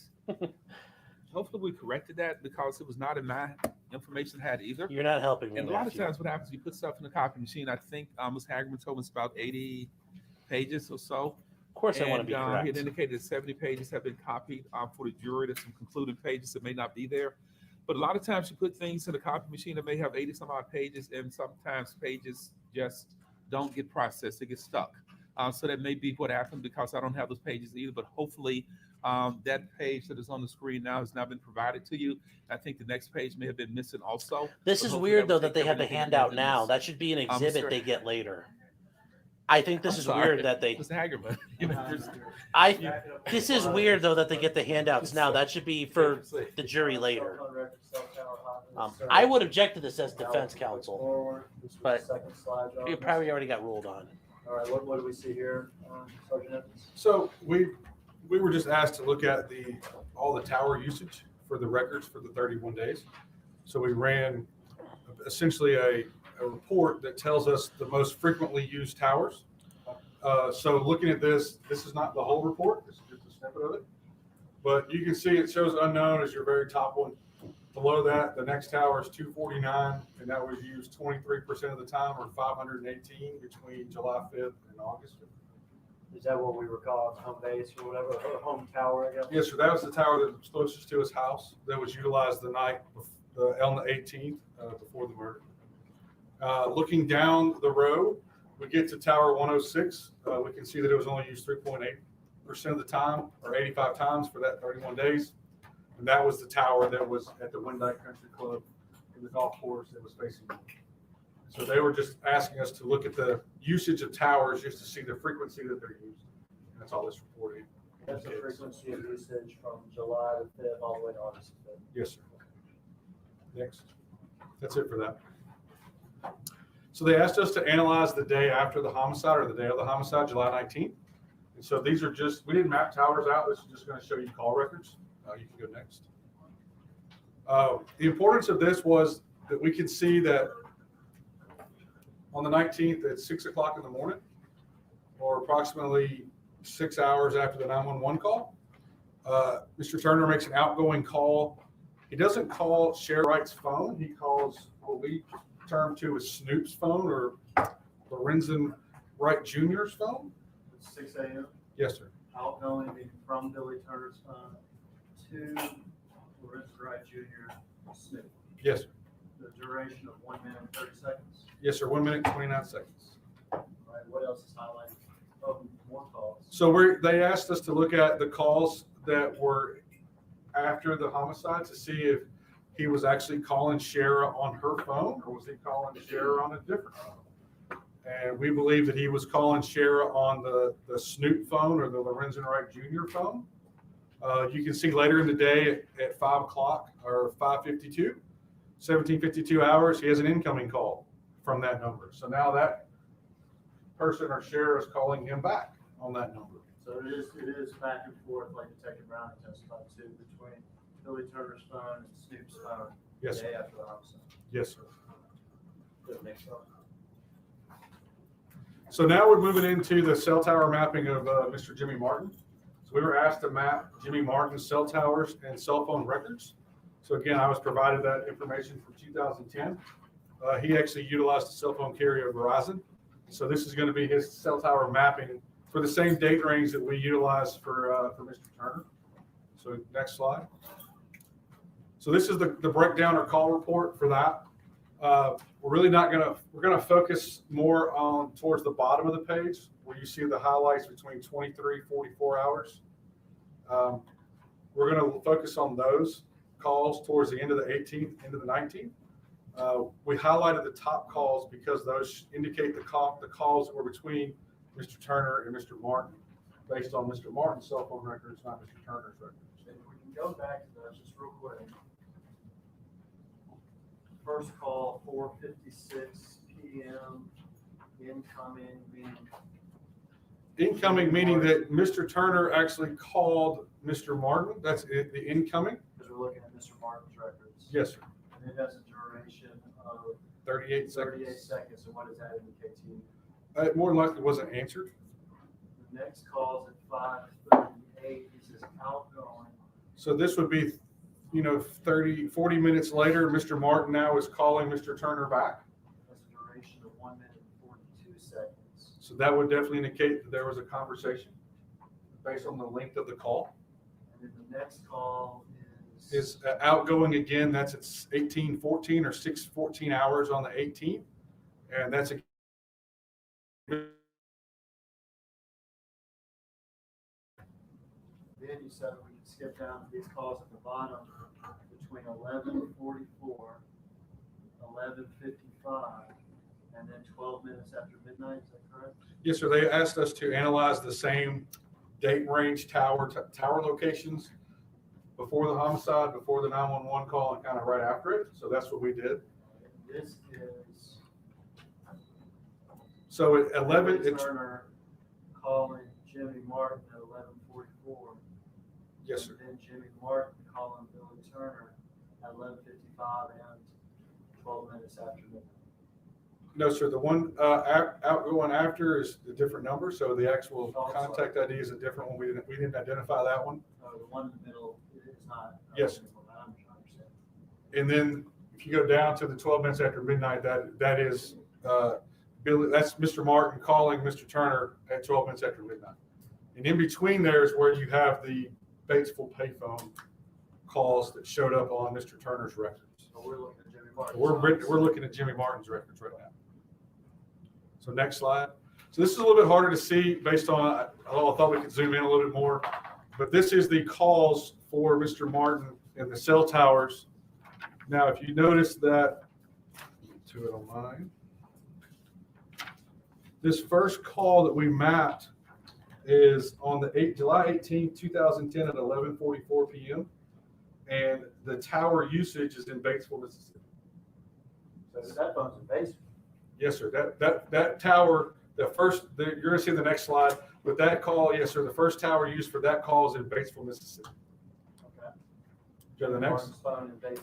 So this is the starting tower is the one on the right, the ending tower is the one on the left, which is the next slide. So the phone is in Batesville, Mississippi still. This is again at 11:44 p.m. on July 18th, 2010. Since there are two towers out here, does that mean the phone's moving around in Batesville? Yes, sir. So that's the right without the bubble is the starting tower. The left with the bubble is the ending tower for that call. So that's one call, and the phone was traveling between those two towers. So 11:45 and 11:44. Yeah, this payphone shit's like straight out of the wire. It's really weird. Traveling around in Batesville. I'm sure they thought it was slick at the time, though, but So it the next stands out. slide, the call is at 11:55 p.m. And again, the phone is in Batesville. We go to the next one, and this is the call at 12 minutes, 12:12. So this is the call to Mr. Turner at 12 minutes after midnight. This is the same time that Lorenzen Wright's calling 911. Jimmy Martin is calling Billy Turner from that. Now he's in Sardis. So he's gone up from Batesville to Sardis. Batesville is here. Sardis here. Memphis further north. We're about to see an overview. Yes, sir. The next slide. So there's your overview of the towers for Mr. Martin versus where the homicide is located. So we can see that he's in Batesville and Sardis, and then way up north of us is Memphis. So, At the time of the homicide, he's at the tower in Sardis. yes, sir. At 12:12, They're on the Mr. phone Martin's together while they're phone is killing calling the dude. Mr. Turner's Jesus. phone at the same time that Mr. Lorenzen is calling 911. Oof. That's bad. With Jimmy Martin's phone being in Sardis. Yes, sir. So, any more questions on that? All right. Oof. So we were asked to analyze what we call the cleanup, or the cleanup of the crime scene after the homicide. So this is the cell tower mapping for Jimmy Martin and Billy Turner, what we would call the cleanup, or when they met up to do the cleanup after the homicide. So on July 21st, Mr. Martin drove from Batesville, Mississippi to Memphis, where at that point we do believe that he met up with Mr. Turner at Sherra Wright's house. We're going to see the cell tower mapping that indicates that. Next. So these are the calls we're going to reference. And we just wanted to show the different calls on the 20th and the 21st that Mr. Turner and Mr. Martin were continually communicating throughout the 18th, 19th, 20th, and 21st. They didn't just stop. We have records, like I said, of incoming calls. We have an outgoing call on the 20th, which is the very top two. Then coming down to the 20th, even at 10 o'clock, so 10:02, we have an incoming call from Mr. Turner to Mr. Martin. Then we look like we have a return call that same night at 23:27. And then moving down into the 21st, starting at 10:20, this is where we're going to see the cell tower mapping show Mr. Martin travel from Batesville, Mississippi, up Interstate 55, around to where Sherra Wright lived in Carter. So you go next. So this is the mapping. Next. So this is the first call down here at the lower left. This is going to show that he was starting to head up Interstate 55, or maybe 51 or 55. I would say it's 55. And I hear that you're talking in sort of colloquial terms when you say he drove up. You don't know if he was driving a car or not, do you? All we can tell from these records is that his cell phone utilized towers that ran along the interstate and then ends up in the coverage area where Sherra Wright's house. So when we talk about this, we can say that You can say that on 7/21 at 10:20 a.m., his cell phone connected to a cell tower on Interstate 55, heading from Batesville towards Memphis. And the based on the direction of the tower, it's facing north, which would indicate it's traveling north. Because if we look at the next tower, now he's connected to a tower closer to 55 and 240, or 240 and 69 or 70, wherever that's at. That's right there on the interstate. So go to the next one. So now we're looking at 11:13 a.m. He's connected to a tower over there by Southwind High School. Again, we just referenced the homicide scene, so we have a point of reference in where Sherra Wright's house is on the far right. We can go to the next one. Now, this is the location where it actually shows him at 12:10. He is utilizing a tower at the bottom right that would have coverage potentially over Sherra Wright's house. And again, we saw Billy's records earlier.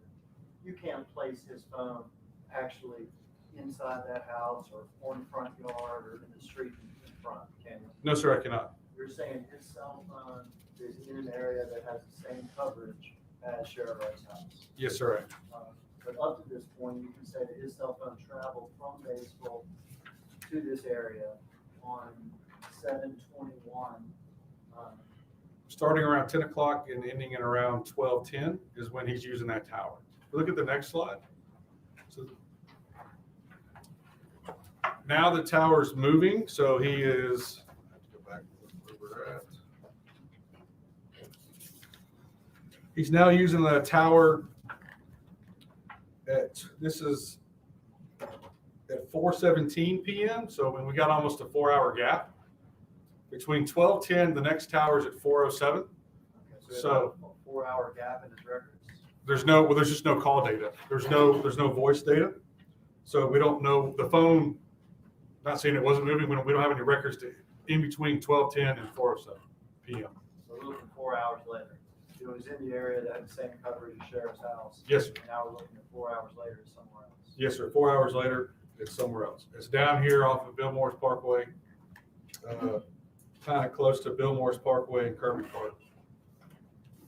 So the next tower is going to show at 417, and it's up closer to Poplar Pike. And then the next tower is back again around Kirby and 385. And is that the one at 716? 716. Yes, that should be the last tower for that day. Now go to the next slide. So this would show you an overview of the traveling of towers. So we start in Mississippi. We travel north to Memphis. We hit 240. Then we're going to travel down towards Southwind. Then we're going to travel towards the tower that has coverage over Sherra Wright's home. Then we're going to travel back over here, and we're kind of encompassing an area that's close to the crime scene. That's around that is where his towers are located. Now there's a 4-hour gap between the 1210 and the 407. Then we have another gap. We have another call between 407 and like 417. Then there's another 3-hour gap until like 7 o'clock at night. Okay. So he's not utilizing his phone a lot that day. There's at least 2 large gaps in coverage on 721 with regard to Jimmy's phone. Yes, sir. Next slide. So this is the same time frame we looked at Mr. Turner's records. So again, July 21st, 2010. We go to next. So we looked at these records, and we noticed that he hit off at 12 o'clock to 12:21. He utilized towers 305 and 109. Okay, those are the C Spire towers. Tower 109 is the same tower that was used on the night that we believe he was at Sheriff's house before the murder on the 18th. He's kind of bouncing back and forth between these towers that are right next to her in the coverage area of her home. We can go next. So these are the towers that he's utilizing. So he's got calls at using tower 305, which if you point to where Sheriff's home is, that tower there. So that box above it, he has calls at 12 o'clock and 12:03. And then if you go to the tower to the right of it, which is tower 109, he's got calls at 12:04, 12:05, and 12:20. So his cell phone is within those 2 different towers on those sectors that are facing the same direction. How does that match up with Jimmy's phone at the same time? You go to the next slide. So that's the overlay or the next. Mr. Martin's phone at 12:10 is a tower facing the opposite direction of Mr. Turner's phone, but they both have coverage in the same area of Collierville. Okay, so Sherra Wright's house on Jimmy's Is to the left, Sherra Wright's house here. is more to the right. So yes, sir. So again, 2 different carriers, 2 different cell tower locations, but they're both in the same honeycomb kind of coverage area. And they're both receiving calls or making calls at around 12:10 in the afternoon on the 21st. Okay. So next we move on to Ms. Wright's iPhone exam from 2010. And does the jury have copies to go further, or is that the end of the jury's copies? You have copies to go further? So in September of 2016, I was asked to examine Sherra Wright's phone from 2010. So she had a much older iPhone in 2010. So we got a search warrant. We examined that phone in September of 2016 to go forward. So this is just a summary, what it looks like. We have an extraction report. All this is telling you is the device. It's an iPhone 3G. It tells you the software version she was running back in 2010 was 3.1.2. It gives you a serial number of the phone. It's like an ancient artifact nowadays. Number, an iPhone we're switching 3G. gears from records from carriers to a physical phone. So her IMEI number, go ahead. Oh, so the IMEI number is like a serial number for a phone. Everybody's phone has an IMEI number. We call it an equipment number. So it just validates that that's her phone. Yes, I did. We looked at her records. Her IMEI number would match from her cell carrier to her cell phone. It's a way for us to verify and validate that the phone that we're looking at is the same records that we're looking at, the same person. So you did a physical extraction on her phone? Yes, sir, we did. Next. So this slide here indicates and tells you what was extracted. So if we're looking at the right side under content, we see calendar, cookies, instant messages. Now, instant messages, you're going to see a number of 295 and then a number beside that in parentheses that's red that says 83. The 83 is indicative of deleted messages that we were able to retrieve. So we had 295 instant messages. Of those 295 instant messages, 83 of those were deleted. So we think we can delete messages from the phone, but sometimes we can't. Sometimes we can. You also got contacts, device locations, notes, and then under data files, you've got audio databases and so on. But this is indicative of what our forensic software tool is able.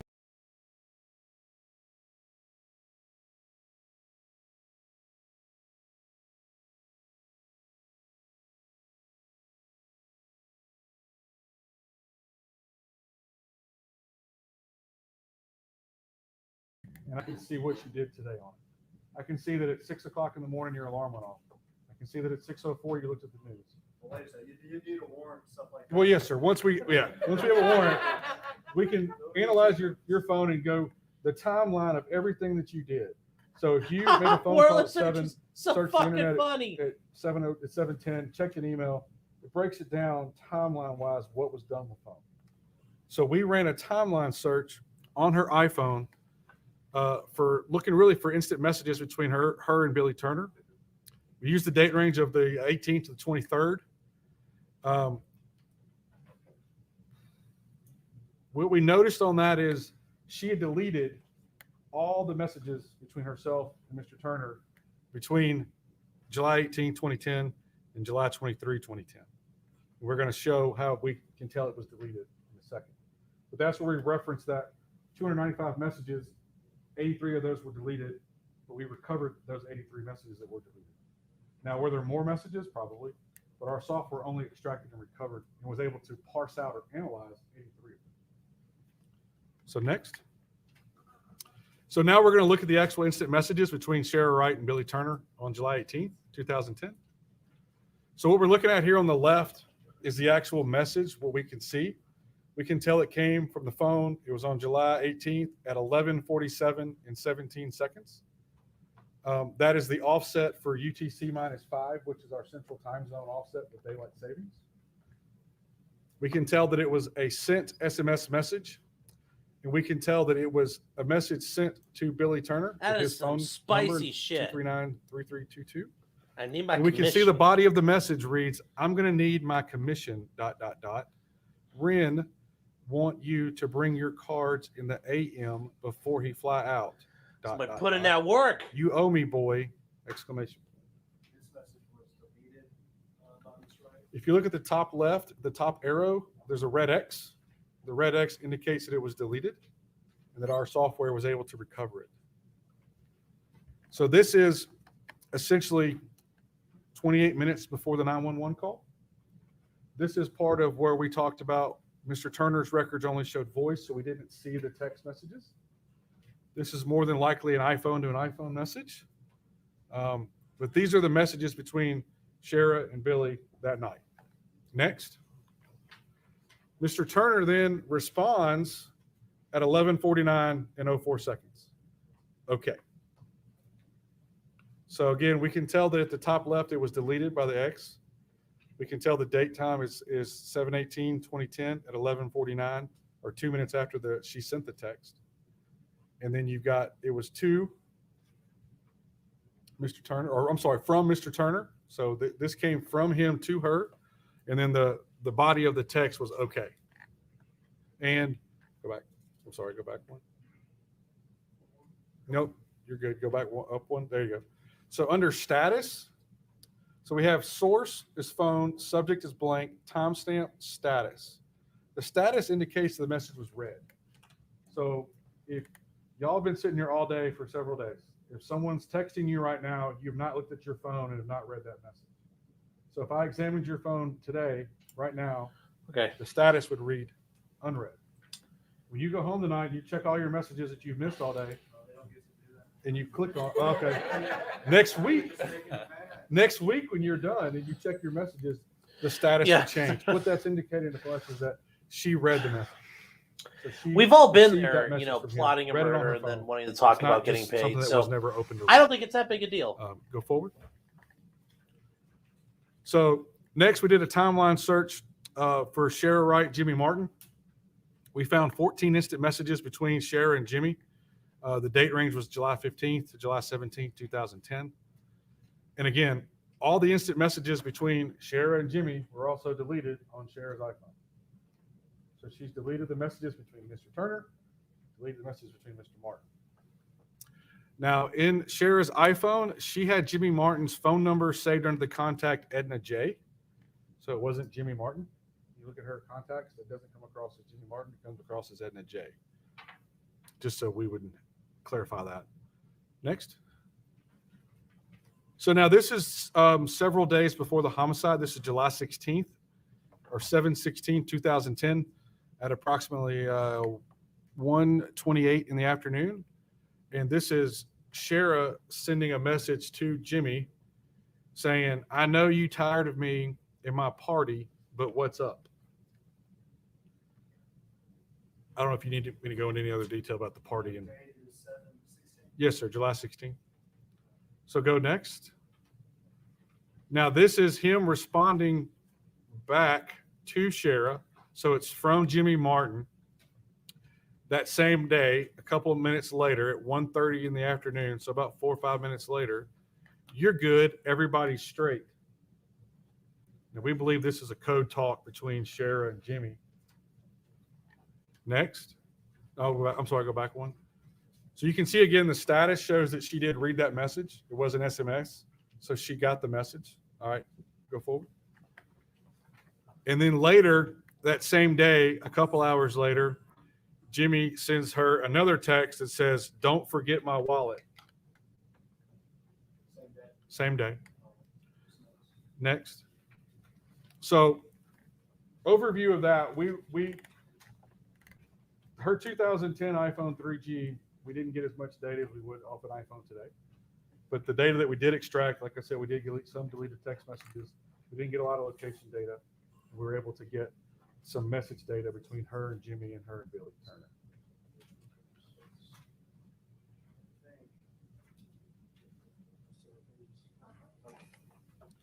So moving forward, they also asked me to analyze her, this would be Sherra Wright's iPhone 6S Plus.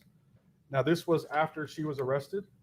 And this phone exam occurred in June of 2019. So what we saw before was an analysis of her cell phone that she had in 2010. Yes, at sir. the time of the murder. At the time of the murder. This is one she has at the time of her arrest in 2019? Yes, sir. Okay. The jury has that, and the information was given to them because I don't either. So you might want to take some time to make sure it's explained satisfactorily to the jury because I don't think they have those pages. Let's go back to the page before it. I know that you added some pages into the PowerPoint after we copied everything. Yes, sir. Because everybody asked you to, so it's not your fault. Yes, sir. Did you have occasion to examine another cell phone belonging to Sherra Wright? Yes, sir, I did. And when did you examine that? In June of 19. And what cell phone was this that she had? This was her personal phone at the time she was arrested. And to your knowledge, was she arrested in 2016? It was 2000. It should have been, I think it was 2017 or 18. 2017. 2017. That phone was taken from her at the time? Yes, sir. Search warrant prepared? Yes, sir. And y'all extract information of her phone in 2019? Yes, sir, we did. Are we going to see some of what you found in the phone? Yes, sir, we are. So we utilized the forensic software tool GrayKey to conduct the extraction of her iPhone 6s Plus. What we found on that is the device information. So her device's name was Sherra's iPhone. The phone number at the time was the 346-219-1148. Again, it shows her IMEI number. Her operating system version was 10.2, and we were able to obtain her passcode of 1104. So we identified all that. Next. This is just a breakdown of the actual extraction report from GrayKey. So it just shows you kind of what I went over. It's going to show you the phone number, the device name, the operating system. It's going to show you the IMEI number. I didn't include it, but it would also show you the password. This indicates when we initially, it's an event log. So when did we plug the phone into the software? What did the software do? When was the software finished? That's what it is. At that point, we have a zip file of the extracted data. We take the zip file, we auto load that into another software program. Next. So the zip file that we extracted from GrayKey of her phone, we used Cellbrite Physical Analyzer to then analyze the actual phone data. Next. This is a device information sheet of that phone. Just an overview of essentially here she had her message retention duration set for forever at the very top. This tells you her settings on her phone. It has her ICC ID number. It's got her IMEI You all number, should change her that. unique identifiers. Her Apple ID is towards the bottom. So this just gives you an overview of the data that was extracted out of the device.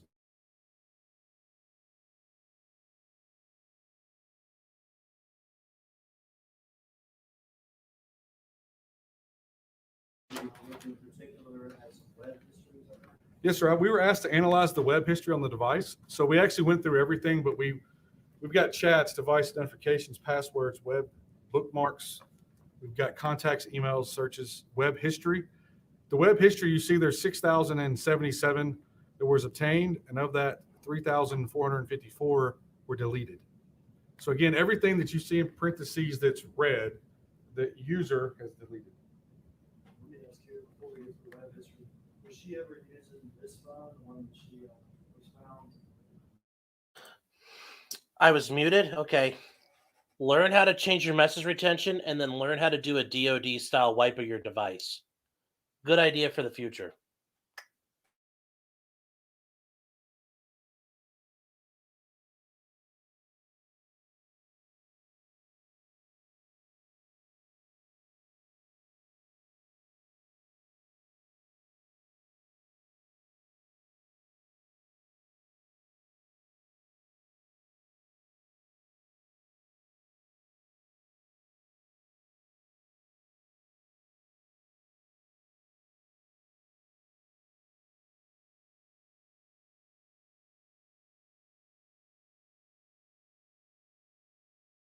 Oof. Oof. Oof. Oof.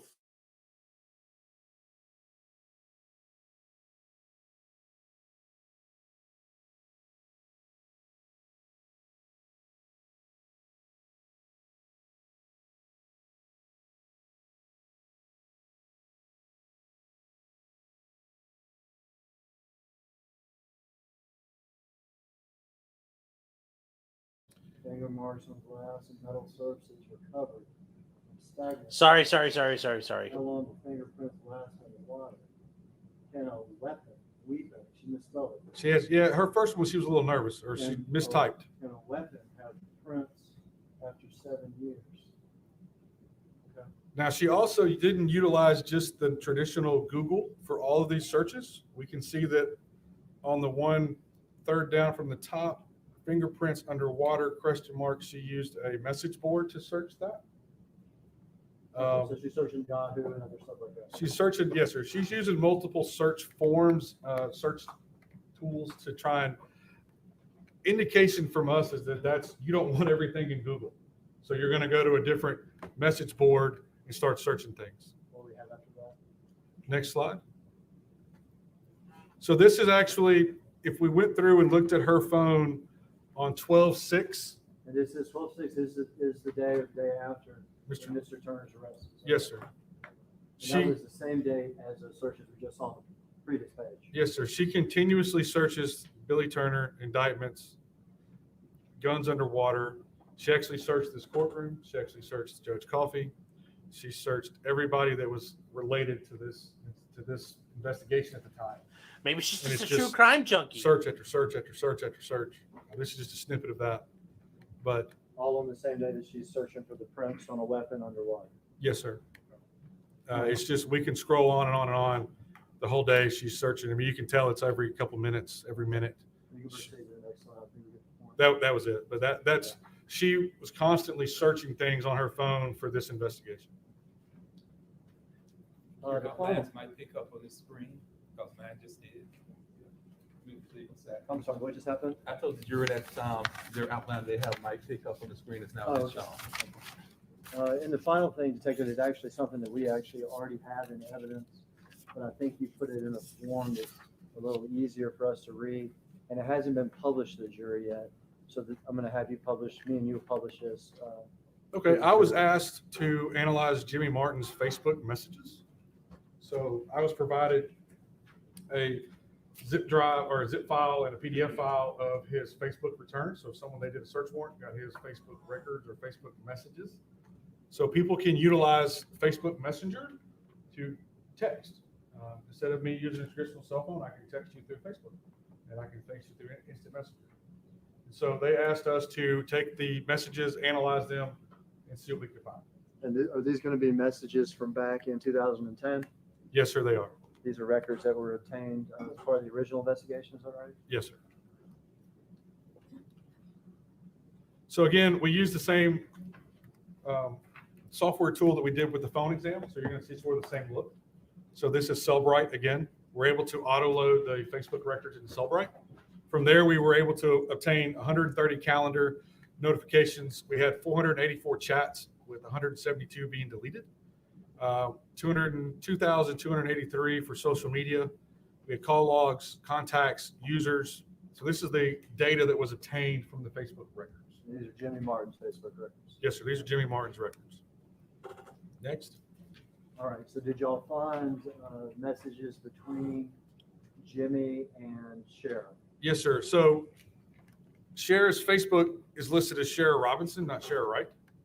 But yes, sir, we were able to find messages between Mr. Martin and Miss Wright, and she uses the name Robinson. You aware which at one point she was married and her Yes. name was Robinson? Yes, sir. That's not an alias. No, it's not an alias. She uses the Robinson name on her Facebook. And we were able to basically extract just these two participants.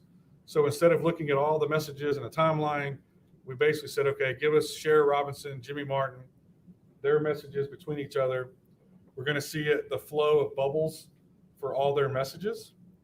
And you're starting on June 16th, 2010 is the first message. And that message would be Sherra Wright sending Jimmy a message, good looking out, thanks. And then the flow goes from there. Okay. Now, my snips of this, you're going to see the last bubble as the first bubble on the next slide, just to indicate we didn't skip a bubble.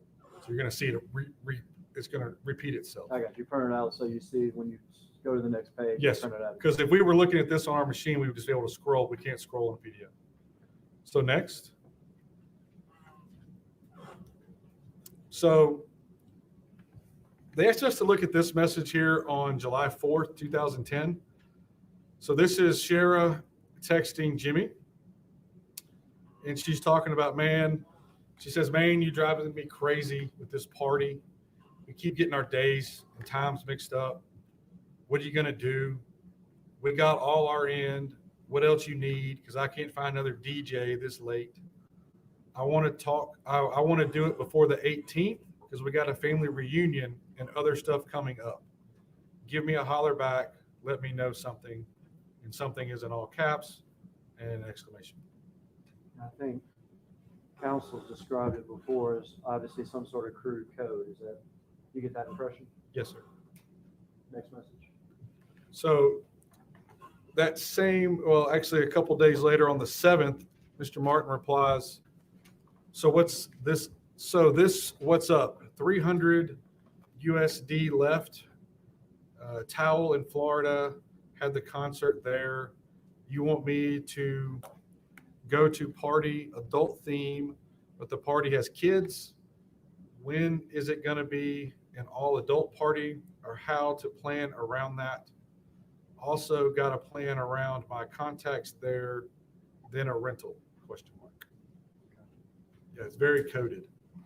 To your Those two, knowledge, was Sherra Wright ever planning a party that she was going to have rappers and DJs come to? no, sir. No, sir. Next. So again, on the 7th, she replies back, it's okay to throw a party outside, question mark. And his response to that is, all right, gotcha. Next. She then, on the 7th, now they're going back and forth. Kids in and adults out. Let me know what you think. Still on the 7th, Mr. Martin replies, don't know, just concerned about the noise and the neighbors. But I'll have to work it out I'll have to work it out if no other way. So he's talking about noise and neighbors. Next. They at least stuck to their, this is pretty good. So this goes on to the birds. 7th. They're still talking. She says, cool, ... love you, ... thank you for everything. I'm assuming it's everything. It's every with the T. She then actually corrects herself, everything ... I owe you. And then they don't communicate from the 7th to the 13th. So you're looking at almost a 6-day gap. She's texting him, what's up? Then she texts him again on the 13th. We still on? Question mark. Next. Then he replies back on the 14th, the next day. Tying up loose ends, moving studios, changing off plan. Your artist can't find any equipment. He can't trade or sell my big keyboard, but that's what I'm trying to do. The other two are cool, but I need a 9-inch studio monitor. Don't want people sweat and stuff bumping up in the noon AC joint. In the non-AC joint. We're going to have to rent something to haul all this. Too much hassle cleaning up. Don't want to be riding dirty. Then the money got to come over our ass. Got to cover Cover our ass. I'm sorry. It's hard to read it. She then replies back to him on the 14th. You need money for something? I got $200. He replies back on the 14th. Trying to find them monitors. Try to find them monitors. Does our speakers, everybody use them? I can't find them around here. Can't afford new ones. Let me know. He should be able to help. Then I'll scoop him and we good. 7/14. That's on the 14th. Next. So again, we're going to skip the top one. That was the last one, the previous one. Sherra replies on the 21st. So this is. And now the murders happened. So it's murder happens on 7/18, turning to 7/19. This is 2 days later on 7/21. Yes, sir. Sherra replies, I give up. Nothing is working out. ...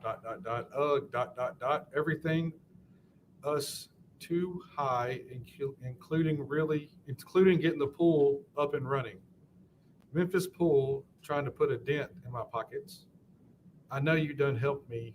I done helped and I done worried you, but I think I'm gonna quit. I'm sick of this party. In the meantime, maybe I will plan for after the family reunion. Please let your artist know I'm serious, but just not ready right now. And he responds, I'm sorry, go ahead. Go back. He just responded the next day with, you need to call your auntie. He never responds to that. Well, he responds the day after. The next chain is you need to call your auntie. Yep. He says you need to call auntie. Now, this is all going to be around the time on 7/21 when Mr. Martin drove to Memphis. So it's all the same day. Next. You got it. You found it. You found it. What's good? And that's the end of the conversation.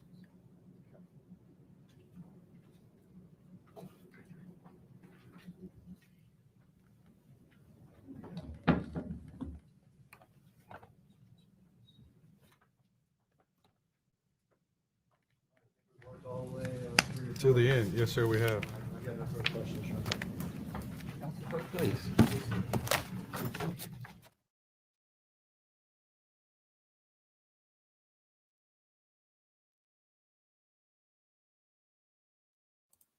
Oh, let's stop it for a second. Yeah, Jesus Christ. I will give them credit. They stuck to their code words pretty good. That was pretty impressive. I will give them that kind of credit. That's like almost out of Goodfellas the way they talk. But yeah, whew. Yeah, they're a little boned right there. Yes, these guys are so broke they can't afford to buy a clean gun. That is hilarious. Put a staple in that for you. All right. I'll take it. Make sure it doesn't get out. Is this your copy? Let's see where this goes. Ladies and gentlemen, it's about 421, 422, and that's Ms. Thomas and Mr. Perry about how long they thought their cross-examination would be, because I don't want to limit lawyers in cross-examination. Mr. Perry told me it might take a while. I believe Sergeant Evans has been testifying for a while on direct examination, so I don't want to limit the cross-examination. I don't want you working too late tonight, because we're here for a pretty long time last night. So we're going to start tomorrow. I've been here too long. We're going to start tomorrow morning at 9:30. Again, we don't have very much docket set this week, and we've actually been waiting for 10 o'clock every morning to get here before we can start trial. So we're going to start trial tomorrow morning at 9:30. You cannot discuss the case with anyone. You cannot discuss the case amongst yourselves. Let me know how your food is. Let me know if the accommodation is okay. Let me know if the deputy is still treating you well. And we'll resume trial tomorrow morning at 9:30. Take all your belongings with you. Take your trial notebooks with you. Let me know if you need more paper, too. We'll see you in the morning. It's fucking crazy. Thank you all. That's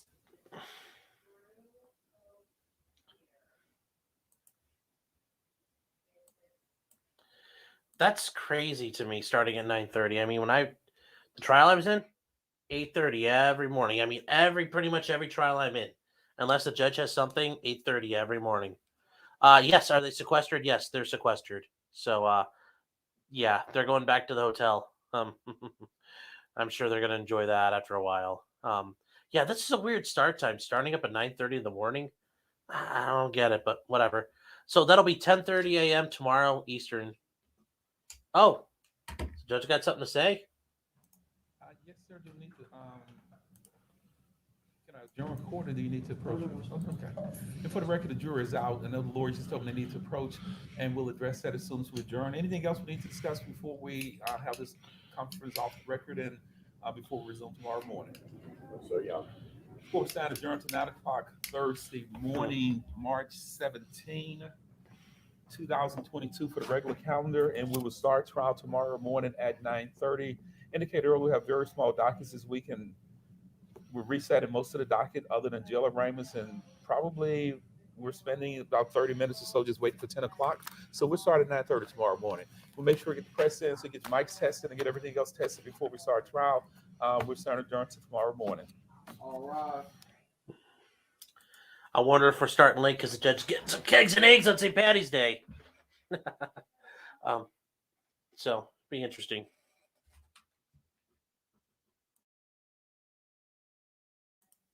Yes, I hear that. So I will make sure I'm ready to do that. So we'll be set to go at 10:30 tomorrow morning, guys. That'll be 10:30 Eastern Standard Time. Yes, Parallax, you could say, Judge, everything sucked. I'm sure this judge would actually listen to you and say what happened, what's wrong. This judge sounds like he would investigate that, not just say, well, this judge strikes me as a guy who would take care of that and try to figure out what the fuck happened and try to make your stay as comfortable as possible. He really strikes me as a guy who cares. Yeah, I hope they get the mics set up a little better. Jules asked, how do they decide to sequester a jury? Well, in high-profile cases where you're worried about this, and I bet in Memphis, this is a massive story. I bet this is a massive story in the region. So, yeah, that's why they sequester them. Generally, it's a last resort because you're worried about the potential taint and interference, and it's not an issue of moving it to somewhere else, because you'd almost have to move it to a different part of the state, and that won't work. Not on a trial like this; it's too big. So it's very reluctantly that they do it, and I'm actually surprised. This is not like the trial of the century. So, but hey, if the judge wants to pay for it, it's not like it's not like it's taxpayer dollars. Oh wait, it is. So we shall see what happens.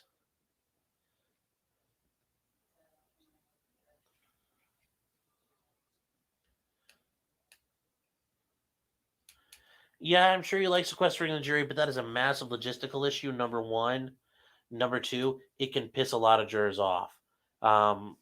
It's okay doing it, but the first couple of days they're going to be fine, but this rolls into next week, these jurors are going to absolutely fucking hate their lives. So, yeah, it's good initially, but you better get it done. Lorenzen did a lot for Memphis, and he probably did. I don't know, and I assume that's part of the reason, just the publicity and the notoriety of it all. But I'm surprised it's this much, but I'll take your word for it that they had to do it. But yeah, it's a case-by-case basis to decide. There's no specific formula. There might be some factors you could point to in case law, but a lot of it's just going to be appealing to the court about doing it and saying, Judge, please do that. Yeah, I'd be pissed. I mean, I wouldn't enjoy that either. Well, here's the thing. This trial is going to get sped along, but sometimes there's only so much you can do, like William Hussel's trial right now in Columbus, Ohio. They're chugging along. It's just you can only go so fast through medical documents and medical, definitions and explanations. So you got to be careful. And remember, OJ's trial, the jury was sequestered the whole time for months. Yes, they tell the jury ahead of time while they're getting picked, like, you are going to be sequestered. Can you be away from your home? Do you have to be at home? Are you a caretaker? Are you a single parent? X, Y, or Z. They tell you ahead of time because, yeah, you couldn't spring this on people. If you try that, people would be storming out of the courtrooms. But when you sign up, when you're in jury duty, they tell you ahead of time what it's going to be. The judge might say, trial I was in, the judge told everybody, hey, this will take like probably 2 days at the most. Can you be here for 2 or 3 days? And one guy couldn't. But everybody else, you're told ahead of time. Keeping jurors in the dark is not a good idea. Yeah. As much as this judge seems like he likes to take his breaks, he keeps the trial going. These attorneys so far are doing a pretty good job at keeping things going. This is a interesting thing in that this is how a murder trial in the 21st century is now being conducted. It's, you've got a homicide detective, but the detective is analyzing all the cell phone data and talking about everything there. That's where somebody's at the door. I got to get that. Hold on.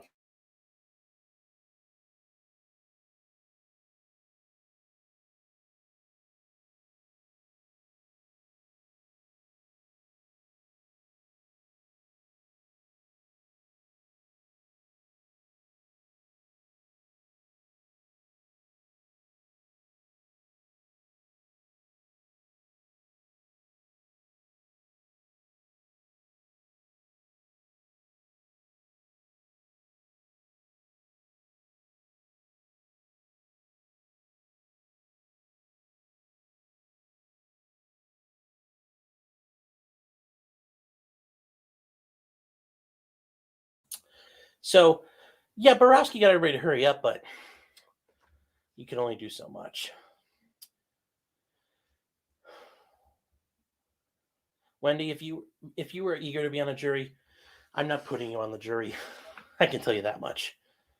You would immediately be one of my preparatory challenges.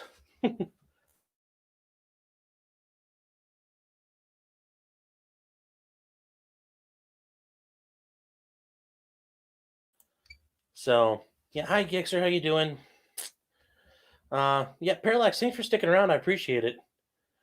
Yeah, like I said, I mean, ultimately, between me and the other people that do this, there's not, commentary watching a trial, and I'm an attorney. Yes.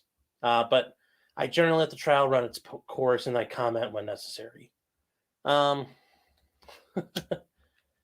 Yeah, no, and when I picked my jury on Monday, we didn't have anybody who was thrilled to be there, but I had to get rid of a couple people who I thought were a little more eager than the rest. So, yeah, no, Potter is a clear yes.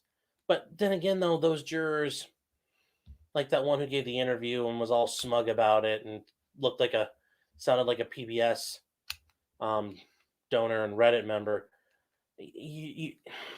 people are going to kind of hide that. They're going to keep that close to the vest. So,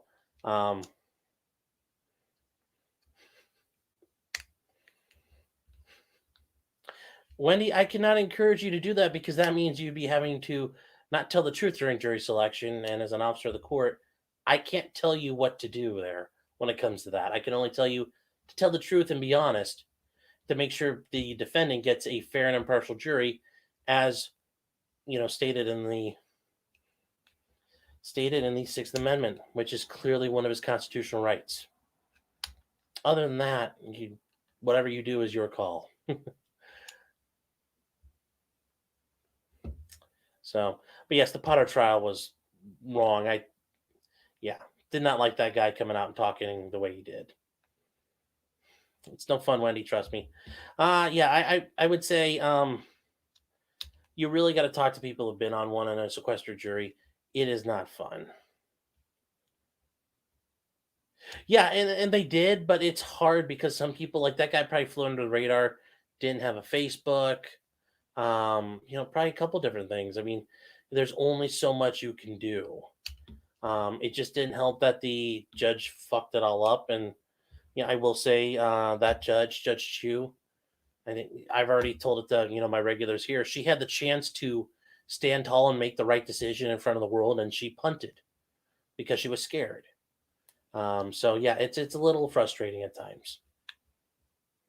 But yes, they did. They did a great job, and yeah, you have to do that. You have to start researching the best you can. That's one of my things is I try to run through Facebook when I get a jury list. The two big things I always do, I run through Facebook and I get the jury list. I also try to run down, hopefully I know cops in that jurisdiction. And I ask them, do you know these people? And they can tell me a lot about them, usually.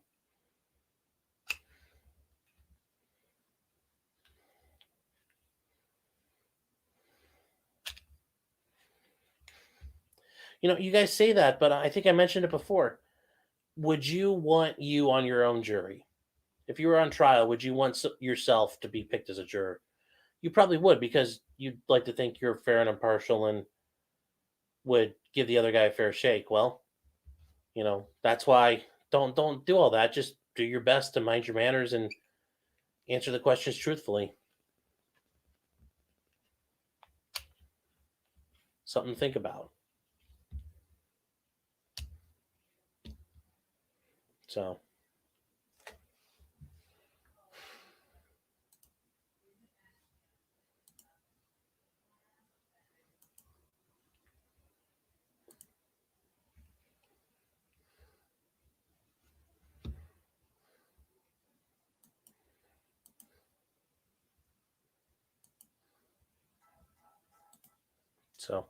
But that's it though, guys. I think I'm gonna probably wrap it up here. It looks like a lot of the questions have kind of gone down. Well, if it's a jury of me's, it would be a jury of your peers, yes. But just having one of you on your jury. Gixer, I know you just showed up, but tomorrow morning starting at 10:30, trial starts back up. Guys, it probably won't be on till like right at 10:30. So, but you're funny, Parallax. You're a funny guy, Sully. I'll kill you last. So yeah, that's it for me tonight, guys. Appreciate sticking around. Everybody who's new, I appreciate it. Yeah, holy shit. I think we're gonna stay with this trial because there's nothing else. We're not going back to Houston until the defense shows up. I am not sitting it through any more fucking doctors saying that, that's just awful at this point. But yeah, Crystal Daniels is done, so I think we'll stick with this for now. It's a murder trial. Murders are fun. I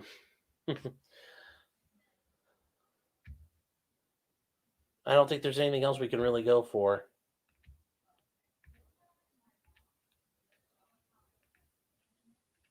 So, well, I try to.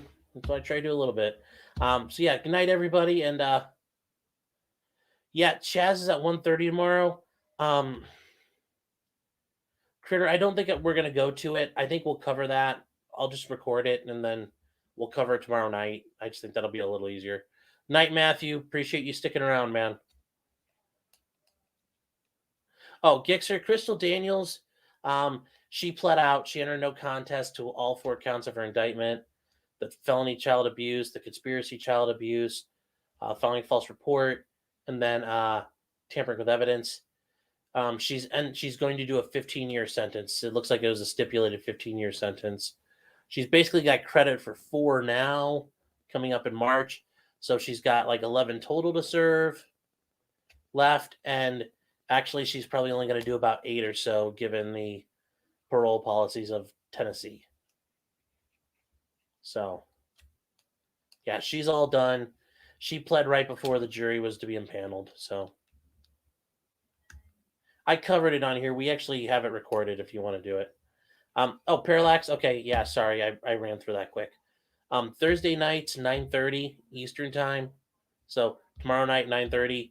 I do my evening stream, and then during the week, if I have time, I try to release a video. I've just been busy the past couple of weeks, but I have a couple I'm working on. So, yeah, but with the evening stream, I do it once a week, just kind of cover stuff that's going on. So if you're subscribed and all that, you'll probably get the notification for it tomorrow. Yeah, she's not getting off. She's doing 15 years, but if she didn't kill him, I think that 15 years is fair compared to the 30 that Dad got for actually killing the kid. So hopefully that answered your question. Yeah. So like I said, you should get it tomorrow night, 9:30. I usually do it for about an hour, hour and a half, and then call it good. Yeah, usually I'd be a couple beers or White Claws in at this point also, but I got some serious stuff I got to get done this afternoon, and then tomorrow some serious business. So tomorrow night we'll definitely do that for St. Patty's Day. Yeah, she deserved more, but hey, is what it is. Life is full of kind of being satisfied with what you got.